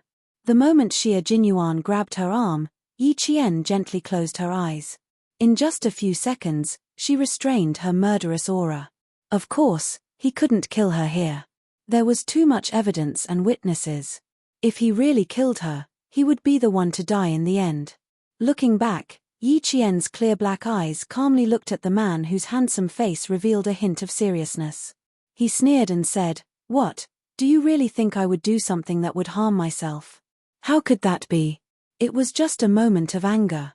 Chapter 152. He was a soldier and had keen observation skills and intuition. He must have noticed something when he tried to stop her. Therefore, there was no need to hide it. Telling him openly would lower his suspicions. It's normal that you can't let down your emotions. I believe that you're smart and won't let down Father Jen and Uncle Chen because of some insignificant person. Xia Jinyuan heaved a sigh of relief when he saw that she didn't look gloomy and didn't look like she was in trouble. He let go of her slender arm and said with a faint smile, "People who make mistakes must be punished. Although it's just a punishment that doesn't hurt or itch, it's enough to let everyone know her character. It's also a good thing for you. Didn't she always want to compete with Yi Qian? Then let's make her pay for the humiliation she suffered, and her image plummeted to the point where no one was willing to travel with her." His words were like a warning bell that shattered the haze in Yi Qian's heart. His pupils contracted slightly and Yi Qian exhaled deeply. He almost lost himself just now. "I'm fine. Captain Xia, you should leave us alone. I don't want to explain too much. After all, she asked Liao Jian to spy on us." After Yi Qian finished speaking, he ignored Xia Jinyuan's reply and walked through the bushes and leaves towards the temple. There was the sound of leaves rustling. Yi Ying, who was hiding behind a tree, leaned back slightly and tiptoed towards the back of the temple. Falling down on purpose and disappearing on purpose. "Yi Ying, how much more of these tricks do you want to play?" The sudden voice behind her made Yi Ying's body stiffen. There was a hint of panic in her eyes. Yi Qian looked at Yi Ying, who was panicking because of his appearance. His dark eyes were cold as he said with a faint smile, "You spent so much effort to frame me. You even purposely put the bottle of water I drank by the stream. But you just had to hide so close. It wasn't challenging at all for me to find you." There was the sound of messy footsteps coming from below. There were also the voices of teachers reminding the students to watch their steps and be careful not to fall. Clearly, they were all heading for the mountain deity temple. Yi Ying, whose eyes were filled with fear, suddenly looked up. Her reddened eyes stared straight at Yi Qian. The hatred in her eyes was like huge waves, rolling over and over again. "I did it on purpose. Heh, you really know how to lie through your teeth." Instead of retreating, she stepped forward and walked directly to Yi Qian's side. She raised her chin arrogantly and said, "Why would I do that? I was the one who got scalded from the fall. Missing? Ha, which eye of yours saw me go missing? Aren't we just standing here?" From the corner of her eye, Yi Ying saw the figures of her teacher and student looming behind the green leaves. Her heart raced, and her eyes flickered. Her voice was filled with fear, and she said in a trembling voice, "Yi Qian, what are your intentions for following me here so sneakily? Last night, you caused me to get scalded. Isn't that enough? What else do you want? Yi Ying, why don't you explain why you wanted to create an illusion that you met Yi Jian last night?" Teacher Zhu, who had stepped through the bushes, looked at Yi Ying with an exceptionally serious expression. "As for why Yi Qian came here, as a teacher, I can explain it to you." 1, 2. Dozens of students stood behind Teacher Zhu. Not a single one of them was not frowning as they looked at the girl who was full of lies. From their eyes, it was obvious that they were doubting Yi Ying's character. Chapter 153. Teacher Zhu's questioning and the students' unfriendliness made Yi Ying's face pale. In school, because of her relationship with Yi Zhifan, Yi Ying's teachers took good care of her. In addition, her grades were good, so the teachers were very tolerant of her. Even if they wanted to criticize Yi Ying, they would explain it in advance so that Yi Ying would know that even if they criticized her, they were still on her side. After a long time, Yi Ying began to have a vague sense of what kind of position a teacher should be in. She was used to teachers speaking up for her. When she suddenly heard Teacher Zhu not criticizing others but questioning her, she, who had never experienced something like this, immediately thought of protecting her dignity. She pretended to be calm and stubbornly raised her chin. With a trembling voice, she argued, "Teacher Zhu, what do I have to explain? My only mistake was that I didn't inform anyone before I left the class. That's my explanation. Whether you believe it or not is your own business." With that, tears welled up in her eyes. She looked at Teacher Zhu pitifully, hoping that the teacher would stand on her side, just like in town middle school. Her reaction made the students look at her with disgust. How could she do this? Not only did she not admit her mistake, she even felt that she was wronged. Some of the students looked at Yi Qian with sympathy. With a classmate like this, life must be difficult. How could she do this? She's too shameless. She's like a dead pig who isn't afraid of boiling water. I really pity Yi Qian. With a classmate like this, I don't know what kind of sin she has committed to have her as her classmate. With teachers present, the students, who had always been virtuous, only discussed among themselves softly even if they were dissatisfied. However, even if they lowered their voices, Yi Qian could still hear them. Hearing this, her indifferent expression had a hint of a smile that no one could see through. Yi Qian was no stranger to doubting a person's character. When she saw the teachers and students doubting Yi Ying's character, she had the urge to laugh out loud. The heavens were right, and retribution was not pleasant. What she went through back then was what Yi Ying was facing now. The only difference was that he had been wronged back then, while Yi Ying had reaped what she had sown. Teacher Zhu felt his heart ache from anger. Was this still a student? He was the ancestor that the teachers had to worship. However, as a teacher with high professional ethics, she did not embarrass Yi Ying in front of all the students. Instead, he said to Yi Qian, "In order to find her, all of you skipped breakfast." It was only 7 o'clock, and it was almost time to go back and have breakfast. "I'll leave this to teacher." Teacher Zhu, who had already noticed the strange look in the students' eyes, sighed softly and said, "Everyone makes mistakes. All of you should disperse." A teacher's job was to impart knowledge and dispel doubts. Even Teacher Zhu, who had doubts about Yi Ying's character, knew to stand up for a student who had made a mistake. As a teacher, not only did he impart knowledge, he also taught his students how to behave. This was the difference between Teacher Zhu and Teacher Ku. In this life, it was Yi Ying's great fortune to have met Mr. Zhu. In her previous life, it was Yi Qian's misfortune to have met Teacher Ku. The two girls who stayed with Yi Qian last night stared at Yi Ying unkindly. They walked out from among the students and said to Yi Qian, "Ignore them, despicable people." Chapter 154. Stop talking. Let the teacher handle this. Let's go have breakfast. Even though the other student had her own opinions, under Mr. Zhu's influence, she did not say anything that was unfair. Instead, she held Yi Qian's arm and comforted her. "Don't take it to heart. This kind of person is just jealous of you." The girl's voice was neither loud nor soft, just loud enough for everyone to hear. Hearing this, Yi Ying's expression changed. She opened her mouth to confront her. "Why would I be jealous of her? What does she have to be jealous of? You." "Sorry, I don't want to talk to a person with a flawed character like you. Whatever I say has nothing to do with you." A girl from the north retorted coldly. "Let me give you a kind reminder. Don't take it personally. It will affect your mood." Laughter came from the mouths of the students. While they were full of ridicule, they were also disdainful of Yi Ying's behavior. At that time, they were suspicious. Now, they were sure. Yi Ying's character was problematic. Jiao Yang, who had come over but had not said anything, clenched his fists tightly. Yi Ying. He never knew that there was a side to her that was so unbearable. Could it be that everything he saw in the past was fake? His gaze moved from Yi Ying to the other girl, whom he had always thought was unbearable. He saw that she was still calm in the face of Yi Ying's accusation. She was calm and unhurried, as natural as a flower blooming and withering. She did not try to defend herself. She let Yi Ying direct this cheap farce alone. She had already won against Yi Ying several times over just by remaining silent. She walked to Yi Ying's side and said calmly, "Yi Ying, I hope you remember that you don't just represent yourself outside. You also represent Fujian High School.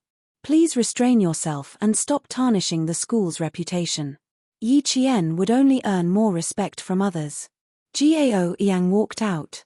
His footsteps were heavy as he walked to Yi Qian's side. He lowered his head and said clearly, I apologize for my shallow thinking. I'm really sorry, Yi Qian. I thought I was right, but reality slapped me hard in the face. I realized that what I saw might not be right. I'm very sorry, Yi Qian. He didn't say anything to ask Yi Qian to forgive him. He bowed deeply before her, then straightened up abruptly. He didn't take another look at Yi Ying, whose eyes were filled with hope because of his appearance, and turned to leave.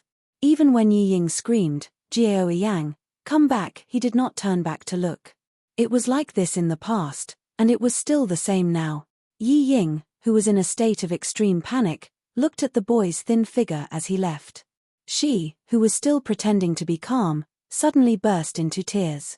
It was unclear whether she was crying because of Gao Yang's departure or because of the teacher's interrogation. No matter what her reason was, Yi Qian did not care. He knew that from today onwards, Yi Ying's life would not be as smooth as her previous life.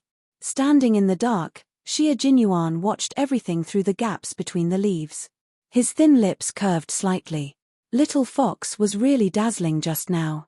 She was obviously not outstanding, but the way she handled the situation won the respect of the teachers and students.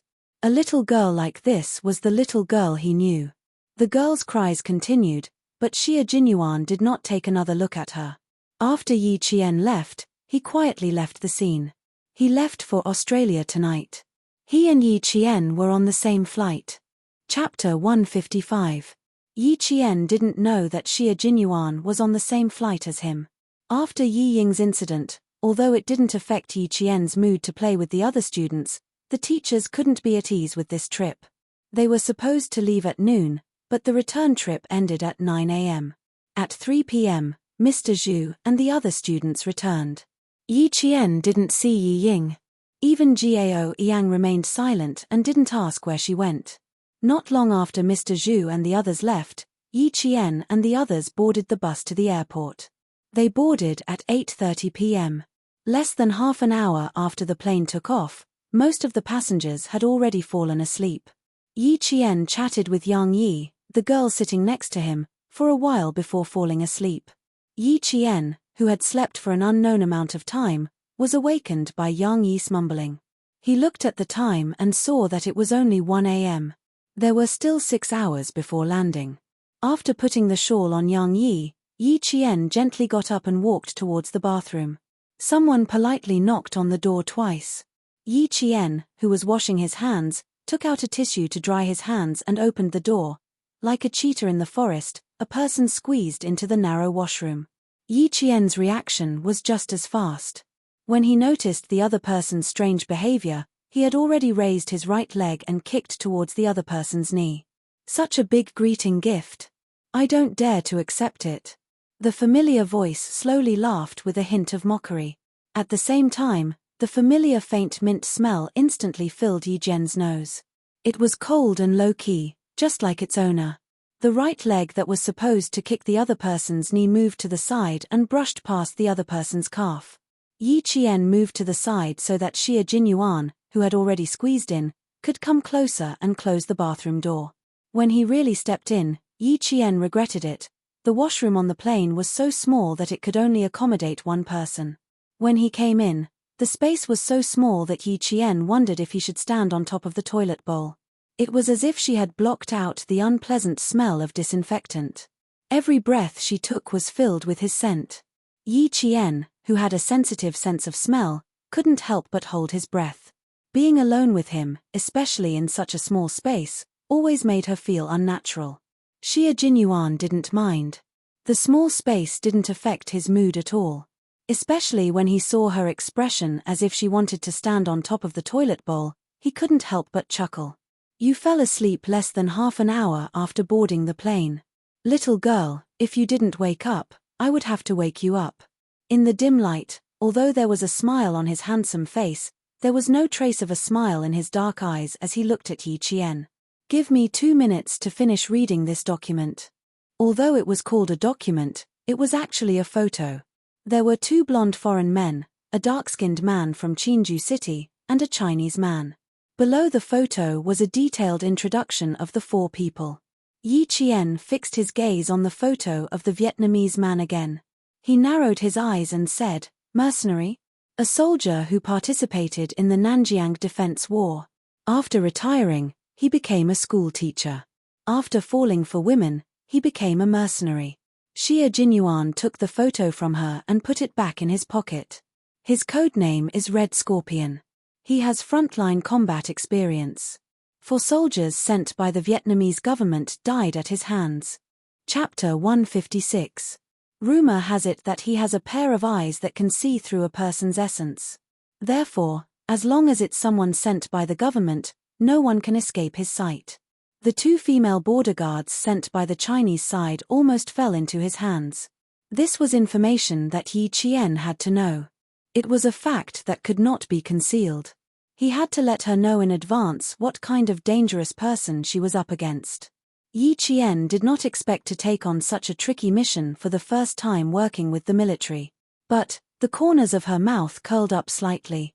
There seemed to be a fire in her dark eyes. "I think I understand why you need a student like me to work with you." "That's right. That's why we need you." Xie Jinyuan laughed. He knew that this bold girl would not back down. "Don't be afraid. You're a student and a contestant in this competition. No matter how alert he is, he can't be so thorough. He will arrive in Sydney at about 8 o'clock tomorrow. He will arrive at the hotel at about 11:30 Sydney time." The man in the photo appeared in the group of Vietnamese students. The Chinese student was the one who received him. As for what Yi Qian needed to do, all he did was report to Xie Jinyuan and the others in a timely manner, including who the Vietnamese student was in contact with. This was a drug trafficking network that used students. The drug gang established a strict drug trafficking network in Laos, the border area of Vietnam, and the relevant provinces and cities in Vietnam. From purchasing to transporting, to bribing, they successfully transported their drugs.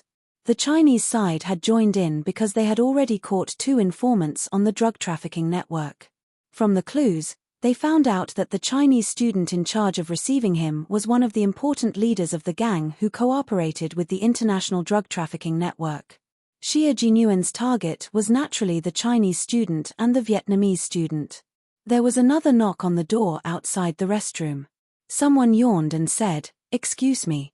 Yi Qian's body stiffened. He stared at Xie Jinyuan with his clear eyes and pointed at himself. "What do we do now?" A man and a woman were in the restroom. "What if they were blocked by someone?" "The toilet is broken." "I'm very sorry. We'll take care of it immediately." "I'm very, very sorry, sir." As the flight attendant on duty apologized, Yi Qian walked out of the restroom expressionlessly and returned to his seat. Because the toilet bowl was broken, a gentleman stepped forward to help the little girl, but to no avail. After that, he called for the flight attendant. What a perfect explanation. This time, Yi Qian did not go to the bathroom. After nearly 12 hours of flight, they arrived in Sydney at 8:40 a.m. the next day. At this time, it was 10:40 a.m. in Sydney, which was 2 hours earlier than in China. About an hour later, the 12 students arrived at the hotel under the guidance of the Australian reception teacher. As soon as they arrived at the hotel, they saw an English slogan at the bright entrance, "It's important to participate, not win." It meant that the important thing was to participate, not to win. This was the spirit of the mathematical Olympiad. Wang Mo stood in front of the banner with a serious expression on his face. He said to Yi Qian, who was standing beside him, in spirit, it might not be the case. Sending 12 members to participate in the competition and selecting them from all the schools in the country was enough to show how much importance the country placed on this competition. Don't put so much pressure on yourself. Since you're here, just participate well. Yi Qian twisted his luggage and smiled at Wang Mo, who was in his 3rd year of junior high. It's mealtime. Don't think about these stomach-aching things. Chapter 157. While the 2 of them were talking, a bus drove over. It circled around the fountain and slowly stopped at the entrance of the hotel. Just like the bus the Chinese students were on, when the rear doors slowly opened, The Chinese students who were walking towards the hotel heard the commotion and turned around to look. Their competitors had arrived. In this competition, the participants from each country wore an armband representing their country on their sleeves. It was easy to tell which country they were from. This time, there were 6 teams from Asia participating in the competition. When the doors opened, they saw the same Asian faces, except that their skin was slightly darker. They were dressed in the same uniform and walked out. Their gazes all landed on the other party's arm. When they saw the national emblem of a 5-point star on a red background and 2 bundles of golden rice ears symmetrically surrounded by red ribbons, the Chinese students knew which country this student was from. The Vietnamese students who got out of the bus did not expect to meet their competitors at the entrance of the hotel before they even arrived. The eyes of the students from the 2 countries met for a brief moment. It was as if sparks were flying. Before the competition even started, the competition had already begun. Yi Qian, who was a few steps behind, nodded and smiled at one of the students, who was probably the leader of the neighboring team. He teased Wang Mo, "Your eyes are about to pop out of their sockets. Those who don't know would think that you're looking at a beauty.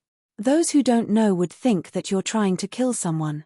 They're glaring at me, so I'm glaring back." Wang Mo chuckled. Following Yi Qian, he smiled faintly at the Vietnamese boy who was glaring at him. "However, I still think that it's better to be friendly." Yi Qian laughed. His laughter was faint, but it was indescribably pleasant. "Let's go, Student Wang. We still have to rush for lunch."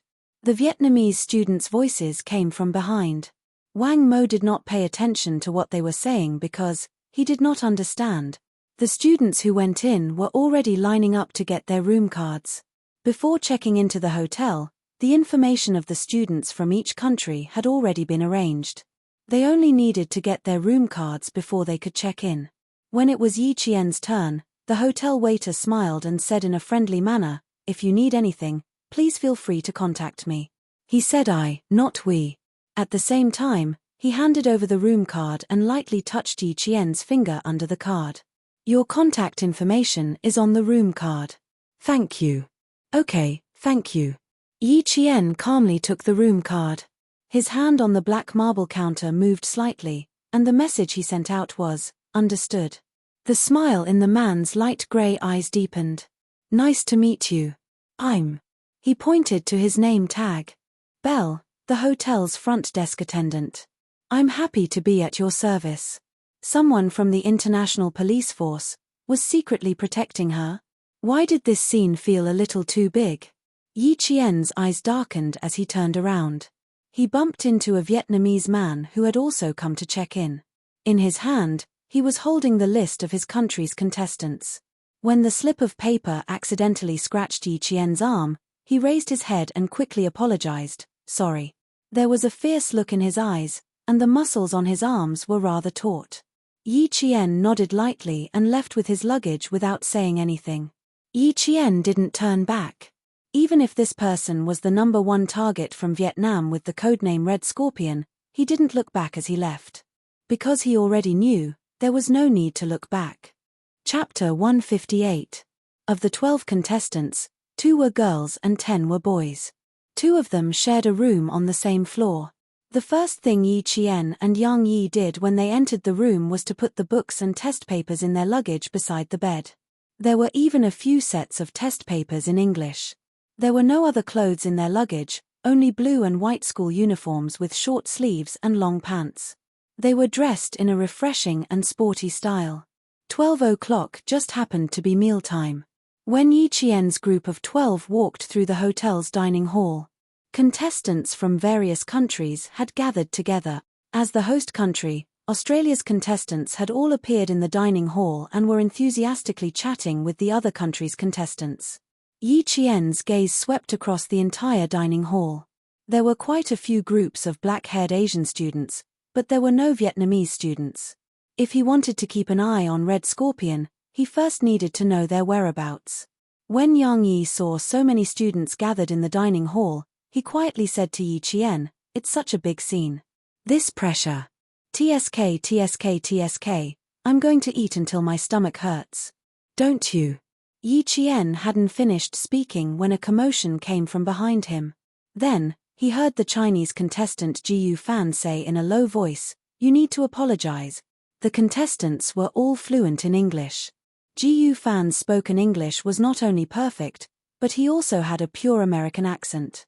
Yi Qian only needed to hear his voice to know that it was him who had spoken. When he turned around, he saw a Vietnamese boy glaring fiercely at Ji Fan. There were a few books scattered on the floor. They were the materials Ji Fan had brought over from China. "Why should I apologize?" The Vietnamese boy not only had a fierce gaze, even his tone was fierce. He sneered, "This is a public place. You're obstructing us by standing here." Not only did the boy's fierceness come out of nowhere, there was even a hint of hatred in his words. When he looked at the other Vietnamese students, they were all the same. It was as if the Chinese students standing in front of them were their enemies. "You guys are a bunch of rude invaders who only know how to invade. You want me to apologize? Don't even think about it."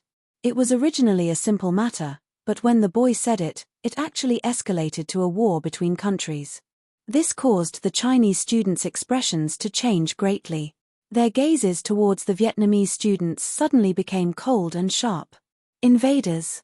How could he have the audacity to say that the Chinese side was an invader? Yi Jian's expression was calm, but there was a cold glint in his black eyes that shot towards the Vietnamese student like an arrow. She walked over. She stood in front of Ji Fan, and said softly to him, "Teacher, we don't want to argue with them over this kind of matter. If these Vietnamese students wanted to discuss the war between the two countries for the past 30 years, she wouldn't mind having a good chat with them." Ji Fan lowered his head and glanced at the book that was knocked to the ground by the other party. He thought that he should not argue with students from other countries in Australia. When he bent down to pick up the book, Yi Jian directly grabbed his wrist and said with a smile, "Apologizing and picking up books is what they should do. It has nothing to do with national wars, countries. She spoke in English. Her voice was clear and there was a calm smile in it. She spoke naturally and generously, but there was a stern look in her eyes. Don't let them bully you." Yang Yi saw that the situation wasn't right. It was obvious that the other party was deliberately stirring up trouble. He said with a gloomy face, "I don't believe they dare to do anything here." Chapter 159. Calling the teacher over was obviously the best way to deal with this situation, but the Vietnamese students had taken the Chinese students' etiquette as cowardice. When one of the boys saw that Yang Yi was about to leave, he immediately raised his hand to stop him and said in a harsh tone, "You can leave, but you have to apologize to us." If this time it was really an apology from a Chinese student, then this matter was not an ordinary matter. If this matter spread internationally, it would be equivalent to a few Vietnamese students trampling on the dignity of a country. The other party raised his hand first, and the atmosphere instantly became even more tense. Yang Yi's face was filled with shame and anger, and he gritted his teeth and said, "Please tell us the reason why you want us to apologize." "Reason? What reason do we need to give to invaders? If you want to apologize, then apologize." The Vietnamese student who blocked Yang Yi's path sneered repeatedly, as if he was the judge and could represent the entire country. As such, Yi Qian smiled faintly and raised his hand. "If you can represent your country right now, then you can stand on the battlefield and use your strength to express your patriotism. Instead of standing here and using a laughable excuse to express your patriotism, because all I see is your cowardice and cowardice." She pressed her wrist against the other party's as she spoke with a faint smile, but the strength of her wrist didn't yield in the slightest, and she directly pushed the other party's hand to the side. "Not only are you not apologizing after bumping into us, you're even twisting words and forcing logic. Please first clarify where you are and why you're here." Her voice was piercingly cold and carried a majestic aura.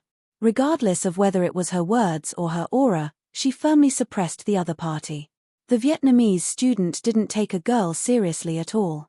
Only when he secretly compared their strength did he realize that he had underestimated the Chinese girl. Yi Qian's hands were tied with iron balls during sniping training, so the strength of her arms was far beyond that of an ordinary girl.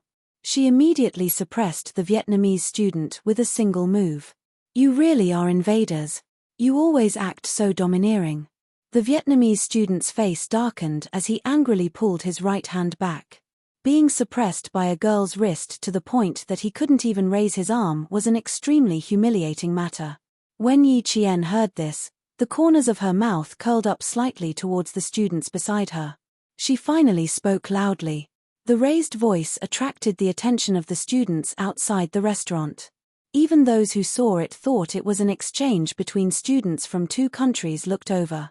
The rest of the words were not heard by the students, but the word invaders was heard clearly. Some students stood up and walked towards the entrance of the cafeteria. Someone asked, "What are you talking about?" "Invaders. Why are you talking about this topic?"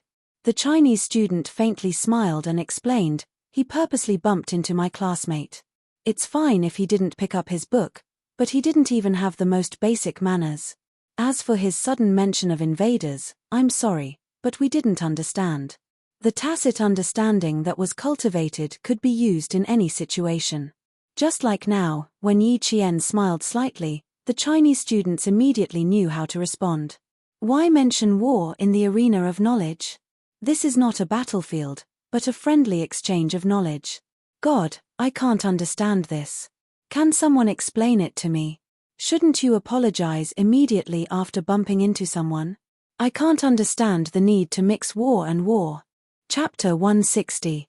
No matter how good a person was at twisting words and forcing logic, they could only retreat in defeat in the face of everyone's condemnation. What's more, students from all over the world were talking about it. Soon, a trace of panic appeared on the faces of the Vietnamese students. "Why didn't you go in?" The Vietnamese man with the codename Red Scorpion walked over and saw the panic on his students' faces. On the other hand, the Chinese student had a cold expression. He frowned and asked his students again, "What happened to you guys just now?" He was holding a stack of documents in his hand. Behind him were two other Vietnamese teachers who were also holding the same documents. Under his cold gaze, the few Vietnamese students who had hatred on their faces earlier lowered their heads and whispered what had happened. Gao Yang, who had been silent all this while, suddenly opened his mouth and coldly interrupted the students' words. "Please tell your teacher the whole story again. Tell your teacher the truth about what exactly happened." The first part was in English, but the second part was in Vietnamese. When he opened his mouth, the Chinese student wasn't frightened. Instead, the Vietnamese student was so frightened that his expression immediately tensed up. Yi Qian glanced at Red Scorpion and slightly pursed his lips.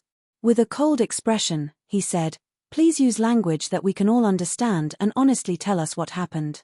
If the invaders hadn't been mentioned, this dispute would have just been between students. When Red Scorpion heard his own student mention the invaders, he immediately understood why the Chinese students refused to back down. The Chinese teacher walked over with the documents in his hand and happened to hear the second half. His expression was so serious that it made the Chinese students feel apprehensive. The Vietnamese students were able to pick up the books and apologize without a hitch. The four Chinese teachers didn't leave immediately. Instead, they said to Yi Qian and the others, "You guys go eat first. Leave this matter to the teachers."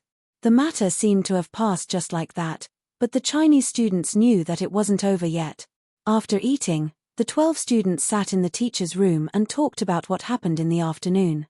They were still a little angry. The leader of the group was Teacher Li from Beijing's experimental high school. When he saw that the students were still talking about the war of self-defense against Vietnam in 1979, he sighed and said, "You guys still know too little. They're not talking about the war of self-defense against Vietnam in 1979, but the counterattack of Laoshan in recent years.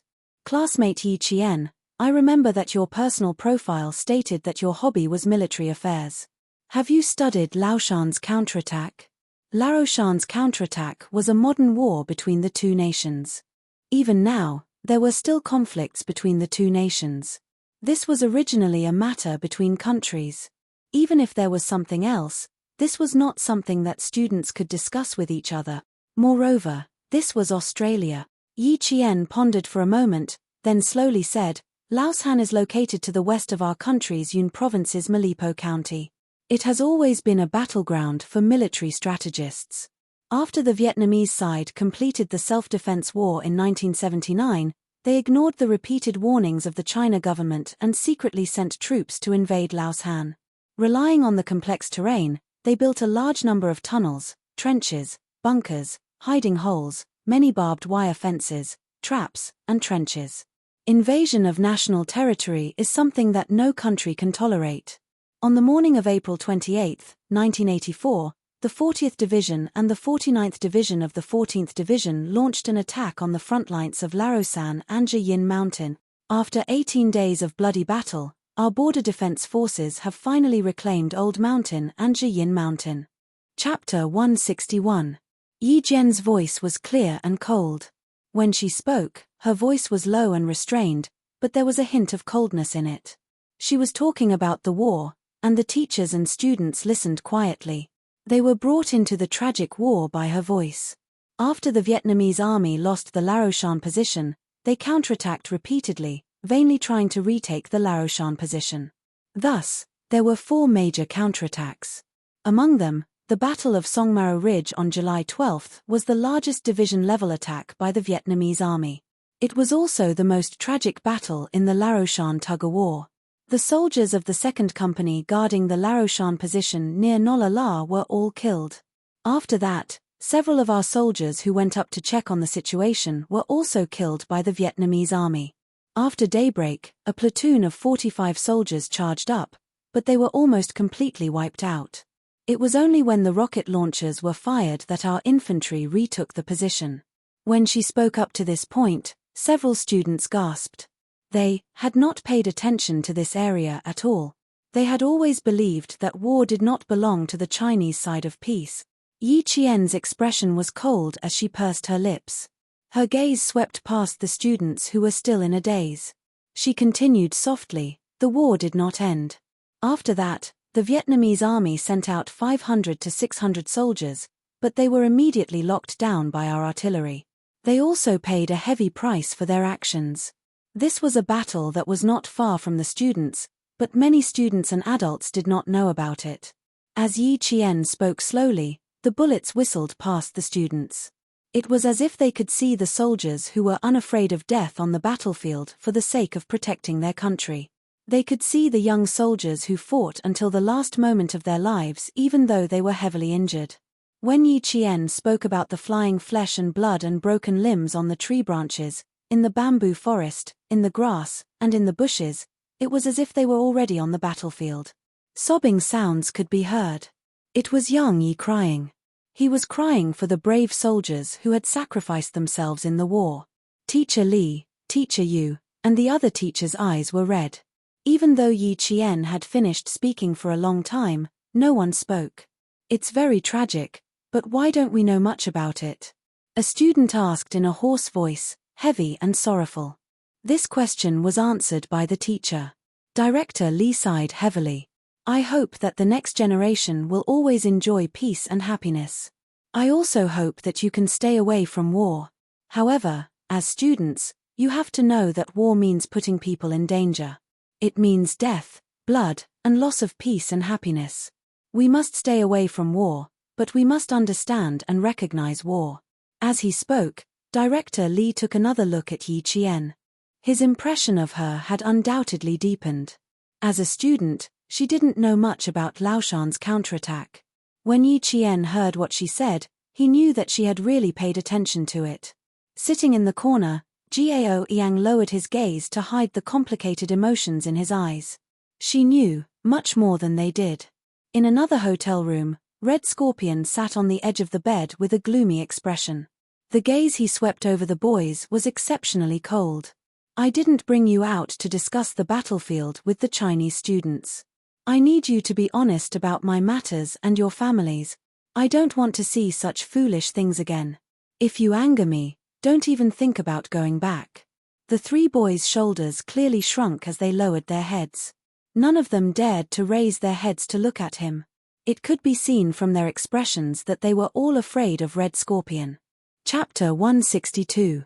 There was no one who wasn't afraid of him, and these 3 boys were even more afraid that their teacher would end their lives at any moment. They left in a panic and didn't raise their heads as they quickly entered the opposite room. It can't be. They're living next door to us. Yang Yi's eyes were wide open as she looked at the three figures that flashed before her eyes.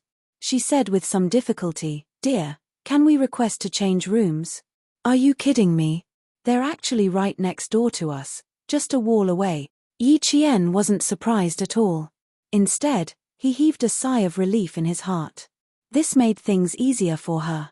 It looked like Xia Jinyuan had made meticulous arrangements for her. From this, it could be seen that Red Scorpion was definitely someone who was difficult to get close to.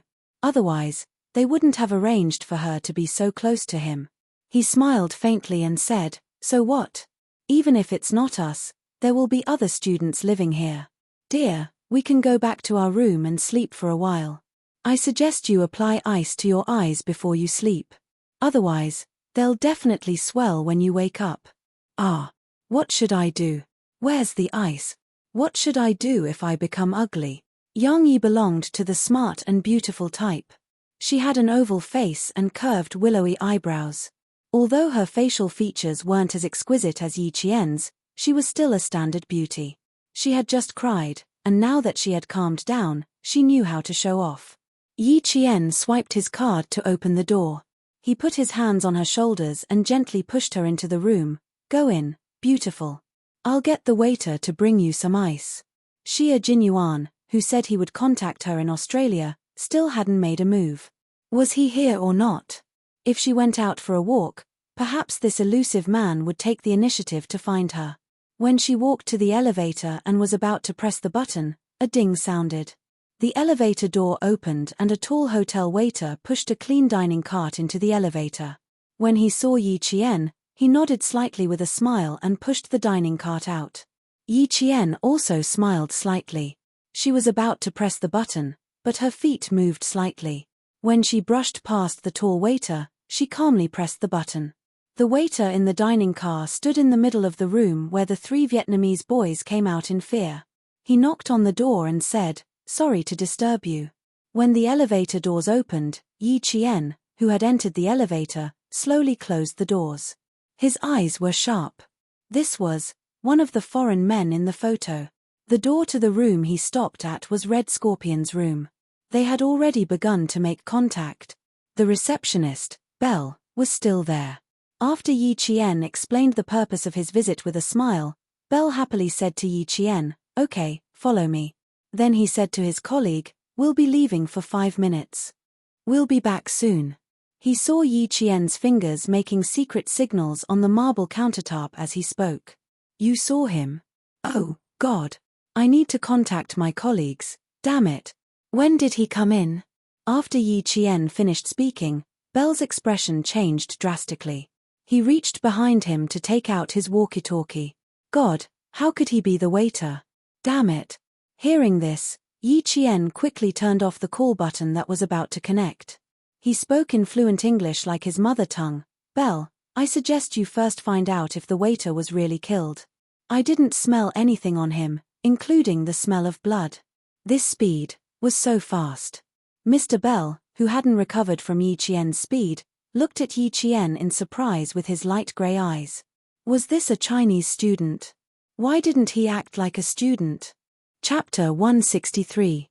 After the initial shock, Bell's expression was cold and serious as he said, "Yes, your suggestion is very good. That's right, I should go and find out where the waiter is. Maybe God will bless him and let him be safe." Yi Qian let go of his hand and looked at him with dark eyes. "No, you still need to prepare for the worst. There are countless ways to make a person die quietly without shedding a drop of blood. Also, how did the suspect get in? Does he have friends in the hotel? Bell, you're a police officer. You should know what I mean. I stopped you only because I didn't want to alert his friends in the hotel, and I didn't want to put myself in danger. After all, I was the one who met him just now. For a criminal with countless lives on their hands, they would rather kill 100 innocent people than let one person go if there was even the slightest movement. If there really were friends in the hotel, then Belle's actions would make her the next target of the criminals. She had been targeted too many times in her previous life. In this life, She had to be alert if there was even the slightest abnormality. Belle put away the walkie-talkie and looked at Yi Qian with his deep, light grey eyes. After a few seconds, he sighed. Jane, you're really special. Now I understand why the young major insisted on you being the informant among the students. He was unbelievably calm. He didn't seem like a student, but like an experienced police officer. He was even calmer than Belle, who had been a police officer for 5 years. If a student was like this, then wouldn't the soldiers sent by the Chinese side be even more powerful? Belle had a feeling that the people sent by the Chinese side were definitely not what some people were mocking. Soldiers trained by a backward country, not even as good as the traffic police on the street. Please give me the ice. I need to send it to my classmate upstairs. Yi Qian was really calm. Even his eyes were as calm as water without a trace of emotion. I also need a communication device to contact you. If you have one, please give it to me. Thank you. Belle immediately put the ice into a stainless steel cup. When he spoke again, he didn't have the casual tone of an adult talking to a child. It was to truly place Yi Qian in the right and equal position. Yes, I need to give it to you. Not only is it a communication tool, we have also equipped you with a locator. By the time Yi Qian returned upstairs with the ice, she had 2 extra items on her body. One was a locator, and the other was a transmitter. As for Yang Yi, he was already sleeping soundly. After wrapping the ice in a towel, Yi Qian gently placed it over Yang Yi's eyes, who had already fallen asleep. Then, he gently moved the sofa in the hotel and slowly placed it against the wall. Red Scorpion's room wasn't even bugged. It wasn't that they didn't want to, but that Red Scorpion's anti-reconnaissance ability was quite strong. No matter where the bugging device was installed, he would be able to find it. This also reflected how difficult it was to deal with Red Scorpion. They were only separated by a wall, so he didn't know if he could hear anything. After pressing his ear against the wall and listening for a while, Yi Qian gave up. He didn't hear anything, which was to be expected. Thus, Yi Qian didn't continue listening. After flipping through a few Math Olympiad papers, he leaned against the sofa and fell asleep. Chapter 164. When she woke up, there was someone knocking on the door. It was a blonde, handsome boy with blue eyes and 2 glasses of iced cola in his hands. He smiled at Yi Qian as she opened the door. Hey, I'm Orban. Nice to meet you.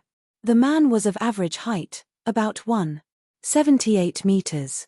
His warm smile was as sweet as cotton candy. We'll be having a party by the swimming pool tonight. I hope you and your friends can join us. It was a passionate invitation from a handsome boy.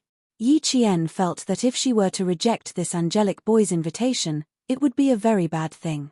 It would be too rude. As it turned out, there was no student who could resist the temptation of a party. Yi Qian watched as the boys and girls held crystal glasses filled with champagne and gently clinked glasses. They chatted happily and without any obstacles by the colorful swimming pool. From their faces, she couldn't see any nervousness from the competition. It was as if they were here for a vacation, relaxed and comfortable. Yi Qian stood in the dark, keeping an eye on Red Scorpion's side. She sipped her champagne until a familiar low voice suddenly came from her earpiece. She walked over to Wang Mo, who was closest to her, and said, I need to go back to my room. Then she left with a calm expression. When the door opened, there was a faint but familiar mint smell in the air. Yi Qian gently closed the door and locked it. In the dimly lit room, she saw someone sitting on the sofa. The figure in the dark was like a beast hibernating in the dark, waiting for its prey to arrive. Without turning on the lights, Yi Qian walked over to another sofa and sat down. The first thing she asked was, that waiter should have met with a mishap, right? People of different statuses even talked about different topics. Yes, he was killed around 2:10 in the afternoon. His body was hidden in the hotel's utility room. Xia Jinyuan spoke softly, his cold voice carrying a hint of hostility. Red Scorpion is already on the move. The first transaction should be completed soon. The Chinese target hasn't appeared yet, so we won't make a move for now. In the dark room, his usually sharp and cold gaze was more substantial than usual. When it fell on Yi Qian, it was especially serious. The two foreign suspects are the targets of the international police. They have nothing to do with us. Yi Qian, you know what I'm talking about, right? Their conversations were always full of mystery. Sometimes, even if one tried to guess, they might not be able to understand. However, if the two of them had a certain level of tacit understanding, they would be able to understand each other's meaning with just one sentence. Yi Qian paused for a moment, then said calmly, I understand. What we need to do is within our duties. As for how the international police arrange things, it's not something we can interfere with. Little girl, it's good that you know. You don't have to say any more. Xie Jinyuan smiled coldly. Our country is still a little weak in the eyes of some other countries, he said. Our country is still a little weak in the eyes of some other countries. In 1995, all aspects of China were still in the process of revitalization. However, whether it was the national economy or the military, they were all secretly developing in the best direction. Yi Qian had been there before, so he knew what the future would be like. On the other hand, Xie Jinyuan was a soldier, and his family was the core of the military. Naturally, he knew more. As for why some countries said China was weak and didn't allow China to interfere too much in this operation, the reason was simple. As developed countries, they thought China was weak. Regarding this, China, which had always kept a low profile, naturally continued to keep a low profile and didn't say much. Chapter 165. This was what Xie Jinyuan wanted to express. Since Yi Qian could think of not interfering with the international police, she naturally understood what he was trying to say. The country's weakness was a heavy topic, but at the same time, it was also a kind of motivation. Fortunately, China had always been motivated to become a powerful country. Yi Qian was not deceived by his fake seriousness, because she knew that in the near future, China's military strength would make the former world's superpowers feel threatened. She smiled slowly and said, You should know better than me how powerful we are. If you don't interfere too much, then I, as a student, won't. No, little girl, we will interfere, but not now, but. Xie Jinyuan raised his eyebrows slightly. His cold and handsome face was calm and composed. His innate elegance at this moment made his temperament even more cold and unpredictable. He smirked and paused for a moment. Then, he slowly said, Instead, they will have no choice but to ask for our help. Just you wait, little girl. Since we are here, how can we let some people look down on us? Soldiers were proud and at the same time, they represented the country's military strength. If they were looked down on, of course, they had to be ruthlessly dealt with. What should we do? I'm suddenly looking forward to the day you mentioned. Yi Qian smiled, her clear eyes shining like stars as she looked at the arrogant man in the dark. I hope that when the time comes, Captain Xie will still think of me and let me experience it. Her words made Xie Jinyuan smile happily. He stood up from the lounge chair, his cold and slender figure as sharp as a sword. Hearing his cold voice, he said indifferently, Don't worry, little girl. Time is not the only thing that makes you grow. You still need more training. He looked forward to her growth, so he would do his best to let her lay the strongest foundation in the process of her growth. The party downstairs didn't end until 10 p.m. If it weren't for the teacher's reminder, it would have gone on even later. Yi Qian didn't go downstairs. Instead, she stayed in the room and digested Xie Jinyuan's words, using the excuse of doing test papers as an excuse. A gentleman has to do what he does and doesn't do what he does. Just thinking about it made her motivated. There are 3 rounds in the competition. One is a team competition, one is a theory test, and the last is a trial test. It will be held over 3 days, 5 hours per round. It starts at 8 a.m. and ends at 1 p.m. Early the next morning, a group of students still hadn't woken up from last night's party and were already preparing for tomorrow's competition. Director Li did not waste his breath. Yesterday, they had played and slept. Today, no one would be able to rest as easily as yesterday. With a wave of his hand, it was as if he was here in person, causing the students who wanted to relax in the afternoon to stop. Once they immersed themselves in their studies, they realized that the day had passed just like that. Rest early tonight. Go to bed at 9 o'clock sharp. Hand over one of your room cards. Our teacher wants to check on you one by one. When they went downstairs for lunch at 5:30 p.m., Director Lee made another move. He confiscated a room card from each room so that it would be easier for them to check the rooms. In China, it was normal for teachers to check the rooms. Last night, when they were chatting with students from different countries, the teacher directly pushed the door open and checked the rooms. TSK, TSK, TSK. The expressions on the faces of the foreign students were unbearable. It was as if their bodies were being violated. They couldn't accept that the teacher didn't care about the students' privacy and barged in without their permission. They obediently handed over their cards and followed the 4 teachers to the cafeteria for dinner. Chapter 166. When the 12 of them walked out of their rooms, they saw that the Vietnamese students on the same floor had also walked out of their rooms. It looked like they were heading to the cafeteria to eat just like the Chinese students.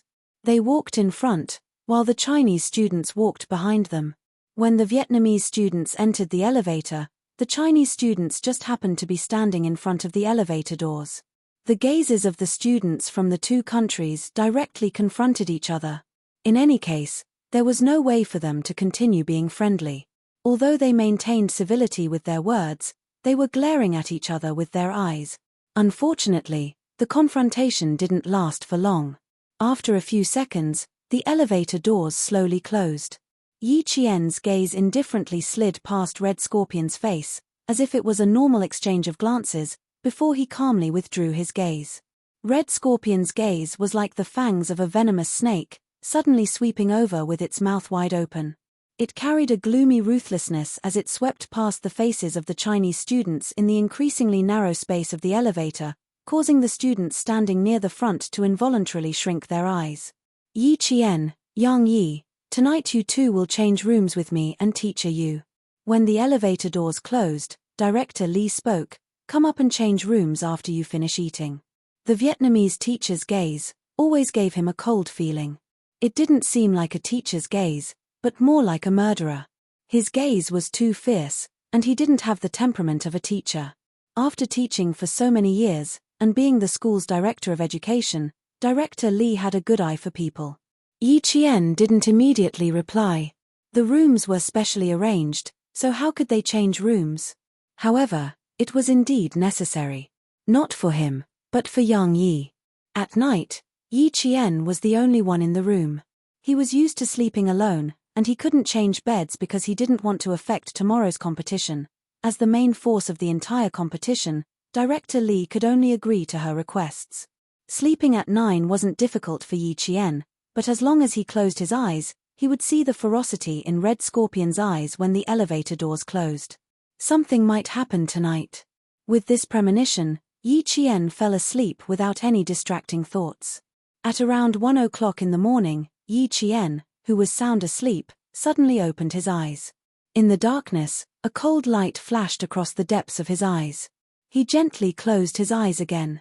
The originally tightly shut door quietly opened. The light from the corridor shone into the room, then disappeared as the door quietly closed. Someone tiptoed into the room, even holding their breath. He didn't walk to the bedside.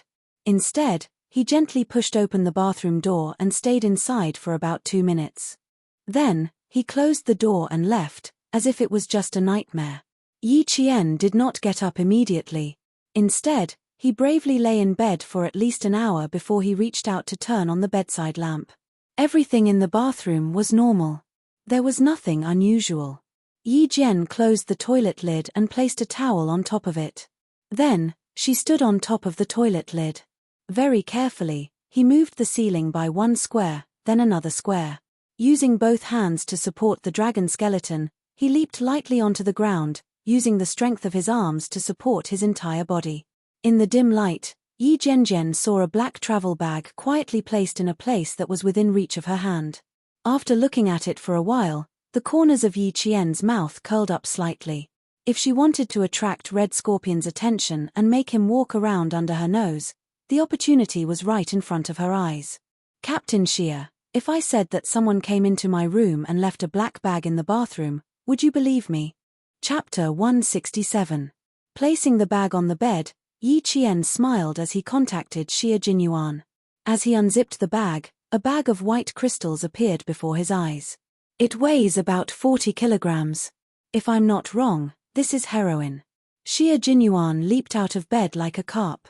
His deep, handsome eyes were cold as he said in a deep voice, "Wait for me. I'll be right there." He didn't even give Yi Qian a chance to refuse before he cut off the call and rushed downstairs. He didn't even go through the front door. Yi Qian was stunned for half a second when he heard a light knocking sound coming from outside the window. Then he rushed over and pulled open the curtains. He saw the dangerous man who said he was coming over a minute ago standing dangerously outside the window. There was no cover except for a few potted plants. Yi Qian's mouth twitched slightly as he hurriedly opened the window. "I don't want to go through the front door. I want to go." He stopped halfway through. If they couldn't go through the front door, it meant that they had to avoid being noticed. Did that mean there were accomplices of the suspect in the hotel? When he entered, Yi Qian's expression instantly turned cold. Instinctively, she reached out and wrapped her slender arms around Xie Jinyuan's shoulders. "Be careful. We're on the 8th floor. If you fall, you'll be crippled even if you don't die." The little girl's slender arms gave him a sense of security. Even though he didn't need her protection, Xie Jinyuan knew very well that the moment she wrapped her arms around his shoulders, his heart was filled with warmth. He hadn't misjudged little fox. She was only a student, but she already had the awareness to protect her comrades at all times. He didn't reject her and even reached out to hold her slender but indomitable shoulders. Then he jumped down from the window. The two of them were like comrades who had known each other for many years. One was tall, and the other was short. Under the dim light, they looked so harmonious. Heroin. It weighs 42 kilograms. If it's converted to Vietnamese currency, you won't have to worry about food or clothing for several lifetimes. Yi Qian placed the black bag on the coffee table. 1 hour and 5 minutes ago, Red Scorpion personally came in and put it in my room. Xie Jinyuan furrowed his brows and looked at Yi Qian sternly. "You discovered it an hour and 5 minutes ago, and you're only telling me now?" The major was a little angry. What if something happened to the little fox?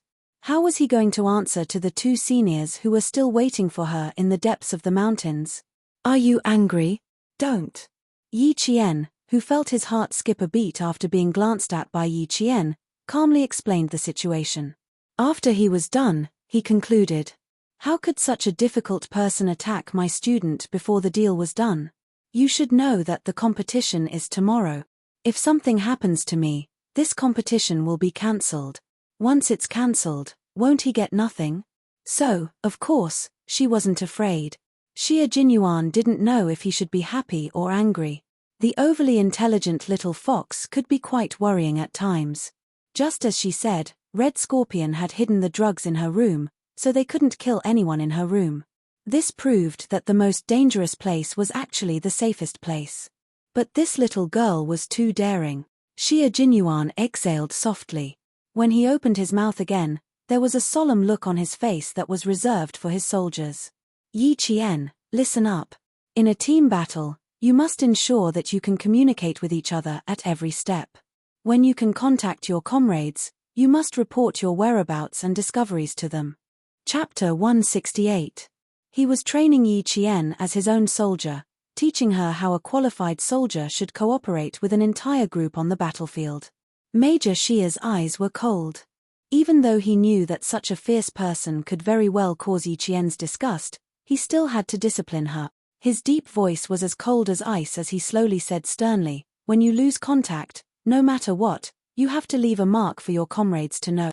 You can't act on your own and make your own decisions." Hearing this, Yi Qian's smile immediately disappeared, and he seriously accepted the criticism and education. Yes, she took it for granted, but she didn't think that her actions would cause others to worry. After Xie Jinyuan scolded her in a deep voice, he saw her guilty expression, like a little rabbit, and he secretly felt a headache coming on. Sometimes, he found himself unable to be ruthless towards this girl. Even if he couldn't be ruthless, he had to be ruthless. Being lenient today was equivalent to harming her. Yi Qian waited for him to finish scolding her, then immediately said obediently, "I won't do it again, I definitely won't do it again." Just now, I was afraid that Red Scorpion would be watching outside or sneak into the room again, so I waited an hour before contacting you. In short, she had to have the resolve to immediately admit her mistakes. When Xia Jinyuan saw this, such a high level of awareness. The seriousness on his face disappeared, replaced by a low chuckle. You're quite aware of your mistakes, but your judgment is very normal. However, the prerequisite is that you need to immediately contact your comrades if the situation permits. This is also a form of self-protection. Understood. There won't be a next time. Yi Qian also laughed. It was undeniable that working with a man like Xia Jinyuan was a very pleasant thing. After being serious, there was an appropriate amount of humor. While feeling his deterrence, at the same time, one could also understand that he was truly doing it for their own good. A man with a pure heart, no matter how dangerous it was, there would still be people willing to approach him. The black bag was no longer touched, but the goods inside were no longer the original goods. After changing the bag, Yi Qian put the bag back in its original position. Now that the goods that all parties wanted were in the hands of the Chinese side, all that was left was for certain parties to beg the Chinese side to come forward. The next day, they got up at 6 o'clock and gathered. After an hour of mealtime, buses stopped outside the hotel and picked up the contestants from the 24 countries. The Australian TV station arrived early and reported that students from 24 countries had entered the University of Sydney. The hotel was right next to the University of Sydney, and it was only a 10-minute drive away. There were police cars leading the way in front and police cars protecting the back. 24 buses slowly drove into the university in the QS World University rankings. Yang Yi's eyes were fixed on the outside of the carriage, and he was so excited that his right hand grabbed tightly onto Yi Qian's left hand. You know, right? This is my goal. You really didn't disappoint me. You're too beautiful. After speaking excitedly, he turned his head and asked Yi Qian, what about you, Yi Qian? Which university is your goal? Jiao Yang, who was sitting in front of the two, happened to hear this. His eyes had been closed, but his expression was cold. He gently opened them and turned his head, his gaze landing on the famous university campus. Studying abroad. This was also part of his plan, but could it be part of Yi Qian's plan? My goal? Yes, but it's definitely not studying abroad. Yi Qian replied with a smile. There was a tenacity between his beautiful brows that no one his age had. He said indifferently, I'm still working hard. I hope I can achieve my goal in 4 years. Chapter 169. Yang Yi tilted his head, thought for a moment, and said, your results are very good. Even if you don't study abroad, you can choose between Hua University and Xi University. I can't. My family has already made arrangements. It's either America or Australia. No matter where it is, let's work hard together. Yi Qian, who didn't want to discuss which university they would go to in the future, pointed outside and said with a faint smile, it's so beautiful there. Where is it? When the topic changed to Sydney University, which Yang Yi was concerned about, she didn't continue to ask. She looked in the direction Yi Qian pointed, and her eyes lit up. It's the Central Tower, the iconic building of Sydney University. Founded in 1850, Sydney University was recognized as one of the most beautiful campuses. This was a university that firmly controlled Australia's political and economic lifeline. Countless politicians and rich people came from this university. The bus stopped at Sydney's most iconic Central Tower. The magnificent building, which was like a European palace, was solemn and elegant. The towering spire and the beautiful sculptures told all the students about the long history of this famous university. From 8 a.m. to 1 p.m., students were free to visit after the exam. But now, one after another, they got off the bus and went to the main teaching building. There weren't many students who stopped to look at the scenery. The teaching field was a hall that could accommodate hundreds of people. There was a total of 288 long desks that were about 90 meters long. The distance between the desks was very large, and all the students were only allowed to sit in the middle of the desks. This was to prevent cheating and make it easier for all parties to monitor. After everyone was seated, Yi Qian felt that there were countless people watching all the students from all directions. After a famous politician who graduated from Sydney University and had participated in 2 mathematical Olympiads gave a few simple but powerful words of encouragement to the students, the clock tower rang, and the theory test from 8 a.m. to 1 a.m. began. After the test papers were handed out, there was no sound at all. All the students were completely immersed in the complicated mathematical Olympiads. There were a total of 5 questions in this exam. The questions included algebra, geometry, and number theory. The difficulty of the 6 questions increased in order, and the questions were divided into many small questions. The students had a lot of work to do and spent a lot of time answering the questions. All the teachers were outside the exam hall, and they could see the situation of each student through the huge screen. The international police focused their cameras on each student. They needed to find out which students were controlled by international drug gangs. Xia Jinyuan was also in the office. The difference was that his eyes were directly locked on the 3 Vietnamese boys that Yi Chien provided. When the exam went into the 3rd hour, a Vietnamese boy stood up and sealed the test papers into a folder, and walked through the group of students. Here, zoom. Xia Jinyuan pointed out that when the Vietnamese man passed by a table, his hand seemed to move inadvertently. If one didn't pay close attention, it would be difficult to notice his subtle movement. The 2 international police took a look and looked at Jinyuan thoughtfully. They took out their walkie-talkies and contacted their colleagues who were disguised as school security personnel to pay close attention to the whereabouts of the Vietnamese students. Outside the bishop's office, Red Scorpion looked at the students who walked out. He vigilantly scanned the surroundings, then walked over and asked in a low voice, "Handed it in?" Even if someone could understand him, they would think that he was asking if the students had handed in their test papers. Chapter 170. The boy did not look too good and his lips were a little pale. He nodded and stammered, "Yes, teacher. Do you not need me to do anything else after this?" "The test paper. I didn't finish it." "Test paper? Do you still want to continue?" "Child, your sister is still in their hands, your father is still in prison, and your mother is still waiting for you to return. Are you sure you still want to do the test paper?" Red Scorpion smiled coldly and patted the student on the shoulder. "Smart children know what to do. Go, take a look at this university." He stuck his head out and aimed at the teacher and student who were talking in the corner of the wall. Their soft voices came one after another. Xia Jinyuan wrote on a piece of paper, "Sister kidnapped, father in prison, mother waiting." He picked it up and looked at it quietly, then translated it into English and handed it to the international police. "Important clue." "Okay." The European police officer took the paper and threw it down. He looked at it with an arrogant expression and chuckled. "I don't think we need these so-called important clues. Okay, buddy, you can go to the side and rest. Leave this to us." His chuckle was full of mockery, as if he was holding words written by a child and not a clue. Xia Jinyuan heard this and chuckled with indifferent elegance and confidence. "Okay, I hope your work will go smoothly." He turned around and said to his comrade who was dressed in casual clothes and had a strong temperament, "With them here, we can go back and rest." Naturally, they had to rest well and conserve their energy. The European police officer who was still laughing said to his colleague, "God, I've never seen soldiers like them. They don't know how to do anything and are just like children. What a headache." "Okay, buddy, for God's sake, don't say so much. They're pitiful enough, we don't have to discourage them." The tall and sturdy man took over the conversation and glanced at the departing figures with his brown eyes.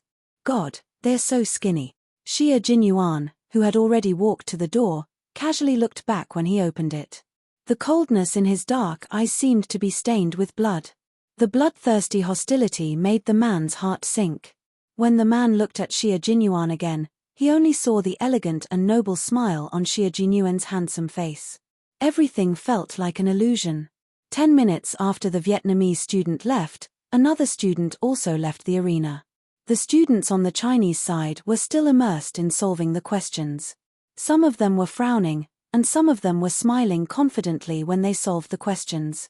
Every time in the mathematical Olympiad, the Chinese side's ranking would always be at the top. Just like the previous contestants, the students' answers to the questions were very detailed and logical. Faced with the Australian TV station's interview, Director Lee replied with a calm smile, "Regardless of whether the results are good or bad, I have confidence in them. Every student loves mathematics, and every exam is an exploration. Therefore, good or bad results are no longer important. The most important thing is that they love mathematics. If they only take the exam for the sake of ranking, they will lose the true meaning of exploring mathematics. Friendship first, competition second. It's all just talk." The Chinese students were all doing their best. Who would want to fall behind? No one wanted to. However, it was undeniable that they all loved mathematics. When he was thinking hard, he finally understood why Pythagoras was so happy when he said that everything is number. Chapter 171. 5 hours passed in the blink of an eye. When Yi Qian finished, there was still plenty of time. Even though her mind was not on the competition, she still maintained her principle of being serious. She finished all 5 questions and checked them carefully. Only after confirming that there were no problems did she stop writing. She stopped writing and did not leave. Among the Chinese students, she was like a stabilizing force. She waited for the time to stop at 1 o'clock sharp before standing up. She was the first Chinese student to come out. Director Lee and the other teachers who had been waiting early gave her a warm hug. "Good girl, you are our pride." This was the teacher's encouragement to the student. "I will. I definitely will." Yi Qian smiled. She was back. How could she let all the good things slip through her fingers? In her limited life, she could create countless miracles. This was the kind of life she needed. Director Lee, who was laughing heartily, looked approvingly at the girl who had come from the depths of the mountains and brought many surprises to the teachers and students. "I believe in you, Yi Qian. You will become the pride of the whole country." Was the ranking not important? It was actually important. It was not because they were materialistic, but because this was the time to prove that they were not inferior to others. When the ranking was no longer important, it meant that they were already standing at the peak that no one could reach. Students hugged their teachers, and students hugged each other. In a foreign country, the only thing that could make one feel a sense of belonging was a fellow countryman of the same nationality. When the Vietnamese students came out, their expressions were not very good. When the boy who had a conflict with the Chinese students passed by Yi Qian, he stopped and looked at her with an unfriendly gaze. He said stiffly in heavily accented English, "Don't be happy too early." This time, he really did not dare to use the word invader. The current Yi Qian was no longer the Yi Qian who had to swallow her anger. When it was time to stick out her chest, her words and expression would not yield an inch. Hearing this, her gaze became sharp. She looked at the boy coldly without backing down. She smiled and said, "What's the difference between being happy early and happy late? We are always this happy. There are still 2 more days. Just wait and see." When the boy saw the students coming out one after another and his teacher waiting in front, he said some harsh words before leaving. Yi Qian did not remain silent just because he had left. He continued walking. She continued to speak slowly, "Just wait and see. Don't fall while walking." The Chinese students, who had been listening the entire time, chuckled and gave Yi Qian a thumbs up. Modesty and courtesy are virtues, but remember, if someone bullies you and you happen to have enough strength to fight back, then you absolutely don't have to show mercy. Jiao Yang smiled as he looked at Yi Qian, whose eyebrows were in high spirits and whose smile was as bright as the sun. A hint of a smile appeared on his usually cold face. She was really the same as when she was in school. Whoever bullied her, she would definitely fight back. His impression of Yi Qian, who was always submissive to everyone, was becoming more and more blurry. Sometimes, he even thought that maybe it was just an illusion. The real Yi Qian was like this. Bright and beautiful like the sun, reserved and confident, inadvertently attracting the attention of countless people. He did not hug Yi Qian without any scruples like the other students. Instead, he said to Dean Li, "My father will be here in about 10 minutes. It is very likely that I will have lunch with him in the afternoon." Chapter 172. Father. Director Lee was taken aback by this distant form of address. Before he could say anything, a black sedan slowly drove over. Under the sunlight, The body of the car was so smooth and domineering that even those who didn't know much about cars would know that this car was extremely expensive. Jiao Yang, who had a slight smile on his face, saw this, and the coldness in his eyes deepened. When the car stopped, he said to Director Lee, "He's already here." It's rare for him to be punctual. He didn't hide his sarcastic tone at all. From what he could remember, this was the first time he had arrived 10 minutes earlier than the agreed time. The appearance of Jiao Yang's father really shocked all the Chinese students. Tall, handsome, and with a powerful aura, he was like an overlord. His every move showed that he was a very successful businessman, and he exuded a strength that didn't allow anyone to refuse. When he exchanged greetings with Director Lee, even if he was smiling, he still couldn't make people feel close to him. Yi Qian looked at him, and then looked at Jiao Yang. The father and son really were carved from the same mold. They had the same facial features and the same temperament. It was rare for a father and son to resemble each other so much. It's not convenient to eat out. Mr. Jiao, go ahead. Just have Jiao Yang return to the team before 6 in the evening. Director Lee smiled as he rejected the invitation of this famous businessman who often appeared in the domestic financial news. He lightly patted Jiao Yang and looked at the boy whose expression had become colder ever since his father appeared. He said gently, "Remember, return to the hotel at 6. You still have an exam tomorrow." From Jiao Yang's increasingly cold expression, it could be seen that he didn't want to interact too much with his father. However, this was a student's family matter, so Director Lee naturally wouldn't say much. He only reminded him implicitly. Jiao Yang's father didn't insist. He took out an antique phone in Yi Qian's eyes and dialed a number to inform his assistant to cancel tonight's meal order. Yi Qian's gaze passed over Jiao Yang's father's shoulder and landed somewhere behind him. There, Red Scorpion seemed to be communicating with a tourist. The Vietnamese boy standing next to him seemed very nervous.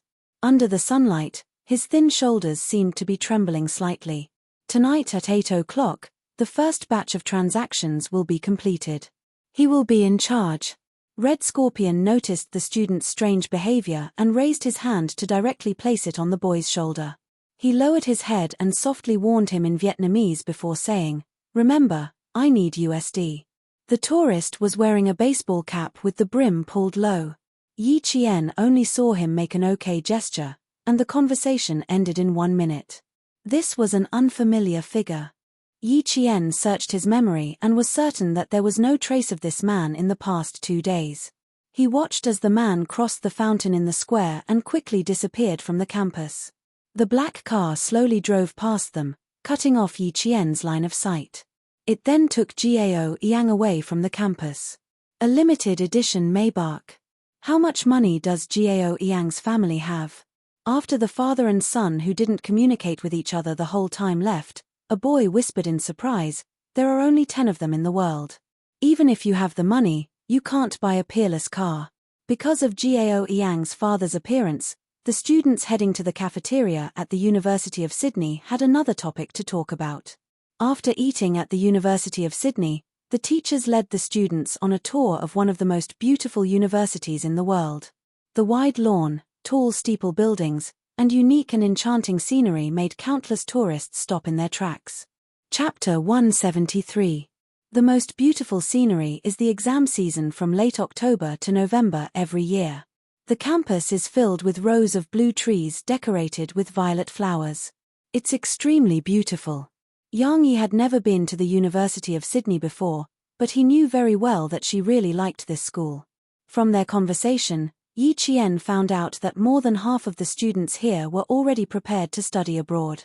They would go abroad directly after graduating from high school. Every time this topic was brought up, Yi Qian would smile and remain silent, because she knew very well that the school she wanted to study at would definitely not be overseas. Even if she could, she wouldn't choose to study abroad. Compared to Yang Yi and the others who were in high spirits, Yi Qian used the excuse of being tired as an excuse to return to the hotel with the other boys after seeing Red Scorpion bring 3 boys into a silver car that drove into the campus. The ones who returned with them were all students who had no intention of studying abroad. The 4 of them returned to the hotel together. After entering the elevator, They looked at each other and smiled. They understood the meaning in each other's eyes and agreed to meet at 5:30 before returning to their respective rooms. Yi Jian glanced at her hair, which was still in the lock before she left. Only then did she close the door gently. There was no smell of strangers in the room, which meant that Red Scorpion hadn't been here. She took out the communicator hidden under the mattress.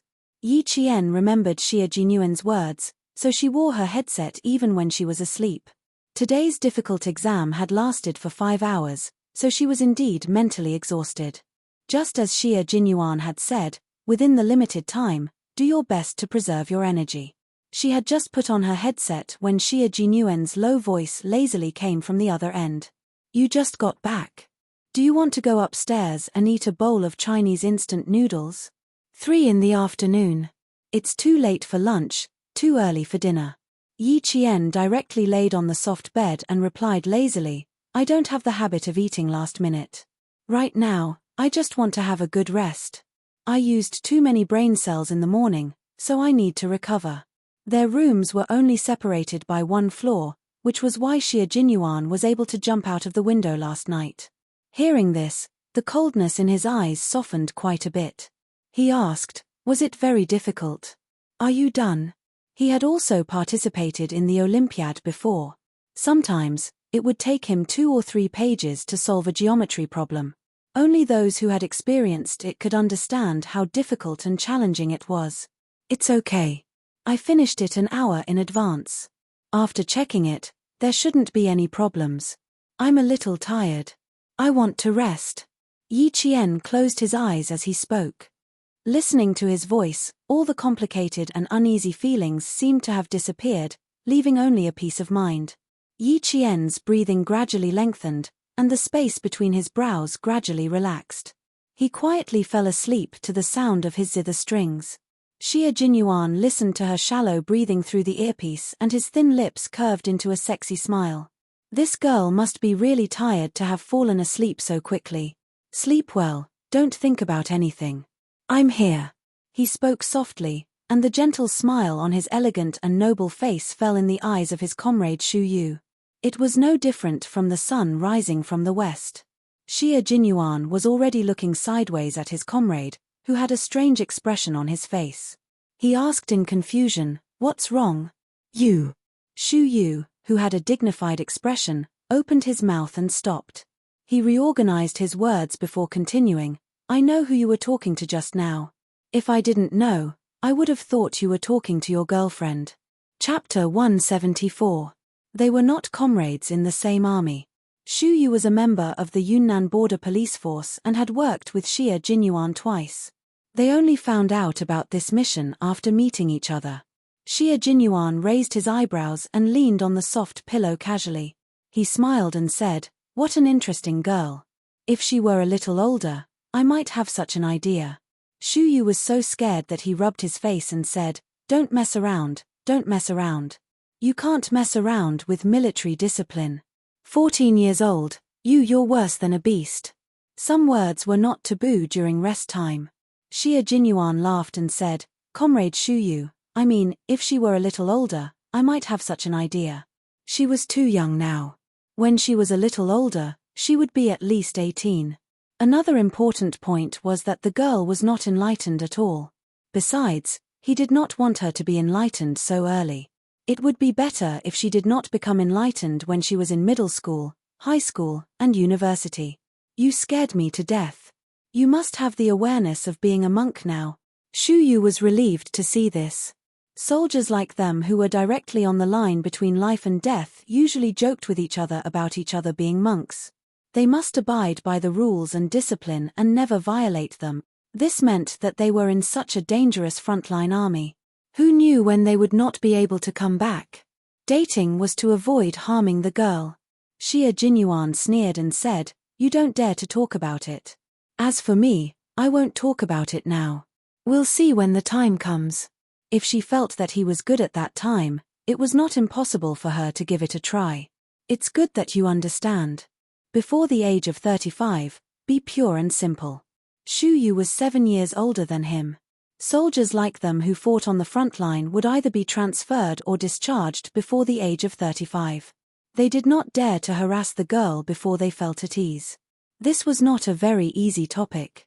Xie Jinyuan sorted out the clues and the two quickly entered into a discussion about the operation. After dinner in the evening, Director Li returned to the hotel several times with a frown and a trace of worry. Jiao Yang, who said he would be back before 6, did not return to the hotel on time.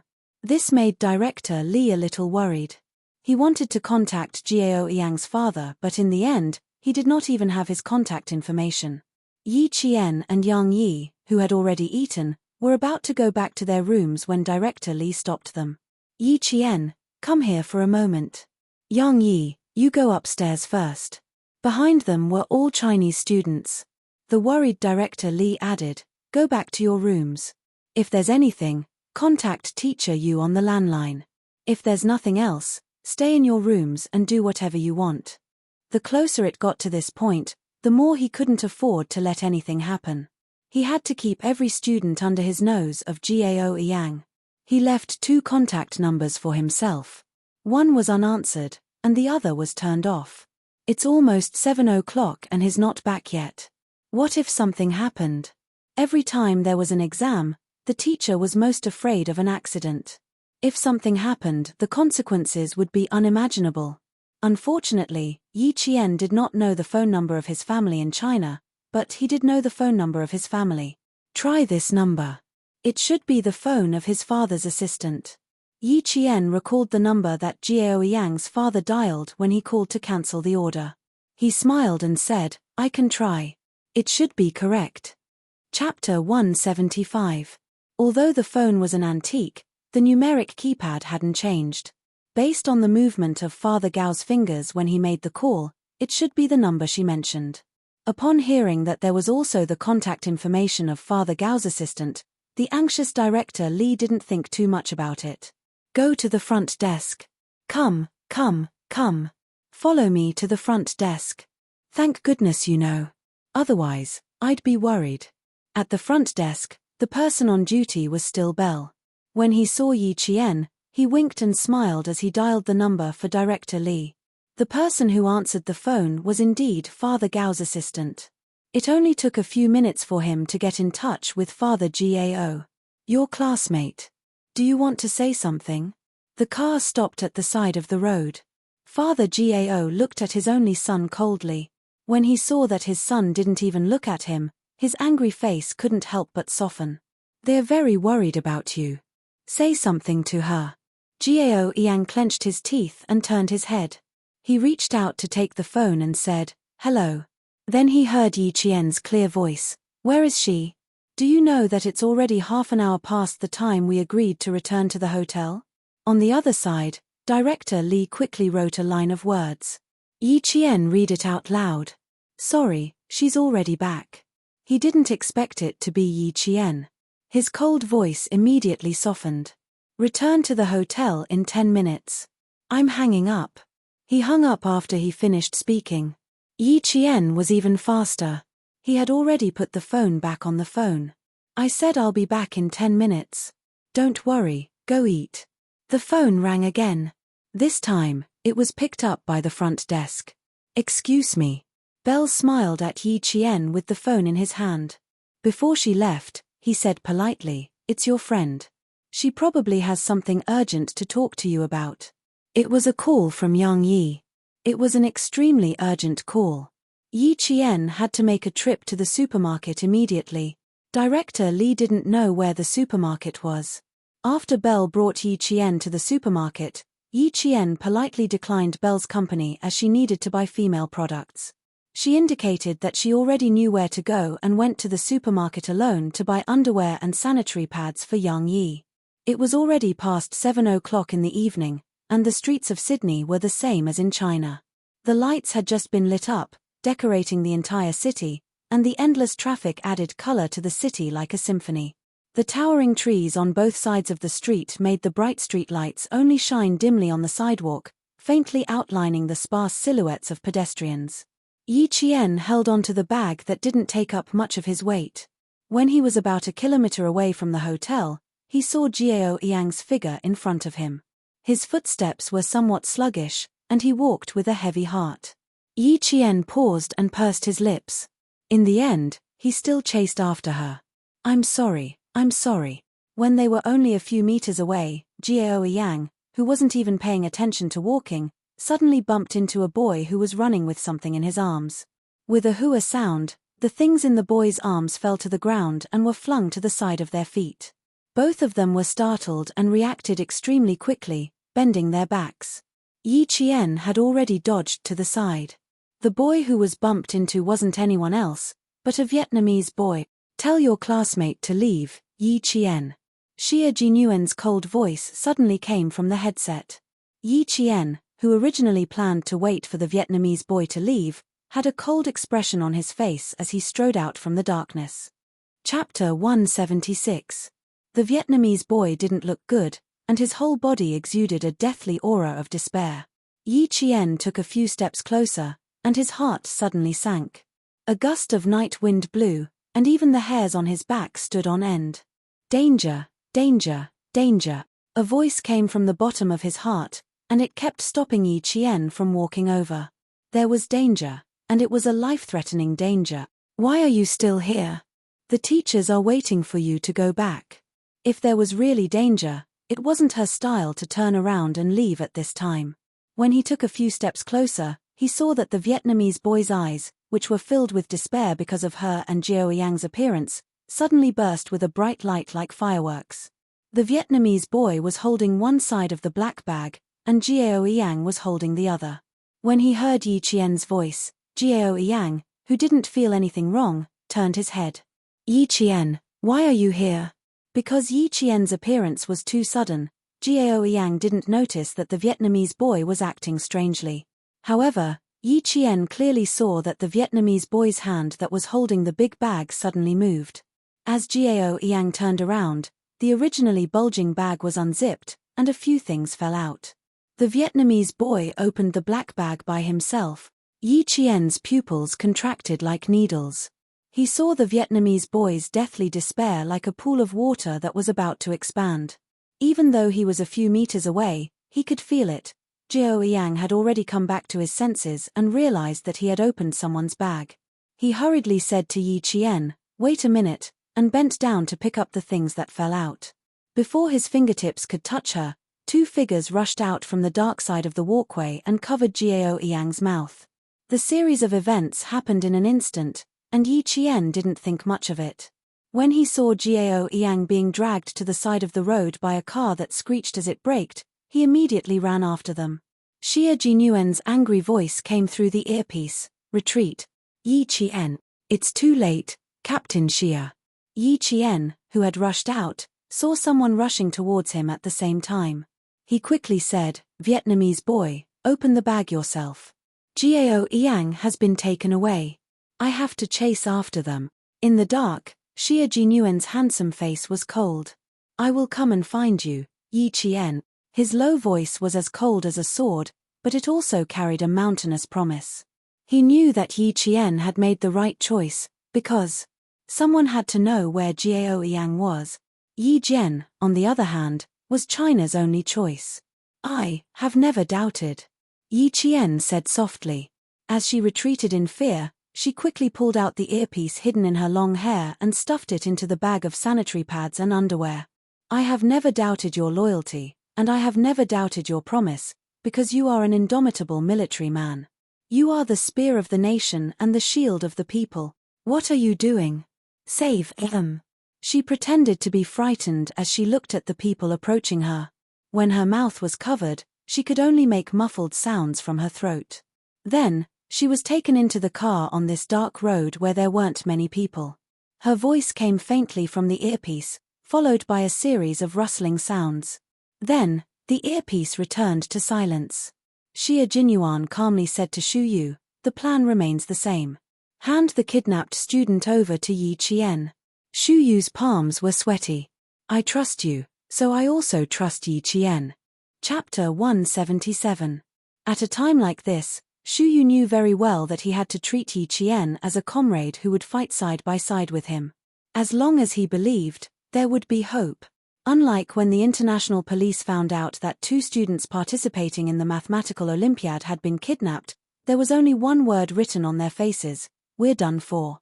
In their eyes, the kidnapping of 2 Chinese students was equivalent to the loss of 2 lives. There was no way to hide something like this from Director Lee, so, now, Director Lee and the other teachers were sitting in the room, their faces ashen. "So now, all we can do is wait?" he asked the international police. "Yes, sir, we can only wait." The international police, who was also the hotel attendant Bell, looked at Director Lee with a solemn expression. His face and tone were full of helplessness. "We can't take action immediately because Jane and another boy have fallen into the hands of a very troublesome criminal group." Director Lee felt his vision darken. He needed to contact the embassy, immediately. 2 students had been kidnapped and fallen into the hands of a very troublesome criminal group. Even the international police looked like they couldn't do anything. How could he trust them? He could only trust his own people. Director Lee naturally had the embassy's phone number. The embassy had taken care of the 12 contestants representing their countries in the mathematical Olympiad. The Chinese military had already called the embassy 5 minutes after Yi Qian was taken into the car. Director Lee called 10 minutes later and learned that the Chinese military had already taken action. Director Lee, who was standing on the phone, heard the news and sat down weakly on the bed. That's great. At the critical moment, his own country was still the most reliable. In the car, Gao Yang calmed down after struggling for a while. When he saw Yi Qian, who was also taken into the car, he knew that it was useless for him to struggle now. The people who took the 2 students into the car were foreign men. They were tall and strong, with thick whiskers that made them look like the same person. They did not pay any attention to the students who were taken into the car. Once they got into the car, they chatted unscrupulously. They spoke Australian English with a strong local accent, which made it convenient for Gao Yang and Yi Jian to communicate secretly. Gao Yang, who was close to Yi Qian, pursed his lips and whispered in Chinese, "Don't be afraid, they want money. Don't make a fuss at any time. If you want to cry, wait until they leave. Let's see where they take us first." After he calmed down, he still didn't understand that his kidnapping had nothing to do with money. However, for someone who had been kidnapped before, the scene in front of him was very similar. It was reasonable for him to think that he had been kidnapped for money. His calmness made Yi Qian look at him in a new light. It was rare for a young boy to be able to calm down after struggling for a few seconds. When encountering such a situation, it would be strange if you weren't scared at all. "You should at least cry a little," Yi Qian said softly. Her voice was muffled and sounded like she was about to cry. For a moment, Gao Yang could not tell if she was afraid or not. There were 4 kidnappers and a driver in the car. In addition, there was a man in the front passenger seat who had been talking to someone since he got on the car. The 6 people's attention was not on the 2 students. After the car door closed, they started chatting among themselves. Chapter 178. Yi Qian recognized the voice of the foreign man in the front passenger seat. It was the man she had bumped into when she was pushing the dining cart out of the elevator. He was one of the suspects wanted by the international police. "Yes, it's a bit bad, but we're lucky it's just 2 students." "Yes, that's right, we'll proceed according to the original plan. I don't want to wait any longer. Let Red Scorpion worry about the rest, ha ha ha." The man on the phone didn't try to hide anything. He said whatever he wanted to say and spoke in English. He wasn't afraid that the 2 kidnapped students would understand. Yi Qian's eyes darkened. The other party didn't care at all, which meant he wasn't afraid that they would spill the beans. Because dead people don't talk, she wasn't afraid. In her past life, she was bullied by Yi Ying until her guts were as hard as stone. She only knew how to survive and didn't know fear. In this life, at this moment, she really wanted to thank Yi Ying for what she had done to her in her past life. That was why Yi Qian was who she was today. Fearless, fearless. A pair of slender but cold hands quietly grasped her hand. Yi Qian instinctively wanted to shake it off, but the owner of the hand tightened his grip. It was so tight that she could feel the sweat in his palm on the back of her hand. "They didn't want money." Gao Yang's voice was trembling. Even though he was speaking in a muffled voice, Yi Qian could clearly feel the tremor in his voice. No matter how calm a 15-year-old boy was, he would still be afraid. Because he also understood why the man on the phone was so unscrupulous. Yi Qian sighed in her heart. In the end, she didn't pull her hand away. She had a problem with him. When she first arrived at school, he blamed her for angering Yi Ying to the point of being hospitalized. After that, although there were some misunderstandings, he still apologized to her after understanding that it was Yi Ying's little trick. From these points, Gao Yang could be considered a boy who understood what was right and wrong. Congratulations, you guessed right. So we can only wait for the right time. Yi Qian sighed softly, but she still slowly withdrew her hand. She was not used to holding it like this. Let's see where they take us first. At least for now, we're not in any danger. The plan did not change, which meant that the deal would still go on. Before the deal was completed, smart people would not do anything that would complicate matters, such as immediately killing the 2 contestants who came to Australia to participate in the Mathematical Olympiad. The Mathematical Olympiad was something that the entire state of Australia was paying attention to. No matter how arrogant the criminals were, it was impossible for them to commit crimes so arrogantly. Money was their priority. On the other hand, the 2 lives that were already in their hands could be dealt with at any time. Gao Yang had already pursed his lips into a straight line. He vaguely guessed that this kidnapping had something to do with the Vietnamese boy just now. If that was the case, then in the end, he had implicated Yi Jian. He glanced at Yi Qian slightly. Her long hair covered her dimples and all the expressions on her face. He couldn't see her expression clearly, and he couldn't guess what she was thinking. The only thing he knew was that she was not afraid and did not need to rely on him.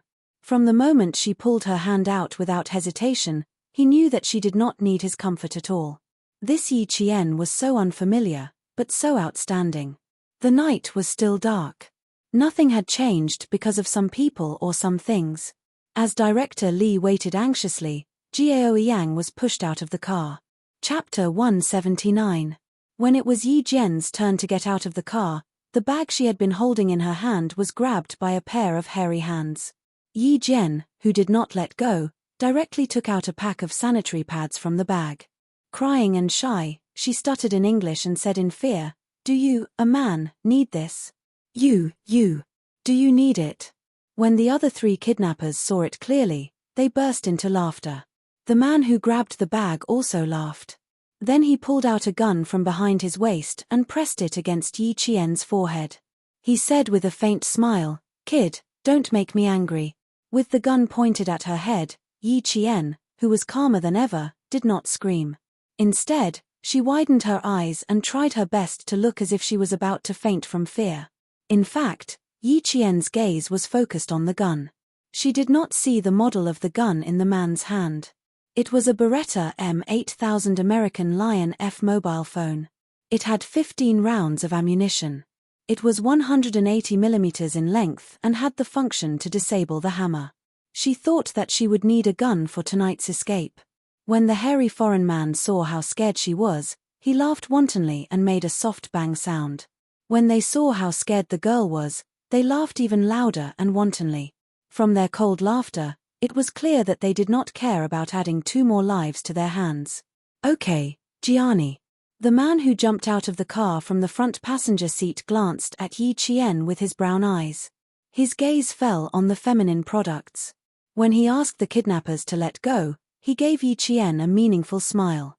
"I think you won't need these things very soon." His voice was like a maggot's laughter.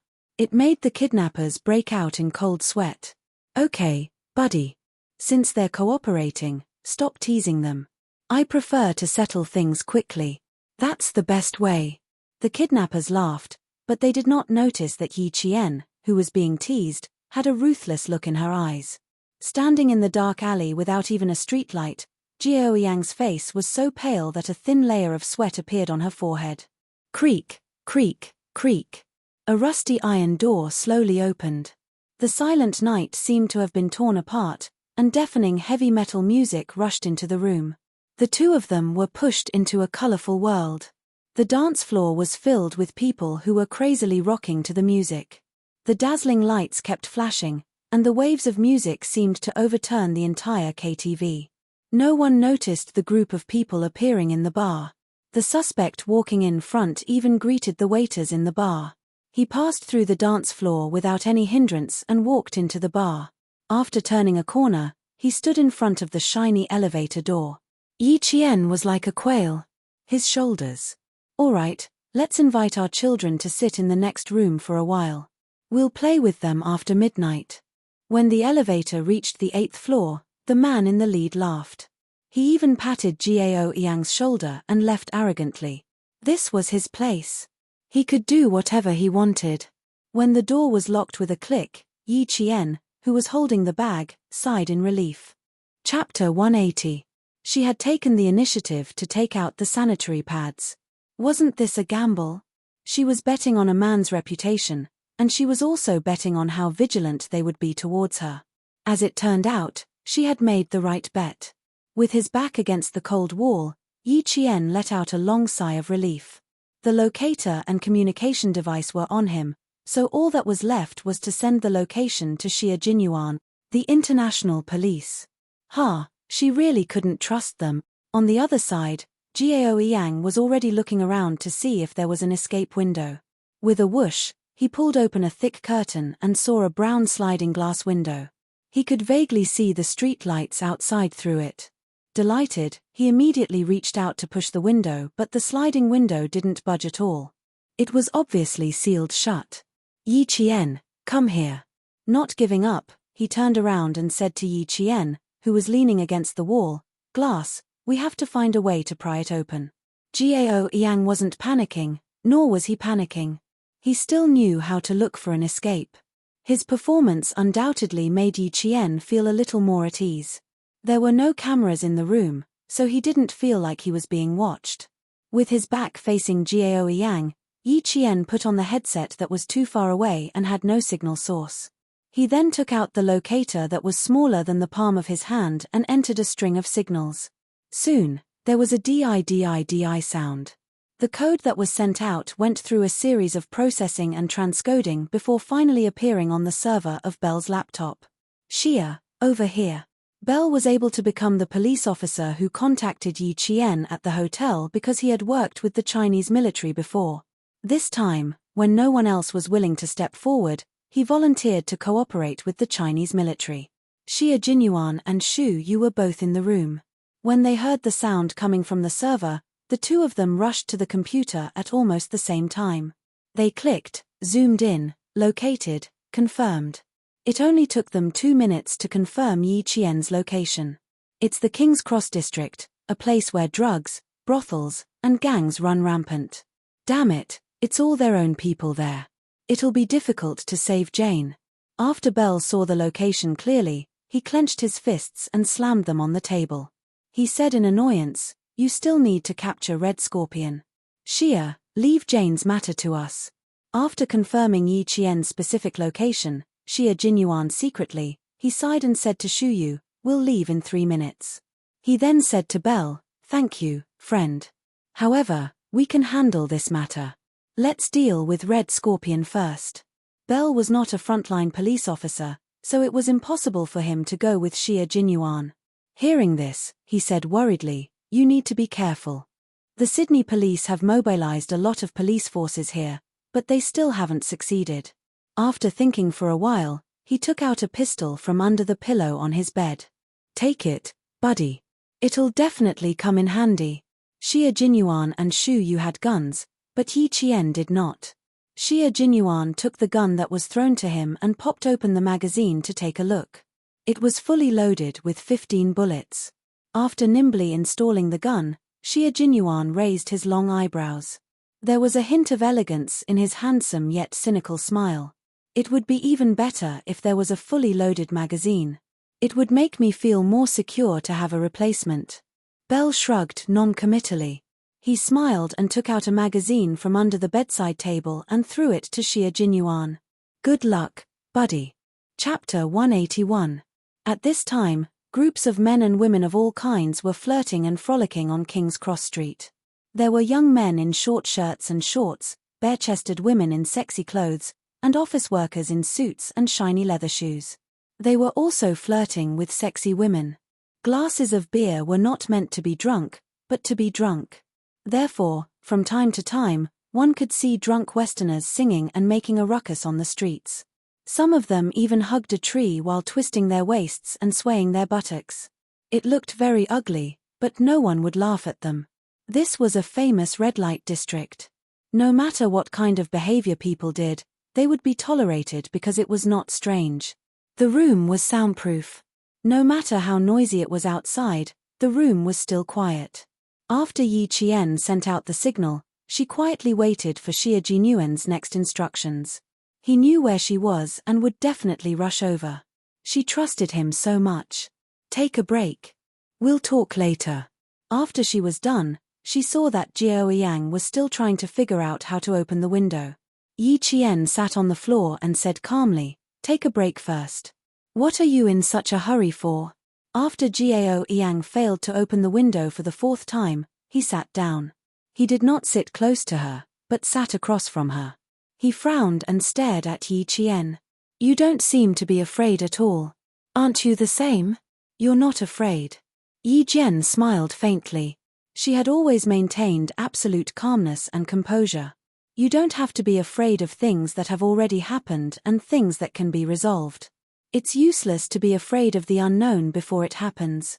He had thousands of questions to ask her, but they were all blocked by her one sentence. After a long silence, Jiao Yang laughed self-deprecatingly. "You're right. I'm the one who doesn't understand." He seemed to have thought of something. A hint of sarcasm appeared on his cold face, and then he fell into silence. Yi Qian, who had her hand in the paper bag, did not respond. Her slender fingers moved slowly in the paper bag, and her fingertips gently slid across the gun. With a gun in hand, she felt very safe. If the window was locked, one shot could solve it, but not now. She needed to wait for Xie Jinyuan to contact her. She already had no idea where Red Scorpion and the Vietnamese boy were. However, one thing she was certain of was that, since the foreign criminal suspect who made the deal with Red Scorpion was here and had even said that he would take care of them after midnight, Red Scorpion and the Vietnamese boy probably made the deal in this area. The Chinese military had been keeping an eye on the Red Scorpions moving about outside, so the whereabouts of the drugs were definitely being monitored as well. Thus, what she needed to do was to wait quietly and then leave with Jiao Yang. Outside, the Western man who had lost his pistol ran through the hotel and ran outside to look for the girl. After finding nothing, he cursed and returned to the bar. He had no idea when he lost his pistol, and he had no one to suspect. He could only blame himself for being too careless. Over here, private possession was legal. If someone really picked up a gun, it was not impossible for them to secretly possess it. Upstairs, the foreign criminal suspect had already made contact with Red Scorpion. Originally, he was supposed to make the deal at Red Scorpion's designated location, but he directly changed it to a bar. The reason was simple: his student was too disobedient. The Vietnamese student had already been beaten by Red Scorpion until he was curled up in the car. He did not even dare to cry out in pain. The other Vietnamese boy in the car hugged a black bag and trembled as he sat to the side. He was so scared that his entire body was shaking. Chapter 182. The driver was Red Scorpion himself. Changing the location of the transaction caused his originally gloomy eyes to reveal a frightening savagery. Without sparing the two students another glance, he stepped on the accelerator and headed straight for King's Cross Street. A pickup truck was even faster than him. With a rumble, it overtook him, then with a beautiful drift, it cut in front of him. It seemed like it was intentional, but also unintentional. It blocked Red Scorpion's fast-moving car. "Ji King, it's your turn." On the pickup truck, Xie Jinyuan had a faint smile in the corner of his eyes. It was as if he was leisurely playing a car race, and he informed Zhon Tu, who was moving with him, to overtake him. With a rumble, another pickup truck overtook Red Scorpion's car, then drifted directly in front of Xie Jinyuan. The expressionless Red Scorpion glanced at the pickup truck that kept overtaking and drifting in front of him. He stepped on the accelerator and turned into the outermost lane, turning into another road that led to King Cross Street. When Xie Jinyuan saw that he had successfully forced the other party onto a road that was not a shortcut, the faint smile between his brows gradually disappeared. His cold, dark eyes looked ahead with a sharpness as sharp as a sword, and he headed towards Yi Qian's location. The various men and women in the KTV were still dancing wildly and drinking in large mouthfuls. No one cared about the transaction in the dark, and even if they did, they wouldn't pay much attention to it. This was because this place itself was a drug-dealing place. At 9:40, Xie Jinyuan's low voice broke the silence in the earpiece. Yi Qian, who was resting with his eyes closed, suddenly opened his eyes. Hearing his restrained voice, he said with a faint smile, "Are you scared? Or do you find it very exciting? Captain Xie knows me well." His voice seemed to come from ancient times, bringing with it the power to make people feel at ease. In an instant, it made her tense heartstrings relax. "Everything is fine. They're locked in a room on the 4th floor of a bar. I think they'll be safe until 12 o'clock. After 12, I'm not too sure." Jiao Yang, who was also resting with his eyes closed, opened his eyes when Yi Qian suddenly spoke. He thought. Yi Qian was talking in his sleep. Before she could say another word, Jiao Yang stood up abruptly and looked at Yi Qian in disbelief. Captain Xie? Who? Who was she contacting? How was he going to contact the people outside? Countless questions that he couldn't figure out kept popping up in his mind. Looking at the faint and leisurely smile at the corner of her eyes and the unhurried conversation, Jiao Yang, who got up so abruptly that he felt a little dizzy, almost thought that he was hallucinating. They're all fine. They're students, after all. They were kidnapped halfway through their journey, so they're not that vigilant. You guys go first. I still have the ability to protect myself. It was only slightly more than an hour after she had located the location of the abduction, but he had already arrived. It could be seen that he did not waste even a minute. She knew that he would definitely come. She had never doubted it. When Xie Jinyuan heard her slightly immature but exceptionally calm voice, he knew that his little fox was safe and sound. His cold, handsome face revealed a faint and warm smile. Okay, wait for my good news. We'll meet before 12. He was telling Yi Qian that he would not let her wait until the moment of danger. He would definitely meet up with her before the danger came. A man's promise didn't require a solemn vow. It was more reassuring when it came inadvertently. If I could get out on my own, I wouldn't have troubled you to come. Yi Qian, whose smile had not faded, replied with curved eyes. Her bright crescent-shaped eyes were like those of a cunning fox, full of spirit. This is a rare opportunity for actual combat. I want to participate in it myself. Chapter 183. What a bold little fox. She wasn't afraid at all. Xie Jinyuan, who was hiding in the dark and waiting for the net to be reaped, gave a low laugh. His elegant eyebrows were relaxed. Okay, be careful. Since she wanted to fight her way out, he would give her a chance to do so. He would clear the obstacles outside and ensure her safety before she came out. Jiao Yang had already moved closer to Yi Jian's left side and slowly sat down. His gaze fell on her ear as he stared at it closely. You can contact the outside world. It was a completely affirmative sentence. Yes, I can. Yi Qian lifted her long black hair, revealing a small black earpiece. It's our military personnel. They're outside now. They'll come find us after they've dealt with the outside before midnight. Jiao Yang trembled slightly and closed his eyes. When he opened them again, his handsome eyes were filled with self-mockery. So, all we have to do now is wait, right? Then why did you say that if you could, you wanted to go out by yourself? He wanted to ask, but he couldn't. She could contact the outside, but during this hour of torment, she kept silent and didn't tell him. What did this mean? That she didn't trust him? Or was it that he wasn't even worth a single word from her? That kind of helplessness made Jiao Yang feel deeply frustrated. Not only was there helplessness in his tone, but there was also a trace of anger. Yi Qian narrowed her eyes slightly and looked at him indifferently. She chuckled. I didn't tell you because if you didn't contact us, you would only feel more uneasy. I'm not hiding anything from you now. I've already told you that someone will come to save us. You just have to wait patiently. She paused. Seeing that he was trying his best to hide his fluctuating emotions with indifference, her cold smile deepened. If no one contacts me, This communication device is useless.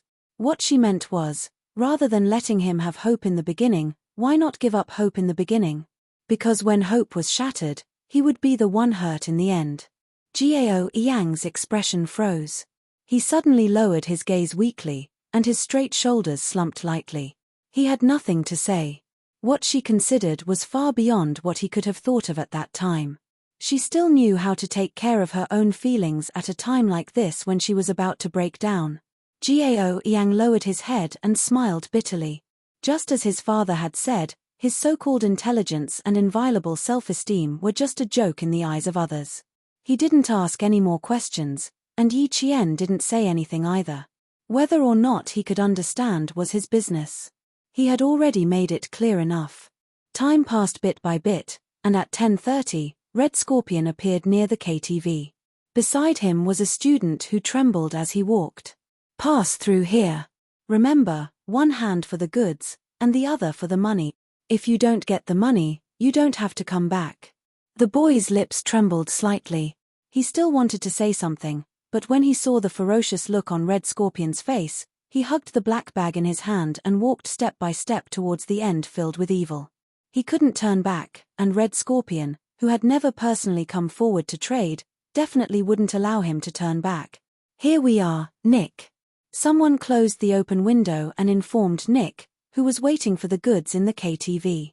He was the #1 target that the international police had to capture.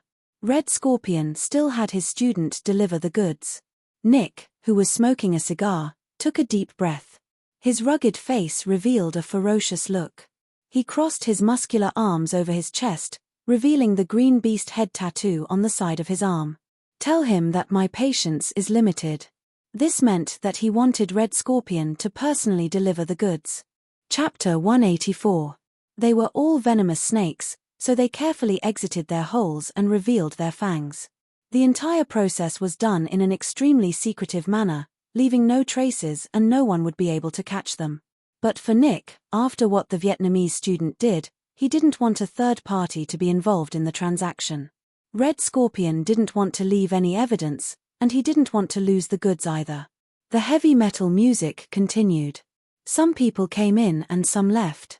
Xia Jinyuan and Shu Yu, who were proficient in Japanese, entered the colorful dance floor, which was filled with perfume and sweat.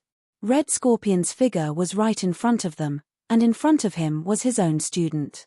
Underage children entering the adult world didn't seem to attract much attention. Outside, the international police were dispatched. Less than 2 minutes after Red Scorpion went in, Xia Jinyuan appeared in the kitchen of the bar. He was like a cheetah that had walked out of the grassland. He silently knocked down a large pastry chef wearing a long white chef's hat. When he came out again, he was also wearing a white chef's outfit, a white apron around his waist, and a long white hat. He lightly patted the chef who was fiddling with a plate of desserts on the shoulder. "Hey, is this done?" "Okay." The pastry chef who was about to turn around suddenly felt a heavy blow on the back of his neck. Another pastry chef was knocked unconscious and finished off the job. A fire alarm suddenly rang, and thick smoke rose from the kitchen. Several pastry chefs in the bar all fainted on the ground, waiting for the international police to drag them away. Elimination complete. In the kitchen, Xia Jinyuan took off his white chef's outfit, crumpled it into a ball, and threw it directly into a pot of boiling water. His hat was also thrown into the pot. Disinfecting and erasing evidence, it was a very good method. 2 smoke grenades were thrown out, and the smoke alarm in the entire kitchen suddenly rang. Then, the fire alarm in the entire KTV rang loudly. The ear-piercing alarm wasn't covered by the heavy metal. A towel soaked in alcohol was ignited and thrown in the passageway leading to the kitchen door. The dancing men and women heard the fire alarm and smelled the burning smell. At the same time, screams rang out, and chaos broke out in the crowd. The international police officers who blended into the crowd took control of the situation. They acted like experienced guests who were trying to escape, guiding the screaming crowd away. The bodyguards working in the bar immediately rushed to the kitchen where the alarm sounded. Xia Jinyuan and Shu Yu, who had been waiting for a long time, swiftly acted as the vanguard. Before the bodyguards could take out their guns, They had already taken care of them. Upstairs, Nick received a call from his bodyguard. Fire! Are you sure?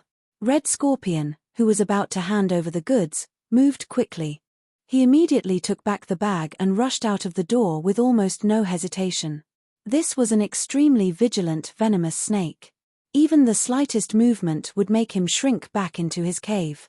Outside, the sirens sounded like an unfamiliar intruder, breaking the extravagance of King's Cross Street and announcing their arrival, warning the criminals that they had been surrounded. When the Chinese soldiers outside heard the sirens that came out of nowhere, their expressions changed as they contacted Xie Jinyuan. Q King, the international police are acting without permission. The sirens have been sounded, you must be careful. The Chinese side sent out a total of 5 soldiers to carry out the mission. 2 of them were outside keeping an eye on Red Scorpion, Xie Jinyuan and Shu Yu were in the hotel, and Yi Qian was among the students. It could be said that they cooperated quite well, but they ran into a group of self-righteous international police officers. Chapter 185. Xie Jinyuan froze when he heard the news from his comrade waiting outside. Switch to the public channel. According to the plan, they needed to wait until they found Yi Qian and Jiao Yang before the international police could show up. Now that these guys had stirred up trouble, even the usually well-mannered Xie Jinyuan wanted to beat them up. Xie Jinyuan switched to the public channel and immediately contacted Yi Qian. Chaotic sounds came from the headset. Yi Jian, who had also heard the sirens outside, no longer sat on the ground to rest. Instead, he stood up immediately. Roger that. Don't worry about me. I found a pistol. I can protect myself. Found a pistol? Xie Jinyuan crouched on the stairs on the 2nd floor and stood guard. Shu Yu was standing on a high stool he had gotten from somewhere. He was fumbling with a fire alarm light. After 2 minutes, he gave Xie Jinyuan an okay sign. Xie Jinyuan nodded slightly and gestured for them to move forward. When he heard her words, a smile flashed across his eyes. Good job, little girl. We are now on the 2nd floor. The international police have surrounded the ground floor. You can leave through the escape window. Hearing his cold voice, Yi Qian turned off the lights in the room. He walked past Jiao Yang, who had woken up, and stood in front of the window. Bang! With a cold gaze, Yi Qian fired a shot at the glass. The tempered glass shattered under the force of the bullet. Then, spiderweb-like cracks spread all over the glass. Yi Qian lifted his leg and kicked the glass lightly. When a footprint appeared on the spiderweb-like glass, Yi Qian turned to Jiao Yang and said, "Take off your shirt and give it to me. Quick." He couldn't be sure if there was anyone down there, so he could only use his bare hands to dig the glass into the room. Ever since Yi Qian fired the shot, Jiao Yang's expression was one of shock and astonishment. Yi Qian said sternly. He had no choice but to obey. After he took off his short-sleeved uniform, he saw her wrap her hand with the uniform. She put a finger through the bullet hole and hooked it into the room. With a few clattering sounds, Yi Qian's gentle hooking force shattered the entire piece of glass in the room, leaving only a frame that only one person could pass through. Outside, there was no anti-theft net installed like in China. The flashing police lights illuminated the room. Yi Qian shouted at the motionless Jiao Yang, "Quick, jump out of the window." Jiao Yang, who had been stunned by the gunshot, heard her shout and quickly rushed over. "Okay, follow me closely. Put on your clothes." Yi Qian didn't say much. He just threw the clothes back. "Move quickly. Don't panic. There are international police officers outside." Suddenly, the sound of footsteps came from outside, followed by 2 gunshots. The shots hit the door lock and made it fall off. Seeing that something was wrong, Yi Jian quickly loaded her pistol and pulled Jiao Yang behind the door. The room was dark. When the enemy kicked the door open, a figure rushed in with a murderous aura. He rushed to the window that only had a frame left. After taking a quick look, he cursed, "Fuck you." He turned his head and shouted at his partner standing at the door, "Damn it. They escaped." He cursed and rushed out again. The man standing at the door quietly raised his hand and pointed behind the door. After counting from 1 to 3, he suddenly turned the light switch back on. The dark room was lit up again. Chapter 186. The man who hadn't left the room pulled the door open and saw the two students he thought had escaped standing against the wall. With a furious expression, he raised his hand and slapped Yi Qian without hesitation. Fuck you. Jiao Yang saw this and didn't have time to be afraid of the gun in the man's hand. He instinctively raised his hand to block the slap aimed at Yi Qian's face. Bang! A familiar gunshot suddenly rang out. The man who had raised his hand to hit Yi Qian suddenly froze and fell to the ground with a loud thud. Only 30 seconds had passed. When the man at the door heard this, his expression changed. He quickly dodged outside and fired randomly into the room. Jiao Yang was so shocked that he felt like his soul had left his body. He heard the gunshot and saw someone fall to the ground. Large amounts of blood began to flow out of his chest. The Western man who had wanted to kill Yi Qian a moment ago had become a bloody man. His fingers were still trembling and his eyes hadn't even closed. Blood flowed out of his mouth and flowed down his neck, wetting the man's thick beard. Multiple bullets were fired into the room. Jiao Yang's eyes were wide open as he forcefully pulled his gaze away from the bloody man and forced himself to look at the bullet hole on the floor. His hands were tightly clenched into fists. He used so much strength that he couldn't stop his body from trembling. Yi Qian didn't have time to pay attention to his expression. There were only 15 bullets in the gun. Her gaze fell on the dead man's hand. He still had a gun in his hand. She needed this gun. After the random gunshot stopped, Yi Qian turned her head to look at Jiao Yang, who was so shocked that his pupils were dilated.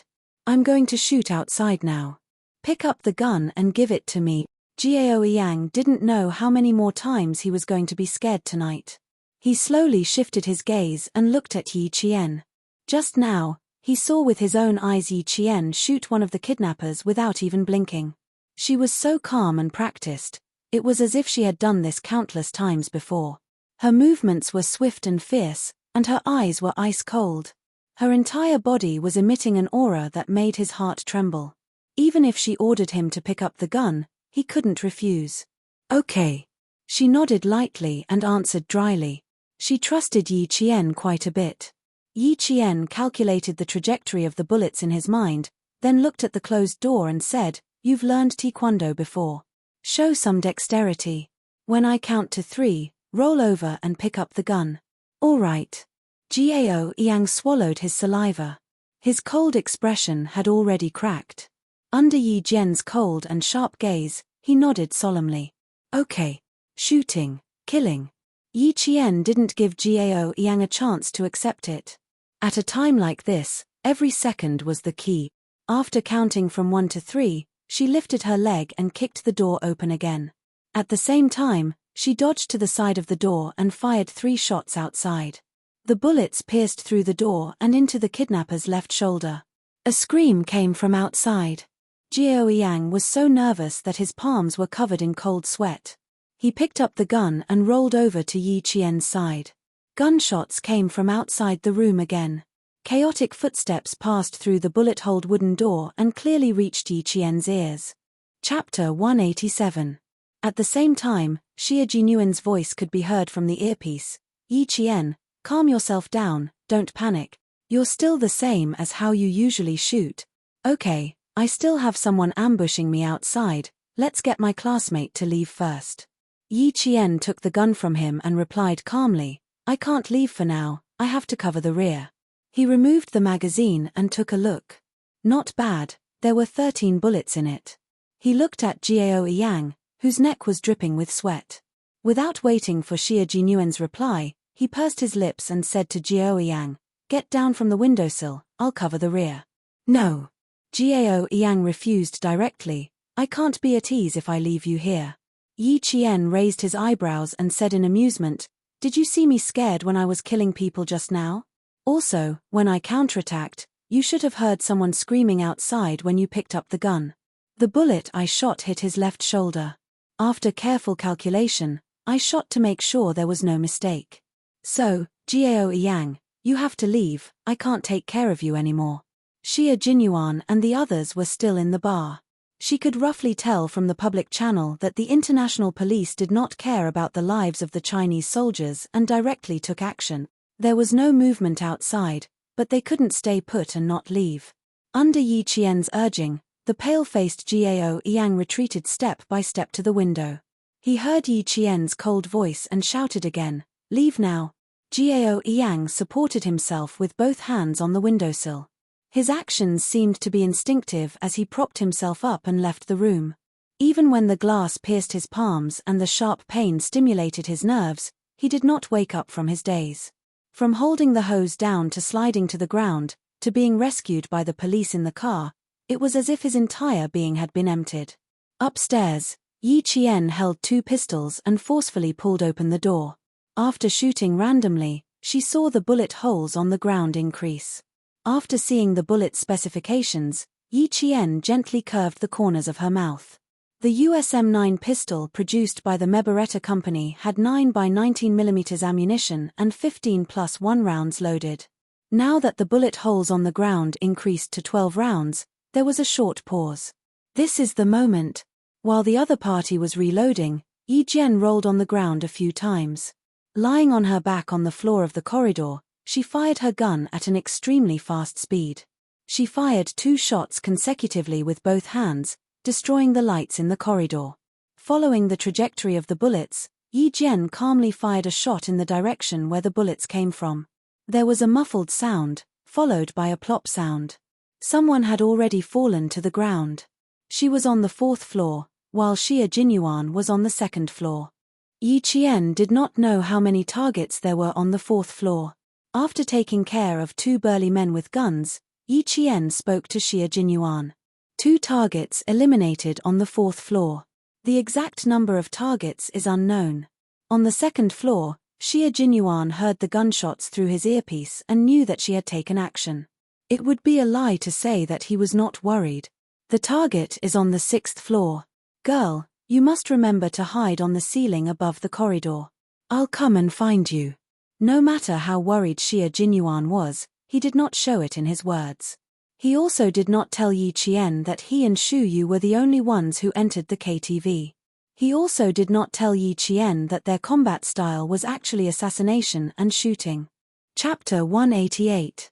Shu Yu was in charge of shooting and clearing while Xia Jinyuan was in charge of the assassination. The two of them cooperated seamlessly and went straight up to the 4th floor to rescue Yi Qian.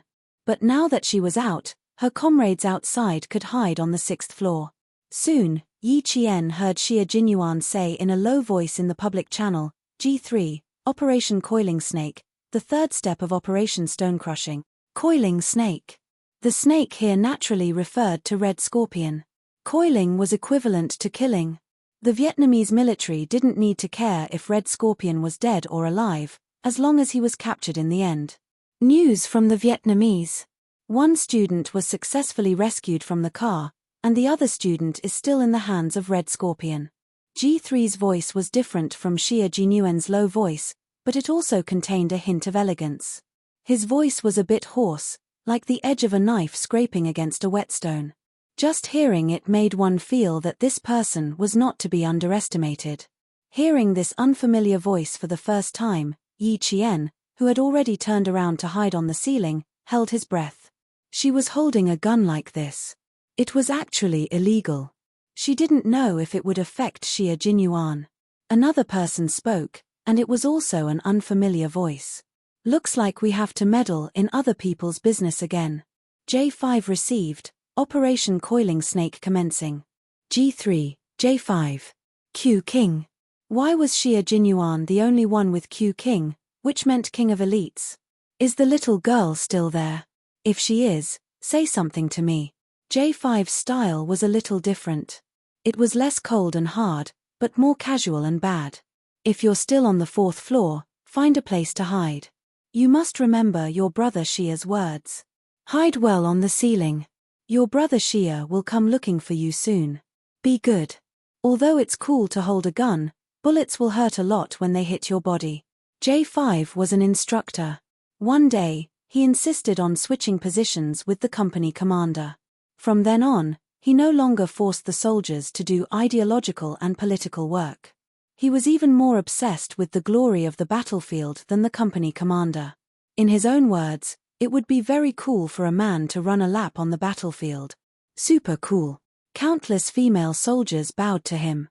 When Xia Jinyuan heard that J5, who usually liked to tease female soldiers, was teasing the little fox that he had his eyes on, his dark eyes darkened. He said with a faint smile, J5, I heard that you got a 1 last week. I'd like to go back and spar with you. Please enlighten me, student Yi Qian, please be careful. Believe in the People's Liberation Army and believe in Captain Xia. They will definitely save you. Also, look for me if you don't have enough bullet. Over. The J5 style changed again. It was full of coldness, and the sharpness of a soldier was fully displayed in its words. As the subject of their conversation, Yi Qian felt that there was no need for her to remain silent any longer. She hid her emotions well and smiled faintly. Thank you for your concern. They say that it's better to rely on yourself than on others. I've always liked to help myself. You have backbone. Not bad. G3 laughed. In the darkness, his and J5's hidden figures were like fierce beasts on the hunt. He threw out a climbing rope and hooked it onto a building. He gestured to J5. He grabbed the rope with both hands and agilely climbed up to the 7th floor in an instant. After confirming that the surroundings were safe, he replied to J5, who was covering the rear downstairs, with a strange sound that sounded like a rock falling on plastic. J5 put the submachine gun behind his back and nimbly climbed up to the 7th floor. Done, brothers. Wait for our good news. J5 was a soldier who was relaxed at all times. He had a small personality that was different from ordinary soldiers. After he finished speaking, he didn't forget to say to Yi Qian, Student Yi, G3 rarely praises people. Q King was the first to be praised by him. You're the second. Not bad. Good luck. Chapter 189. For some reason, Yi Qian suddenly thought of the laughing J5 as the young people who liked to act cute on social networks in his previous life. Thinking about it, he shivered and couldn't bear to look at it directly. Xia Jinyuan had already quietly flanked the back of a gun-wielding bodyguard. While his left hand covered the bodyguard's mouth, the military dagger in his right hand silently cut across the bodyguard's neck. The sharp blade cut through the warm skin, cutting through the bodyguard's trachea and jugular vein without a trace of obstruction. Blood flowed onto the dagger, and the warm blood sprayed onto his wrist. The thick and strong smell of blood didn't stop Xia Jinyuan's footsteps. He dragged the dead bodyguard to a room on the 2nd floor, closed the door, and headed to the 3rd floor. Killing people was a very terrifying thing, but for them, they were on the front lines. It was either you die or I die. As they fought for justice, even if their hands were stained with blood, there was no turning back. Mercy wasn't used on the enemy. Clear. Walking to the 3rd floor, Xia Jinyuan, who had cleared out 2 hidden guards, lightly tapped the microphone. Xu Yu, who had brought up the rear, climbed up the stairs and switched to him as the vanguard to continue clearing out the targets. After taking care of another drug gang member, Xia Jinyuan directly took off the bulletproof vest he was wearing, and gave it to Little Fox. The elevator to the 6th floor had already stopped moving. Nick, who had gotten up, tugged at his t-shirt. Looking at Red Scorpion, who had rushed out of the door and was now closing in on him amidst the shrill sirens, he smiled fearlessly. Buddy, if you rush out now, I can guarantee that you won't leave here alive. His brown eyes coldly swept over the black bag in Red Scorpion's hand. Give me the goods, I'll give you the money, and we'll leave together. How about it? Why should I believe you? Red Scorpion's face didn't show much panic. He glanced at the students standing at the door, already frightened to tears by the sirens, and coldly snorted. You said that the transaction was 100% safe. What about now? We're already surrounded. Why should I believe you? Red Scorpion was about the same as the majority of Vietnamese. He had a medium build, and his 4 limbs were thick and short. However, his explosive power was extremely strong. His 2 arms looked short and small, but the muscles hidden under his shirt were filled with power. He stared at the calm and composed Nick, and his purplish-black lips curled into a cruel smile. I'm willing to bet that not only are there international police officers outside, but there are also people inside the KTV. Maybe someone has already sneaked into this building and is ready to take your life at any time. Yes, buddy. You're right. Someone has already infiltrated this building. Nick shrugged his shoulders, maintaining the venomous smile on his face. But I'm not afraid at all. Come, let me show you what I'm capable of. As he spoke, he clapped his hands, and the wardrobe door on the right wall suddenly opened. A Western man with brown hair and brown eyes, wearing black sweatpants and a tank top, walked out with his back bent. Everything is ready. I'm waiting for your orders. Come, buddy. Nick took the lead and bent down, walking into the wardrobe. After that, Red Scorpion also walked in. Seeing the scenery in front of him, he laughed out loud. Working with you is indeed very reassuring. I always thought, no, I think everyone, including those stupid international police, had been deceived by you, brother. This was a computer room, and at the same time, an armory. Chapter 190. As Nick raised his hand, the 24 surveillance screens that had been black all this time lit up in unison. What appeared on the screens was nothing else but the situation of the entire building. They could clearly see the situation of the entire building, including the KTV and the kitchen. Hidden at the end of the corridor on the 4th floor, Yi Qian, who was on the ceiling, suddenly felt like he was being watched. His hair stood on end. He lowered his head and looked at the fire emergency light with a weak green light. He saw a small red light flashing. That was an infrared sensor and an infrared night camera. Yi Qian's heart suddenly sank. He suddenly understood why the killing of the 2 people and the shooting didn't attract the attention of other drug gangs. The people she killed were clearly the top target of the European investigation. They were pawns that could be abandoned at any time. They were even pawns that could be used at critical moment. Girl, there's a bit of trouble outside. Hide on the ceiling and don't move around. Xia Jinyuan said to her calmly, hide well. Before I say you can move, you must hide well. Okay, I know. Yi Qian said softly. He told the Chinese soldiers who were all watching the public channel what he had discovered. If I'm not wrong, the entire building is filled with infrared cameras, infrared sensors. Xia Jinyuan was sitting on Shu Yu's shoulder. He was biting a delicate but extremely sharp knife in his mouth. His slender hands, which were wearing half-finger combat gloves, were modifying an infrared sensor. After hearing her voice, Shu Yu smiled and replied, I'm dealing with it.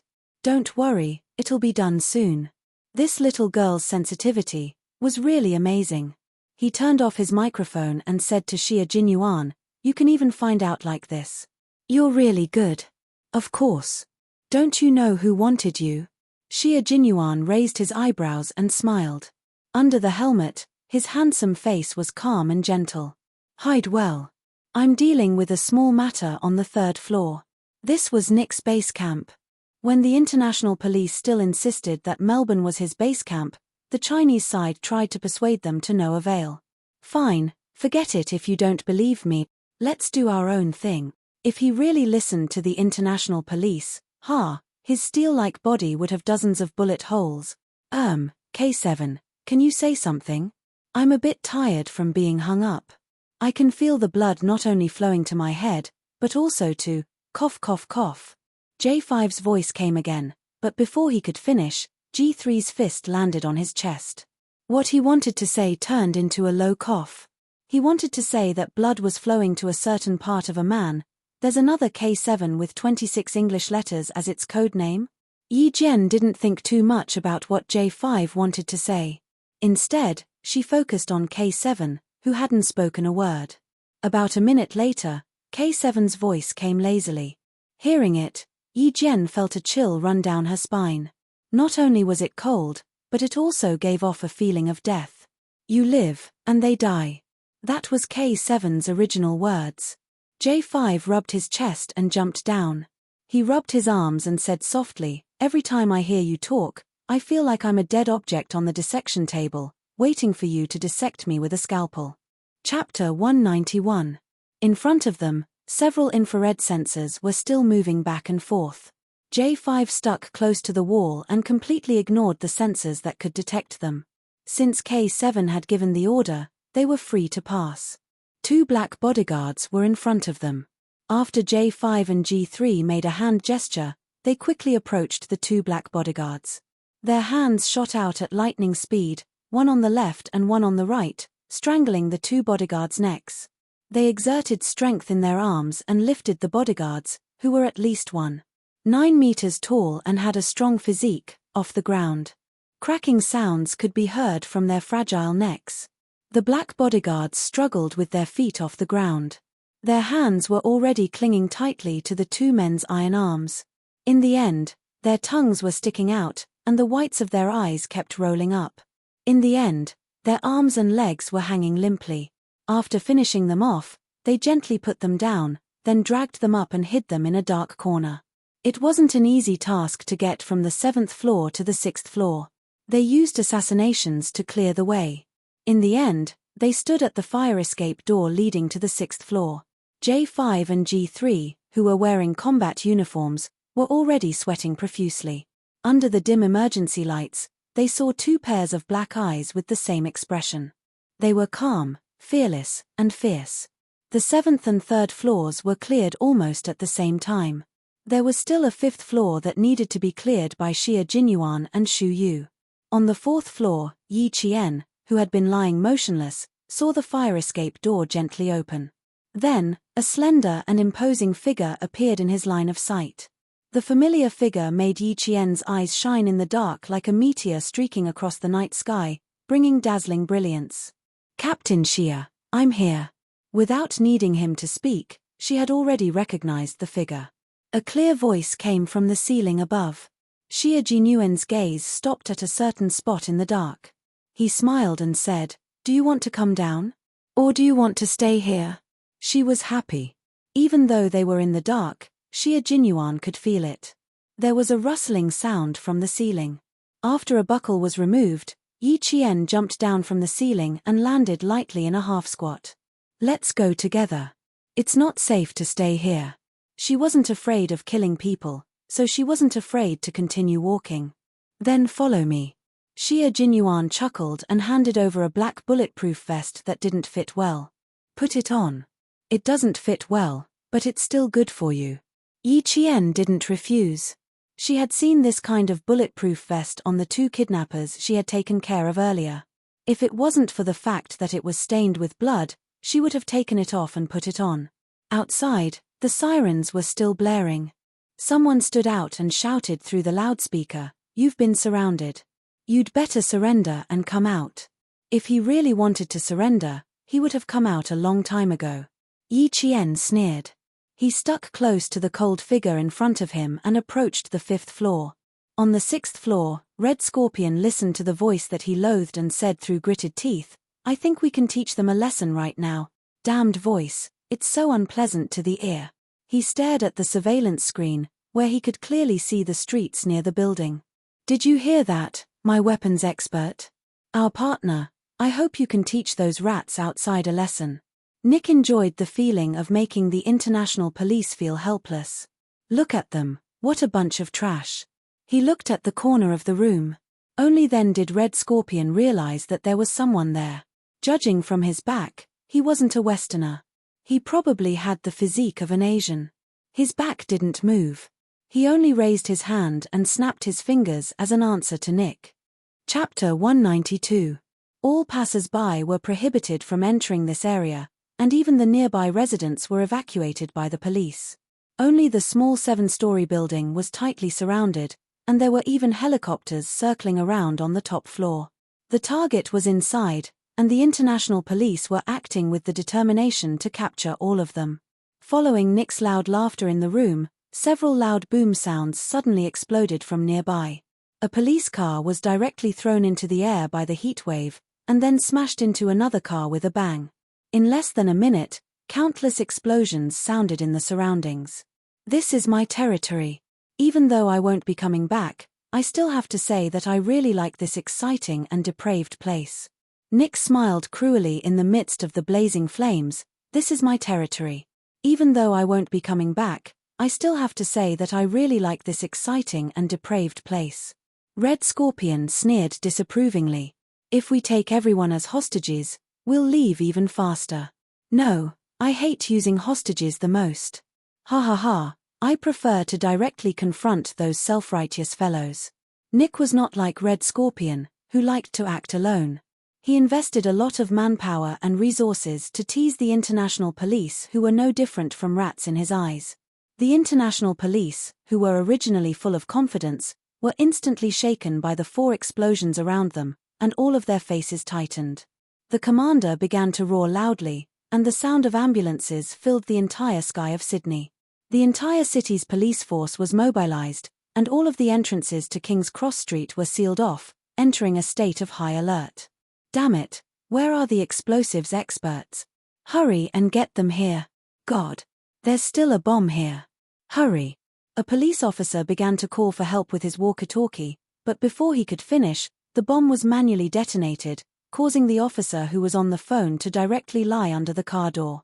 Among the rocks that rushed into the air, his voice was distorted. Manually detonated. Can't get close. The international police had loudspeakers, and so did Nick. His voice was transmitted through the speakers outside the KTV, and he laughed loudly. I hope you like my present, cute rats. If you have fun, I don't mind giving you my present again. His voice was cold and cruel like a demon's, causing the faces of the international police officers hiding under the cars, behind the trees, and behind the buildings to turn the color of pig liver. This was humiliation. They were being humiliated by a criminal. Yi Jian didn't know why, but when she heard that, she felt quite relieved. K7's cold and emotionless voice came through the earpiece. He mentioned Yi Qian's name directly. Hey, Yi Qian, you're small. Go through the ventilation duct and give them a few smoke grenades. Then, without waiting for Yi Qian to reply, she told him the location of the ventilation duct from the 4th floor to the 6th floor. He then said to Xia Jinyuan, this is a good arrangement. Does Q King have any objections?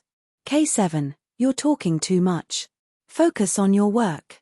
Be careful, you might expose your identity. J5's voice was no longer as casual as before. Instead, he cut him off coldly. Also, you have no right to assign a student to complete the mission for us. She's still a student. No matter how capable she is, she's still a citizen that we need to protect. In the past, as a political instructor, once he discovered that his comrade's behavior was out of line, he had to immediately stand up and stop him. Chapter 193.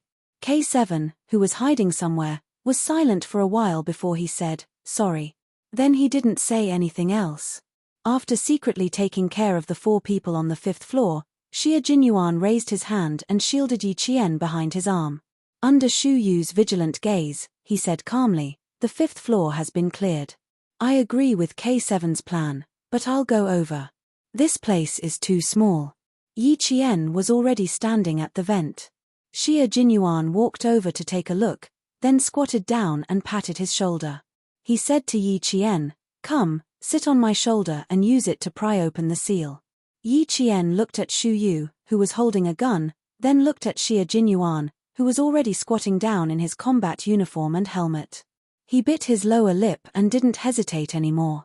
He took the military knife from Shu Yu's hand, took a deep breath, and sat on Xia Jinyuan's shoulder. After prying open the seal, Yi Qian narrowed his eyes and said in a low voice, you can go in. All 3 of you can go in. After saying that, she held the sides of the opening with both hands and leaped into the air like a fish, entering the vent. K7, inform the international police. Let them do as they see fit. Grabbing Yi Qian's arm, Xia Jinyuan jumped up with 1 foot on the wall and climbed up the vent again. Shu Yu, go. After K7 tampered with all the infrared rays, the 3 of them disappeared right under Nick's nose. After 5 consecutive explosions, red flames could be seen rushing over King's Cross Street in the sky above the city. Gao Yang, who was struggling violently in the ambulance, was forcibly injected with a tranquilizer by the medical staff. He was directly pushed into Sydney's best private hospital, a private hospital that the Gao family owned 25% of the shares in. When Director Lee, who was waiting in the hotel, heard about this, he clasped his hands together and prayed, God bless. Now, he just had to wait for Yi Qian, who was with the Chinese soldiers, to come back. Director Lee was finally relieved to see him with his own people. Outside the KTV, Nick proposed a deal. It was very simple, leave safely. His request happened to be something that the international police could not agree to. They could only stall for time and quickly arrange for the team to enter the KTV. Smoke grenades were thrown in one after another, and the fire alarm continued to ring sharply without stopping. "Where are the soldiers from the Chinese side? Tell them to contact me immediately, right away." The commander of the operation was a white man. At this time, he was so angry that he was like a mad lion. He roared, "Damn it, where did they go? Damn it. Why let them get involved? God, let them go to hell." As the commander-in-chief of this operation, he had an undeniable responsibility for the 5 consecutive explosions. However, it was not over yet. The other party still had explosive points and extremely lethal weapons. Last time, who was the one who said that the damn Nick was active in King's Cross Street? His roars were transmitted from the walkie-talkie to the commander at the scene. Even through the line, he could feel his saliva flying everywhere. The commander at the scene was a European police officer. When he heard this, he puffed out his cheeks and sighed heavily. He said with a serious expression, "Yes, sir." The Chinese soldiers suggested it, but unfortunately, no one believed them. Including you, who chose not to believe them. All the international police officers who could hear the conversation were silent. They all remembered. Now we need to contact them because they were the first to enter. Oh, wait a moment. There's an emergency call. The commander at the scene took the walkie-talkie. Before he could speak, a cold and emotionless voice came from the other side. It was K7 who had contacted him. At this time, Xia Jinyuan, Yi Qian, and Xu Yu had just entered the vent. Chapter 194. K7 was a soldier who didn't like to talk nonsense. No matter where he was, he always had a lifeless expression on his face. At this moment, the commanding officer only felt that K7 was extremely cute. "Okay, no problem, we will cooperate fully. Okay, I will arrange for someone to send it over immediately. Okay, we understand. Now, let's start the operation immediately." The good news made the commanding officer's solemn expression disappear. After K7 ended the call, he handed the communicator to his officer. After the cross-section of the building was sent to the international police, the 30 vanguards directly cut into the 6th floor, while the 20 vanguards rushed in from the 7th floor. K7, who was still in contact with Xia Jinyuan, looked behind him and sent a message on his phone. "The sniping operation has begun." On the opposite side of the building, someone looked down at the message and whistled happily.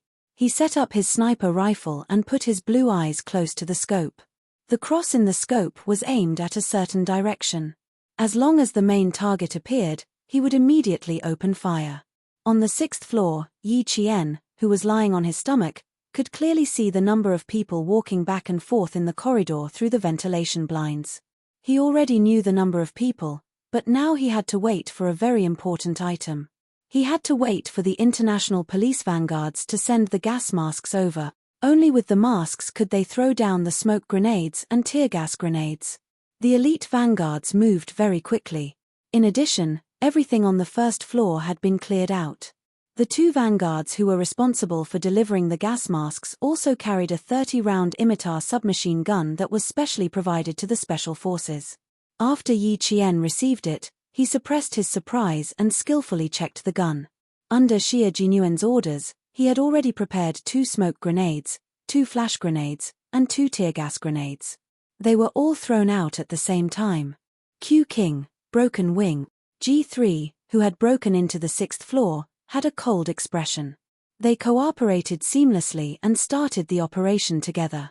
The international police vanguards broke into the door from the right and fired directly. G3 and J5 broke into the door from the left and fired directly. The entire 6th floor was plunged into an intense gunfight. In the room, Nick, who was still feeling pleased with himself, heard the gunshots outside. He looked at the surveillance screen that didn't show any abnormalities at all. His face instantly contorted. He slapped the face of the staff operating the surveillance system and roared, "Motherfucker, give me the rocket launcher." Red Scorpion's reaction was even faster. They snatched the drugs from Nick's hands in an instant and threw back the box containing US dollars that they had traded for. He firmly believed that the goods were the safest in his hand. Pulling his student over, he picked up a machine gun and started shooting at the escape window. "Damn it, what are you doing?" When Nick saw this, he immediately waved his hand to signal his bodyguards to stop Red Scorpion's foolish actions. "You want to run? Suit yourself. Don't drag me into this, you idiot. Blow them all up. Motherfucker, you're playing with me." As Nick roared furiously, 2 tear gas grenades and 2 smoke grenades appeared out of thin air in the bulletproof and explosion-proof room. In an instant, the entire room was shrouded in thick smoke. The tear gas made everyone unable to open their eyes. "Up there, motherfucker. Shoot, up there," someone shouted, but he choked on his tears and his nose kept flowing, and he even coughed. The people in the room were like living targets as countless bullets rained down. The international drug cartel's higher-ups, led by Nick, were almost completely wiped out in this encirclement. Chapter 195. Red Scorpion, where do you think you're going? After everything was cleared, someone appeared and pointed his gun at a cabinet. His cold voice was as calm as a pool of stagnant water. "Come out, Red Scorpion." Behind the cabinet was Red Scorpion, who had one hand tightly covering his student's head. He didn't move, as if there was no one hiding behind him. The cold eyes of the person who spoke didn't waver in the slightest. He didn't give Red Scorpion a chance to think, and directly fired 2 shots at the cabinet. "My patience is limited, Red Scorpion. Don't test my patience." This was K7's voice.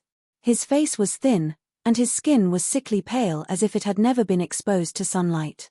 His eyes, which were staring at the metal cabinet, were black, sharp, and filled with cold killing intent. There was movement behind the metal cabinet, and Red Scorpion walked out with his student. When he saw who was standing in front of him, his pupils contracted. "It's you." It was Nick's weapon expert. After seeing who it was, he pressed the gun against his student's head even harder. He stared coldly at K7. "Who are you? You won't live no matter how many hostages you have." K7 directly ignored his question. He pulled the trigger lightly, and his thin lips moved slightly. In his eyes, Red Scorpion was already a cold corpse. "Before you die, don't drag others down with you." It was standard American English. Surprisingly, K7 spoke much more elegantly when he spoke English than when he spoke Chinese. "Give me the student, and the rest is up to you." In return, Red Scorpion laughed contemptuously. He directly pressed his gun against the Vietnamese student's head, and the hole left a green crescent moon mark on the boy's temple. "Do you know who he is? The son of a big shot. Ha ha ha, you can talk to him right now. See if he wants his son back alive, or shipped back as a corpse." His words made K7 furrow his brows without leaving a trace. His thin but extremely delicate face became even colder. The hostage in Red Scorpion's hands is said to be the son of a big shot. They've hidden the identity of the Vietnamese student. "Fuck, I knew these bastards were unreliable," G3 sneered, and said to K7, "The hostage is in our hands. Stay calm and wait for us to arrive." K7's black eyes stared at Red Scorpion without blinking. His hands that held the gun were also aimed at the center of his target's forehead. "No need. Clean up the weapons outside. Leave this place to me." This was the room where Nick had first made his deal with Red Scorpion. The tense atmosphere became increasingly tense under the boy's terrified gaze. Time ticked by, and after about 5 minutes, K7 heard the identity of the hostage. His brows were tightly knitted together. He seemed to be in a difficult position, but in fact, his tensed gaze had relaxed a lot. The vents of every room were connected.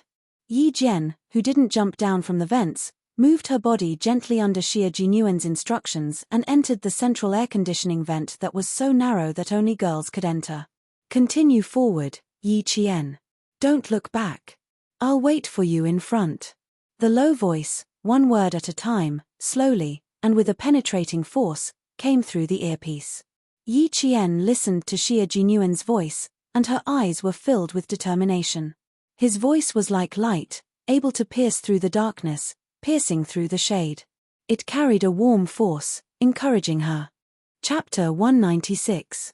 With him behind her, as well as the soldiers that belonged to her own country, she felt so at ease. Now, all she had to do was pass through the air duct in front of her and she would be able to enter the room where Red Scorpion held the hostage.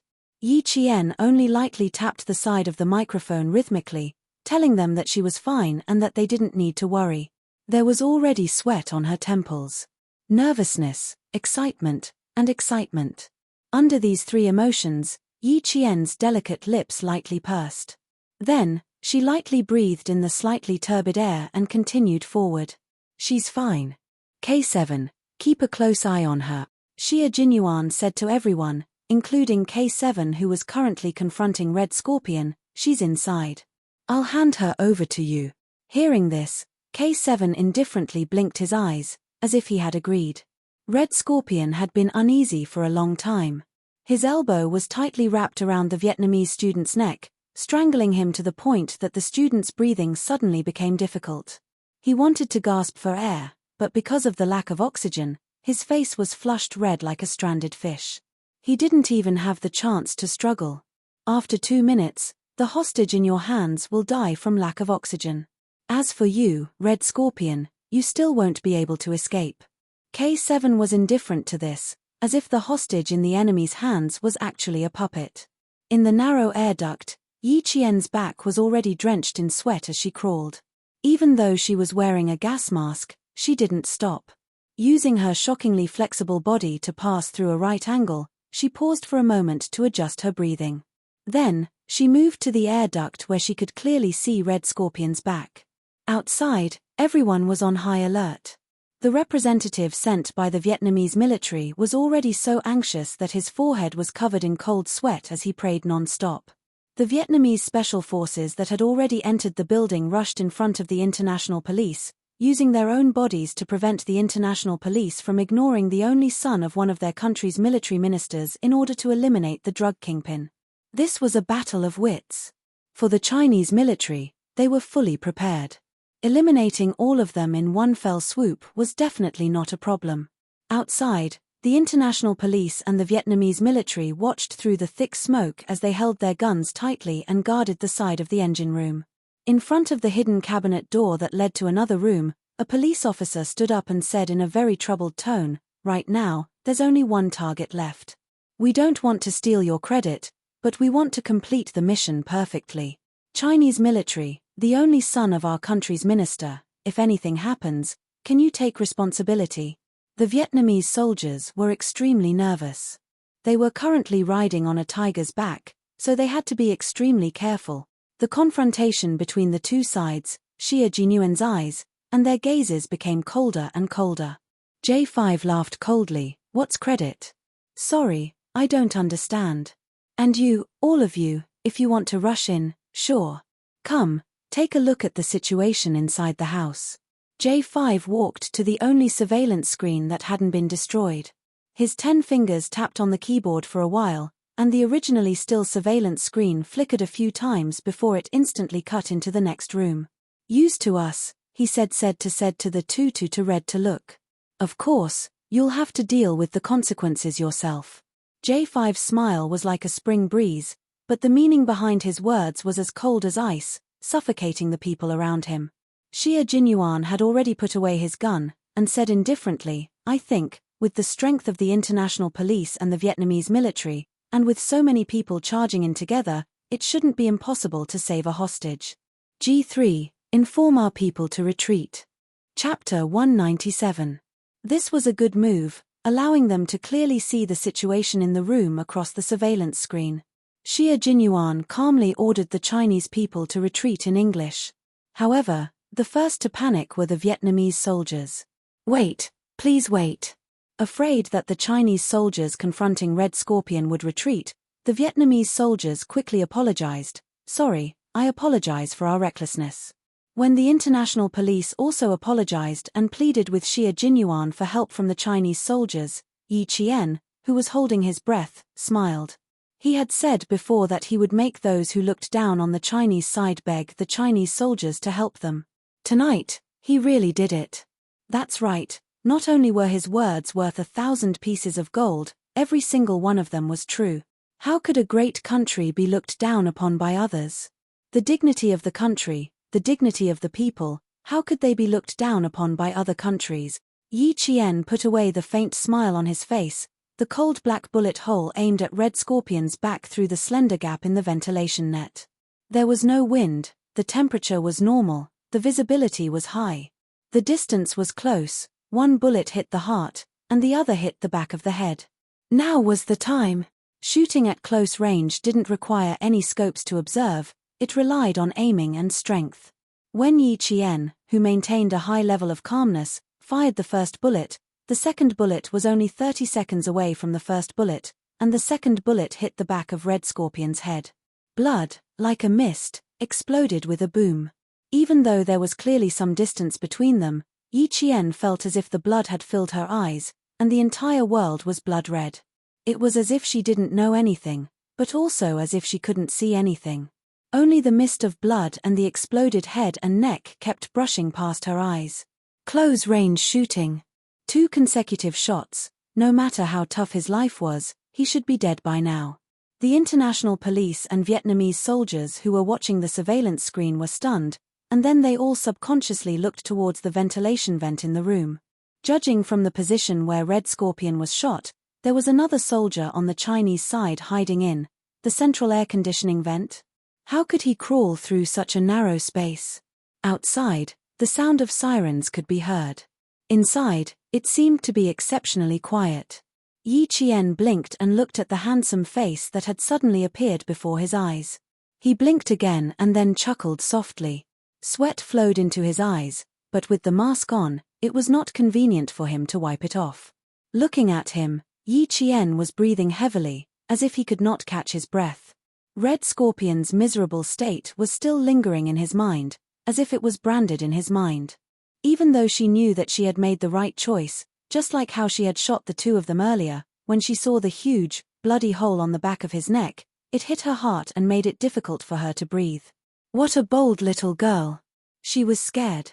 Don't look, girl. Xie Jinyuan, who was standing on the table and using violence to remove the ventilation blades, looked at her palm-sized face that was completely drained of blood. He stretched out his slender hands and said in a voice as calm as the morning bell, "Come, give me your hands. I'll carry you down. Don't look, close your eyes." 2 consecutive shots, especially the gunshot wound on the back of his neck. It was especially terrifying and bloody. This child was scared. Xie Jinyuan, who was suppressing his heartache, grabbed Yi Qian's hands and coaxed her gently, as if he was coaxing a baby. "Come, a little closer, I'll hold you. Be good, just a little closer." Chapter 198. He didn't say it out loud for fear of hurting her, so he spoke carefully, as if he was protecting the apple of his eye. Xie Jinyuan's voice not only had the power to penetrate the darkness, but it also had the effect of calming people's hearts. Yi Qian thought to himself as he blinked his eyes. He exhaled a mouthful of foul air that seemed to be stained with blood. When he saw Junior's worried eyes, he smiled slightly. "I'm fine. It's just my first experience, so I'm still in the process of adjusting." She had shot 2 people in a row previously because she knew that if she was discovered, both she and Jiao Yang would die. She had no choice but to deal with the enemy and save her own life. This time, she was fully prepared, but she still overestimated herself. Yi Qian reached out and grabbed his hand tightly. He smiled bitterly. "Captain Xie, I want to take off my mask and take a breather. There's sweat in my eyes, and it's uncomfortable." It wasn't as if she didn't sweat during training, but she couldn't help it this time. There was no smoke in the room, so it was fine for her to take a breather. Her soft voice made Xie Jinyuan's heart ache. This girl was too strong, so strong that it made his heart ache. "Okay, take it off and take a breather," he replied gently.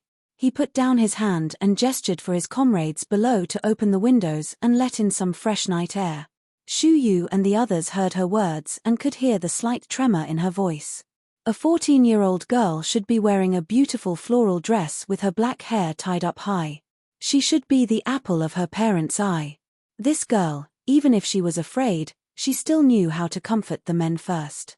K7 turned around and opened the tightly shut windows to let the night breeze in and disperse the stench of blood in the room.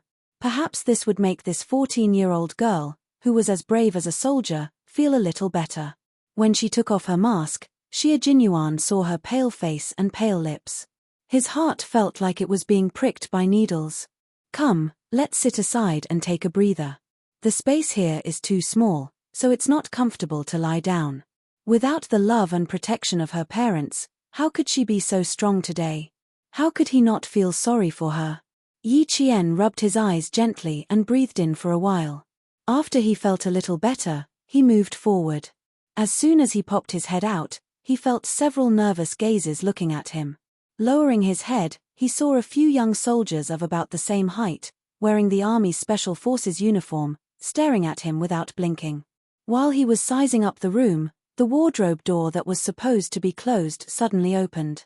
2 Vietnamese soldiers walked over, and the smell of smoke grenades and tear gas filled the room. Yi Qian, who was not wearing a gas mask, felt a sharp pain in his eyes in just a few seconds. Then, tears flowed out uncontrollably, stream after stream. Xia Jinyuan's eyes turned sharp and he said in a cold and sharp voice, "Back off." Not only did his voice carry the authority of a soldier, but it also carried an irresistible deterrence. The Vietnamese soldiers who came in carelessly shrank their necks and subconsciously shrank back into the room behind the wardrobe. K7 walked over, touched the wardrobe door, and fixed it in place. He said, "Take him down first, then send him to the hospital for a checkup." Chapter 199. He looked up at Yi Qian, who was tearing up because of the smoke from the tear gas grenade. A trace of pity flashed through his eyes. "I'm going to see Coach Joseph. I'll be back in 10 minutes. Coach Joseph was the Russian soldier who had set up the sniper rifle on the opposite building. He had come to the Chinese army to train the soldiers. Yi Qian, who was crying with her eyes closed, recognized K7's voice. When she could open her eyes, K7 walked away from the window. "You're so touched. Come on, let me give you a hug."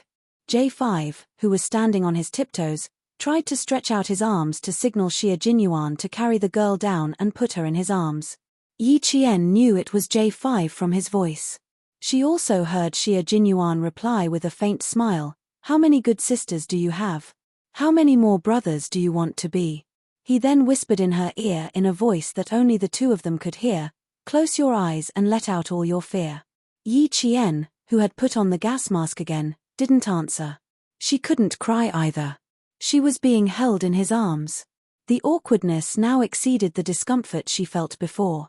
Downstairs, Shu Yu, G3, and J5, who were standing by the table and looking up, raised their hands, ready to receive Yi Qian at any time. "No need. You guys clean up the scene. I'll take her out first." Xia Jinyuan, who was holding Yi Qian in his arms, didn't ask for help from his comrades. He jumped down steadily and left the scene without looking back. G3 looked up and said to J5, "Is he coming to our team?" "Yes, the king of soldiers." J5 pulled on his helmet and looked at the slender figure leaving. He said with interest, "That's right. I heard he's only 20 years old. His personal information is confidential. Other than the political commissar, no one knows. His background is not simple." He clicked his tongue. Under the gas mask, his peach blossom eyes were shining. "Q King is not bad. But I think that little girl is better. His IQ is high, and his courage is unique." Shu Yu didn't know any of these people. He was sent from the Yun Province's Armed Police Border Defense Force. Standing next to these soldiers, who were of the same height, he was secretly surprised and said in a deep voice, "I'm afraid the other target has heard the news and didn't appear in this transaction. This time, I'll have to trouble you all. On behalf of the Yun Province's Border Defense Police, I would like to express my gratitude to all of you." This was a matter of Yun Province. Xia Jinyuan and the others were actually providing support. "We won't be separated, we won't be separated. We're all one family. What's there to thank?" J5 laughed heartily as he spoke, pointing at Red Scorpion's corpse. "Let the Vietnamese army take care of this themselves. Let them bring this student back as well. Our final mission. Let's go, my comrades. Let's go meet the insufferably arrogant white commander." After waiting for a few minutes, the Vietnamese army and international police came in. All they saw was a Chinese soldier, a hostage rescued by the Chinese soldier, and Red Scorpion's corpse. After watching the two Special Forces soldiers leave the window, Shu Yu turned around and began to talk to the Vietnamese army. The international police ran to the open window and looked down. They found nothing.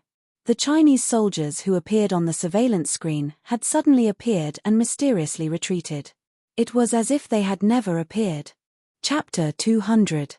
The night breeze with the smell of gunpowder blew in through the open window. Outside, the sirens were still ringing through the night sky. The international police officers standing by the window leaned their whole bodies out of the window, but they did not see the other Chinese soldiers who were confronting them, nor did they see the Chinese soldiers hiding in the ventilation vent. "Sir, they have left," someone on the intercom said softly. He was telling the commanding officer at the scene, "I'm sorry, we're still a step too late." He disappeared into thin air, leaving not even a trace behind. During the confrontation just now, the Chinese soldiers were all wearing gas masks, so it was impossible to see their faces clearly. Now, there was no way to know where they had gone. This feeling caused them to feel a chill in their hearts. There was an uncomfortable feeling pressing down on their hearts, but they had no one to complain to. Were the Chinese soldiers weak? Were they really weak? No one could answer, only they could answer themselves. The commanding officer at the scene was momentarily stunned. Disappeared? Disappeared? God! When did the international police officers become unable to find a few living people? Xia Jinyuan, who was carrying Yi Qian, had already escaped several waves of police officers who had entered the building. He stopped by the side of the elevator that had started operating and saw a few Australian police officers who were investigating the scene walk out of the elevator. He hid in the dark and waited until they left before walking out. Little did he know that Yi Jian, who had been in his embrace all this time, had already become dizzy. Not only was her head dizzy, but her little face was also flushed red like a peach blossom, and it was crimson red. The air in the building was not very good. When the international police officers rushed in, they threw smoke grenades everywhere as if they were free. Now that it was over, the air was still filled with smoke. Yi Qian guessed that he had stayed in the building for too long and that the gas mask he was wearing was not working. Otherwise, why would he feel so dizzy? The dizzy Yi Qian was like a little turtle hiding in its shell, using this method to hypnotize himself. When he was about to walk out, Yi Qian calmed himself down and coughed softly. "Captain Xia, I can walk on my own. You don't have to carry me all the time. I'm not used to it. Are you sure your legs aren't weak?" Although he was joking, he still respected Yi Qian's wishes like a gentleman. He bent down slightly and put her down. "If you can't walk, just let me know. I still have the strength to carry you." She was very light and very thin. The first feeling he got when he held her in his arms was that she needed to be well nourished. Yi Qian instantly felt that his breathing had become much smoother after leaving his embrace and losing the warmth of his body. His mind, which had felt like it had been stuffed with cotton, was no longer as dizzy as before. He gradually regained his clarity. As expected, a dangerous man really couldn't get too close. She was held in his arms like he was protecting a treasure. Her entire body was floating. When her feet landed on the ground, it was just as he said, her legs were a little weak. However, it was absolutely impossible for her to admit that her legs were weak. He smiled. "If I really can't walk, I won't be polite with Captain Xia." She wouldn't be polite with him. That would be strange. This little girl was as cunning as a fox one moment, as a fish the next moment, and as pitiful as a little rabbit the next moment. It was really difficult to understand what she was thinking. "Okay, you're welcome to be polite at any time." Hearing that her tone had regained its usual indifference, Xia Jinyuan, who was slightly relieved, regained his sense of humor. "You must know that as a man, I'm born to serve beautiful girls. Little girl, I'm always welcome to be polite with you." Chapter 201. The humorous Xia Jinyuan is back. Yi Qian breathed a sigh of relief in his heart. His vigilance, which had gone off somewhere, instantly returned. The elegant and humorous Xia Jinyuan was the Xia Jinyuan he was most familiar with. Just as he secretly thought this, Major Xia, who had regained his humorous demeanor a second ago, became exceptionally serious in the next second. He took off his gas mask and stood under the faint light. His handsome face appeared exceptionally cold, and his eyes were like cold stars as he stared coldly at the exit in front of him. I'll cover for you later and divert their attention. J5 and the others have already left. It's not suitable for the members of our operation group to appear in public, and you, little girl, can't show your face either. Because all the international police outside think that you've already been rescued and sent to the hospital along with the other kidnapped Chinese student. After Gao Yang came out, the Chinese soldier told the international police in order to protect and hide Yi Qian. After all, Yi Qian was only a student who could inform the police of Red Scorpion's activities in the hotel. Moreover, no one would believe that Red Scorpion, which was a headache for the international police and the Vietnamese military, would actually die at the hands of a high school student like Yi Qian. It wasn't because they were afraid that others wouldn't believe them, but because they were worried about Yi Qian's personal safety. The entire building was filled with international police officers. Yi Qian, who was a few steps behind, saw Xia Jinyuan walk in and was stopped by the police officers standing behind the police cordon for routine questioning. He didn't say a word and directly stretched out his arm. A brightly colored miniature version of the national flag with 5 golden stars made the interrogating European police officer stand at attention, raise his hand, and salute. He didn't ask any more questions and let the interrogating officer in. He also had a walkie-talkie hanging in front of his chest. Xia Jinyuan pointed at the walkie-talkie and smiled politely. I need to borrow your walkie-talkie to say a few words to your commanding officer. Of course. The police officer didn't hesitate at all. He looked at the Chinese soldier with admiration in his eyes and handed the walkie-talkie over. After Xia Jinyuan thanked him, he took it and leaned to the side to block the police officer's view. At the same time, he was able to see Yi Qian's movements. He restrained his polite smile and no longer spoke in a warm tone. Instead, it was filled with an inviolable coldness. It was the hard and cold expression of a Chinese soldier. He said to the international police commander on the scene, "Please tell your commander-in-chief that the thing he wants is in the hands of our soldiers. If he wants to get it, please apologize to our soldiers first." His voice was piercingly cold and resounding, striking the hearts of everyone present. He spoke in standard American English, and anyone with a walkie-talkie could hear him. At the same time, his words made the European police officers who had once thought that the Chinese soldiers were incompetent feel ashamed. If he dared to say such words, he definitely needed to have a certain level of confidence. Xia Jinyuan returned the walkie-talkie to the European police officer who was already embarrassed. He smiled again and did not forget to maintain his politeness and said, "Goodbye." His voice wasn't loud, but it was enough to attract the attention of the police officers on duty. They saw Yi Qian stick close to the wall and nimbly hide behind a tree. She didn't immediately come out. She was like a little fox that came out of its cave. After looking around vigilantly, she lightly jumped across the warning line parallel to the green ribbon and successfully avoided the sight of the police officers. Watching her leave, Xia Jinyuan's lips curled up slightly. She's strong and agile. No wonder she's a reserve soldier trained by a first-class sergeant and the world's best sniper. Chapter 202. After setting up the cordon, Xia Jinyuan walked out and saw Yi Qian hiding behind a tall wall from the corner of his eye. He walked over with a gentle smile in his eyes. The ambulance arranged by the Chinese side drove over under his instructions. The doctors and nurses in the ambulance were all from the embassy. After Yi Qian got into the ambulance, they immediately gave her a simple checkup. After they were done, they gave Xia Jinyuan an okay hand sign to indicate that everything was normal. The two of them sat in front of the ambulance and pulled down a layer of cloth. Xia Jinyuan casually placed the gas mask to the side. He looked at the little face in front of him that had regained some color. His thin lips curved into a perfect smile. "Your heart rate is correct. It looks like you're really not afraid anymore." Major Xia's smile was very lethal. Just now, she had been dizzy from his minty scent, and now, she saw his warm smile. What a dangerous man. Yi Qian lowered her head silently. She rubbed her wrists and smiled. "Yes, I'm not afraid anymore if I don't think about it. Little girl, congratulations.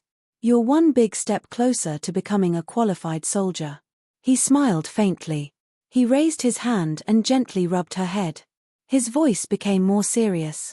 Also, even though I can't reward you for this operation, your achievements will be forever recorded in the military files.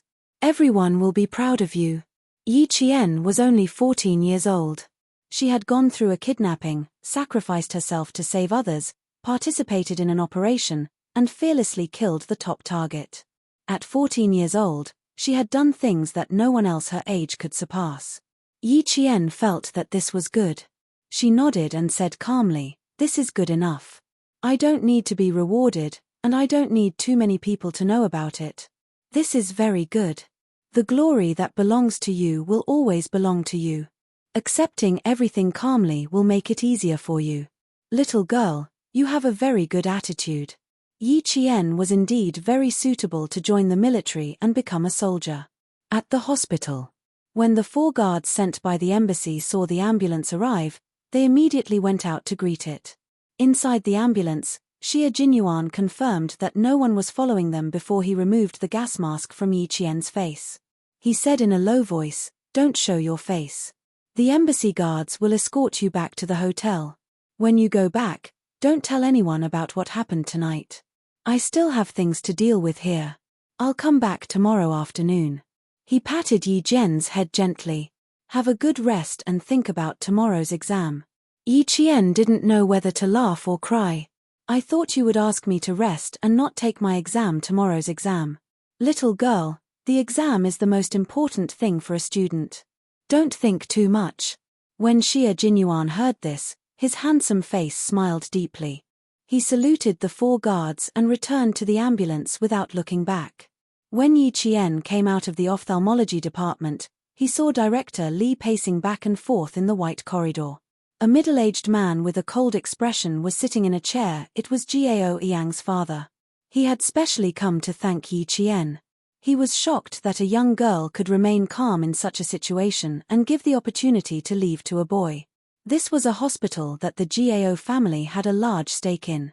When Gao Yang's father asked the doctor about Yi Qian's condition with a serious expression, Director Li's eyes were already filled with tears. "It's good that you're fine. If you didn't come back, I would have been lying in the hospital." Chapter 203. "It's fine, we're all with our own people. Let's go, Director Li. It's too late and we still have exams tomorrow." Yi Qian smiled. At this moment, even though the hospital was filled with the smell of disinfectant, she still felt refreshed. After Father Gao understood the situation from the doctor, he turned his head and saw the teacher and student preparing to leave. He quickly caught up to them. "Director Li, this female student, it's too late. I'll get the driver to take you back." It was almost 1 in the morning. No matter what, he couldn't let the female student who saved his son's life leave by herself. This time, Director Li didn't refuse. Father Gao seemed to be relieved. His cold gaze fell on Yi Qian's face and he revealed a gentle smile. "You're willing to give life to others and leave danger to yourself. I want to ask for money to express my gratitude. To you, it's a form of humiliation. But if I don't express my gratitude properly, I'll feel uneasy. Student Yi Qian, how about this? I'll use your name to provide a scholarship of $1 million to a middle school student in a disadvantaged area. What do you think? A scholarship of $1 million. Director Li faintly sucked in a breath of cold air. A scholarship of $1 million multiplied by 8 times the current exchange rate. Director Li, who had finally calmed down, felt like she had to take another heart-strengthening pill. The exchange rate in July 1995 was 1 million. It was a lot of money. After calculating in her heart, Yi Qian, whose eyes were already curved into crescents, said generously, "Actually, I also need money. After all, the amount you're offering is quite tempting. However, it's pretty good as a scholarship. I'm very grateful for your generosity. I think I should also study hard for your scholarship." Her gaze was open and her eyes were clear. Even though she said she needed money, he still felt that she was natural and unrestrained. This made Father Gao's impression of Yi Qian even better. He let out a rare laugh and sighed. People die for money, and birds die for food. This has never changed since ancient times. But a gentleman who loves money has a right way of obtaining it. Not only do you have a good character, but you're even better. Okay, Uncle will set up a scholarship for you. As long as you do well, this scholarship will be yours. You're thinking too highly of me. Yi Qian really didn't expect Father Gao to think so highly of her. She smiled politely and replied, "There are many outstanding students in our country who can't go to school because of tuition fees and family burdens.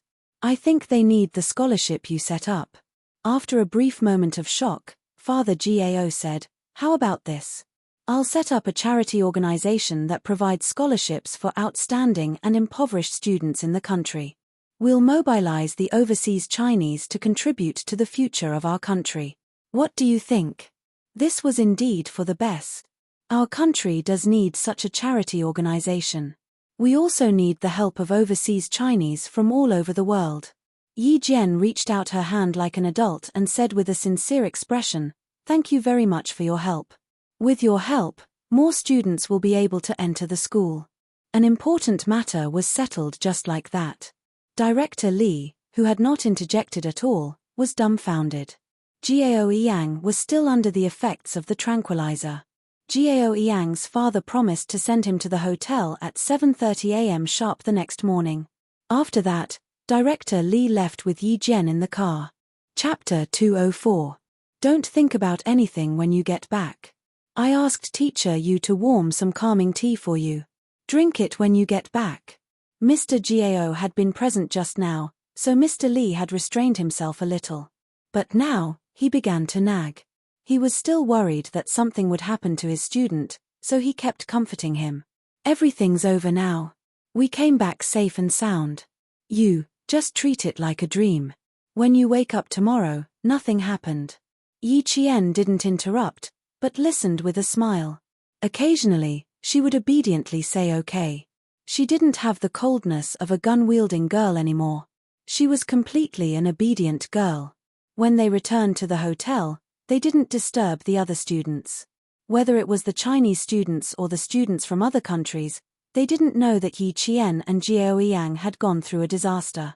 What happened in the middle of the night didn't affect the contestants who went to bed early. The next morning, Yi Qian appeared in front of her classmates as usual. No one knew that she had returned to the hotel at 1 in the morning. When Yang Yi saw her, she immediately came over. "Dear, can I sleep with you tonight? I found out that I'm sleeping in the same room as Teacher Yu. Why do I have insomnia? You don't have freedom in romance anymore, do you?" Yi Qian smiled and saw through her thoughts. "The first night I slept with you, I helped you pick up your books twice in the middle of the night. You're quite relaxed.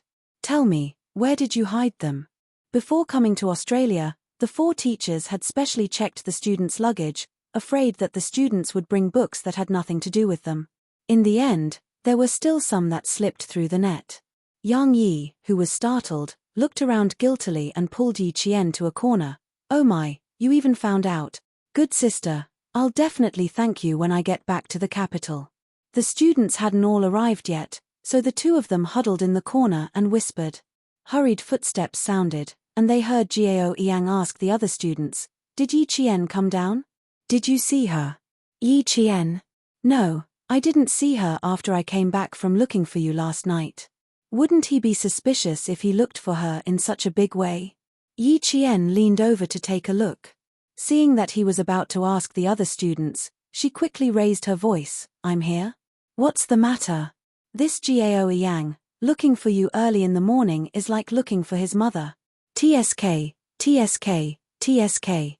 I'm afraid there's something urgent. I'll go eat breakfast first." As Yi Qian snickered, Yang Yi waved at Gao Yang who was striding over. Come, come, come. Over here, over here. I'll abdicate my position, and you can talk." On the other hand, Gao Yang, who was supposed to arrive at 7:30, was only staring at Yi Qian. He didn't even spare Yang Yi another glance. After he hurried over, he lowered his voice and said, "You came to the hospital last night, but I didn't know anything. I'm sorry, Yi Qian." His eyes were still red, as if he had just cried. His expression was also somewhat haggard, as if he had not slept well the entire night. "I'm fine. It doesn't matter if you know or not." Yi Qian saw that more and more students were coming and going. He pointed downstairs and said, "Let's talk outside. We can't let anyone know about this. It could be considered a secret between her and Gao Yang." They didn't leave the hotel. They were right in front of the fountain. With the sound of the fountain as a cover, and with the volume lowered, it was a very good place to talk. "I'm fine here. You don't have to worry. But you, why do you look like you didn't sleep well last night?" Perhaps it was because of last night's experience, but when Yi Qian looked at him again, he wasn't as cold as before. He could even stand and talk to him calmly. "It's not a big deal. Yesterday's matter should be fixed on yesterday. Take me for example. If I don't think about it, it won't affect me." Chapter 205. Under the sunlight, her eyebrows and eyes shone brightly. Her skin was so fair that it seemed to glow like a pearl. What made him unable to look away were her bright eyes. Just like last night, they carried a coldness that he had never seen before. Her gaze was like an arrow that pierced straight into his heart. He couldn't help but listen, he couldn't resist. Yi Qian was so unfamiliar that it was as if they were meeting for the first time. Also, the way she held the gun made it seem like she was used to holding a gun, no different from a police officer or a soldier. Skilled marksmanship, shooting without hesitation, calm response, nimble handling. She was not the Yi Qian that occasionally bickered with Yi Ying in school. After the sedative wore off, he woke up and didn't sleep again. He thought a lot and recalled a lot. In the end, he came to the conclusion that she had been hiding her true self in school. There were so many things he wanted to ask, but every time, he couldn't get them out. After pursing his lips for a while, Gao Yang said in a slightly hoarse voice, "I don't have anything to do. I just came over to thank you. Last night, if it wasn't for you, I don't even know if I would have made it out alive." After a slight pause, she looked at her distant face and sped up her speech. "Thank you, Yi Jian. I was too reckless in the past and liked to take things out of context. I misunderstood you again and again. Fortunately, you're a great person who doesn't mind my mistakes and didn't hold it against me." He laughed self-deprecatingly, revealing the innocence that a boy should have. "Now I know how ridiculous I was in school. I jumped around in front of you like a clown and didn't even realize it. If he wanted to talk about this, then there was no need." Yi Qian smiled faintly and interrupted, "It's not a big deal. I'm not that magnanimous, but I won't fight over the usual disputes and misunderstandings to the point where it's a matter of life and death. As for Yi Ying, I'll say the same thing again. Don't mention her in front of me in the future. I really can't like her." When she mentioned Yi Ying, her tone was cold. It was obvious that their relationship was quite bad. The only difference was that she never gossiped about Yi Ying. Just as her father had said, sometimes it wasn't just about looking at a person, but also about thinking with one's heart. As for Yi Qian, if she didn't like someone, she would say that she didn't like them. She had never heard her talk about others behind their backs. She finally understood that such a person was rare and valuable. Smiling, his inexperienced handsome face had a trace of soaring spirit. His unperturbed eyes lost a trace of coldness and gained a bit of color. "Okay, I won't mention it again. You haven't had breakfast yet, right? Let's go." Putting aside her previous prejudice, Gao Yang was indeed a friend worth befriending. Oh. This would explain why Gao Yang did not get together with Yi Ying. She probably left without hesitation after seeing Yi Ying's true face. When they reached the cafeteria, they bumped into another Vietnamese student, as well as the only son of the high official who was kidnapped by Red Scorpion last night. When he saw Yi Qian, his eyes clearly shrank. He pursed his lips and silently took a step back. This step back made the other two Vietnamese students who had appeared in the Red Scorpion room together involuntarily take a step back, allowing Yi Qian and Gao Yang to pass. When they passed by, Yi Qian suddenly stopped. Her gaze fell on the boy who was hiding at the back, trying to minimize his presence. He was the boy who caused her and Gao Yang to be kidnapped. Chapter 206. Her pause immediately made the three boys nervous. They didn't even dare to raise their heads, much less pass Yi Qian and leave. In reality, Yi Qian had only stopped for a moment and left without even saying a word. However, It was precisely because of this that the three of them didn't even dare to breathe loudly. She seemed to be looking at the boy at the back, but in reality, she was sizing up the only son of a high official from the corner of her eye. The only son of a high official. He kept appearing in Red Scorpion's room. In her previous life, she had also seen on the news that high officials were involved in these drug-producing countries. That pair of hands that seemed to be protecting one side was actually dirtier and darker. Xia Jinyuan and the others should know a little about it. However, this was a matter of the Vietnamese and had nothing to do with outsiders. There were 3 days of exams in a row, and the competition in the final exam today was even more intense. Everyone competed to answer the questions, and the entire process was broadcasted live by Australian television. This allowed the Australians who were paying attention to the mathematical Olympiad to see the elegance of the students from each country. The Vietnamese students were not doing well today. Sometimes, even if they managed to grab the questions, they would lose due to a small mistake and end up at the bottom. The competition was the fiercest in China, America, England, and Korea. The students from these 4 countries were all fighting as if they were wearing armor. They were all calm and collected. If there was even the slightest mistake in the middle, the other students would immediately snatch the points back. When it came to mental arithmetic, the gap between them was immediately widened. The first to lose was England, then Korea. In the end, only the Chinese and American students were competing on the stage. The situation suddenly reached an unprecedented level of tension. The atmosphere in the audience was like the air had frozen. Even the announcer who was reporting the live broadcast had a serious expression on her face. Unfortunately, although the Australian contestants tried their best, they were eliminated in the end. However, we are all proud of them because, to be honest, I believe that at least 90% of the people in the country can't do those questions.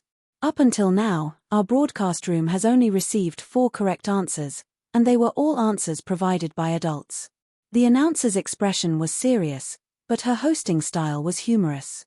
Even if it was her own country's students being eliminated, she still felt that it was a great thing. Below the stage, the teacher's expressions were solemn. Watching the final confrontation between the Chinese and American students, they all held their breaths, waiting to see what the final outcome would be. Theory and mental calculation were carried out simultaneously. Even if the adults watching the live broadcast were confused, they could still feel how fierce the competition in the examination room was. The Chinese and American students did not give in at all. The students' mental calculations and answers were like calculators. Their verbal and logical abilities were extraordinary. The calmness and confidence they displayed when they defeated their opponents pushed the entire competition to the climax. Director Lee sat on the stage with his arms crossed. His expression looked very calm, but in fact, his hands were clenched tightly under his armpits. His palms were already sweaty. Our country's Olympiad started relatively late. We only joined this competition in 1985. Team competition has always been our country's strength. This time, we came with the determination to win the team gold medal. Therefore, when the rest of the opponents were defeated and only one opponent was left, Director Lee did not even dare to blink. He stared at the stage, afraid that he would miss the slightest bit. 5 hours later, when the time was up, the Americans shrugged their shoulders regretfully. The Chinese team had won 3 gold medals, while the Americans only had 2.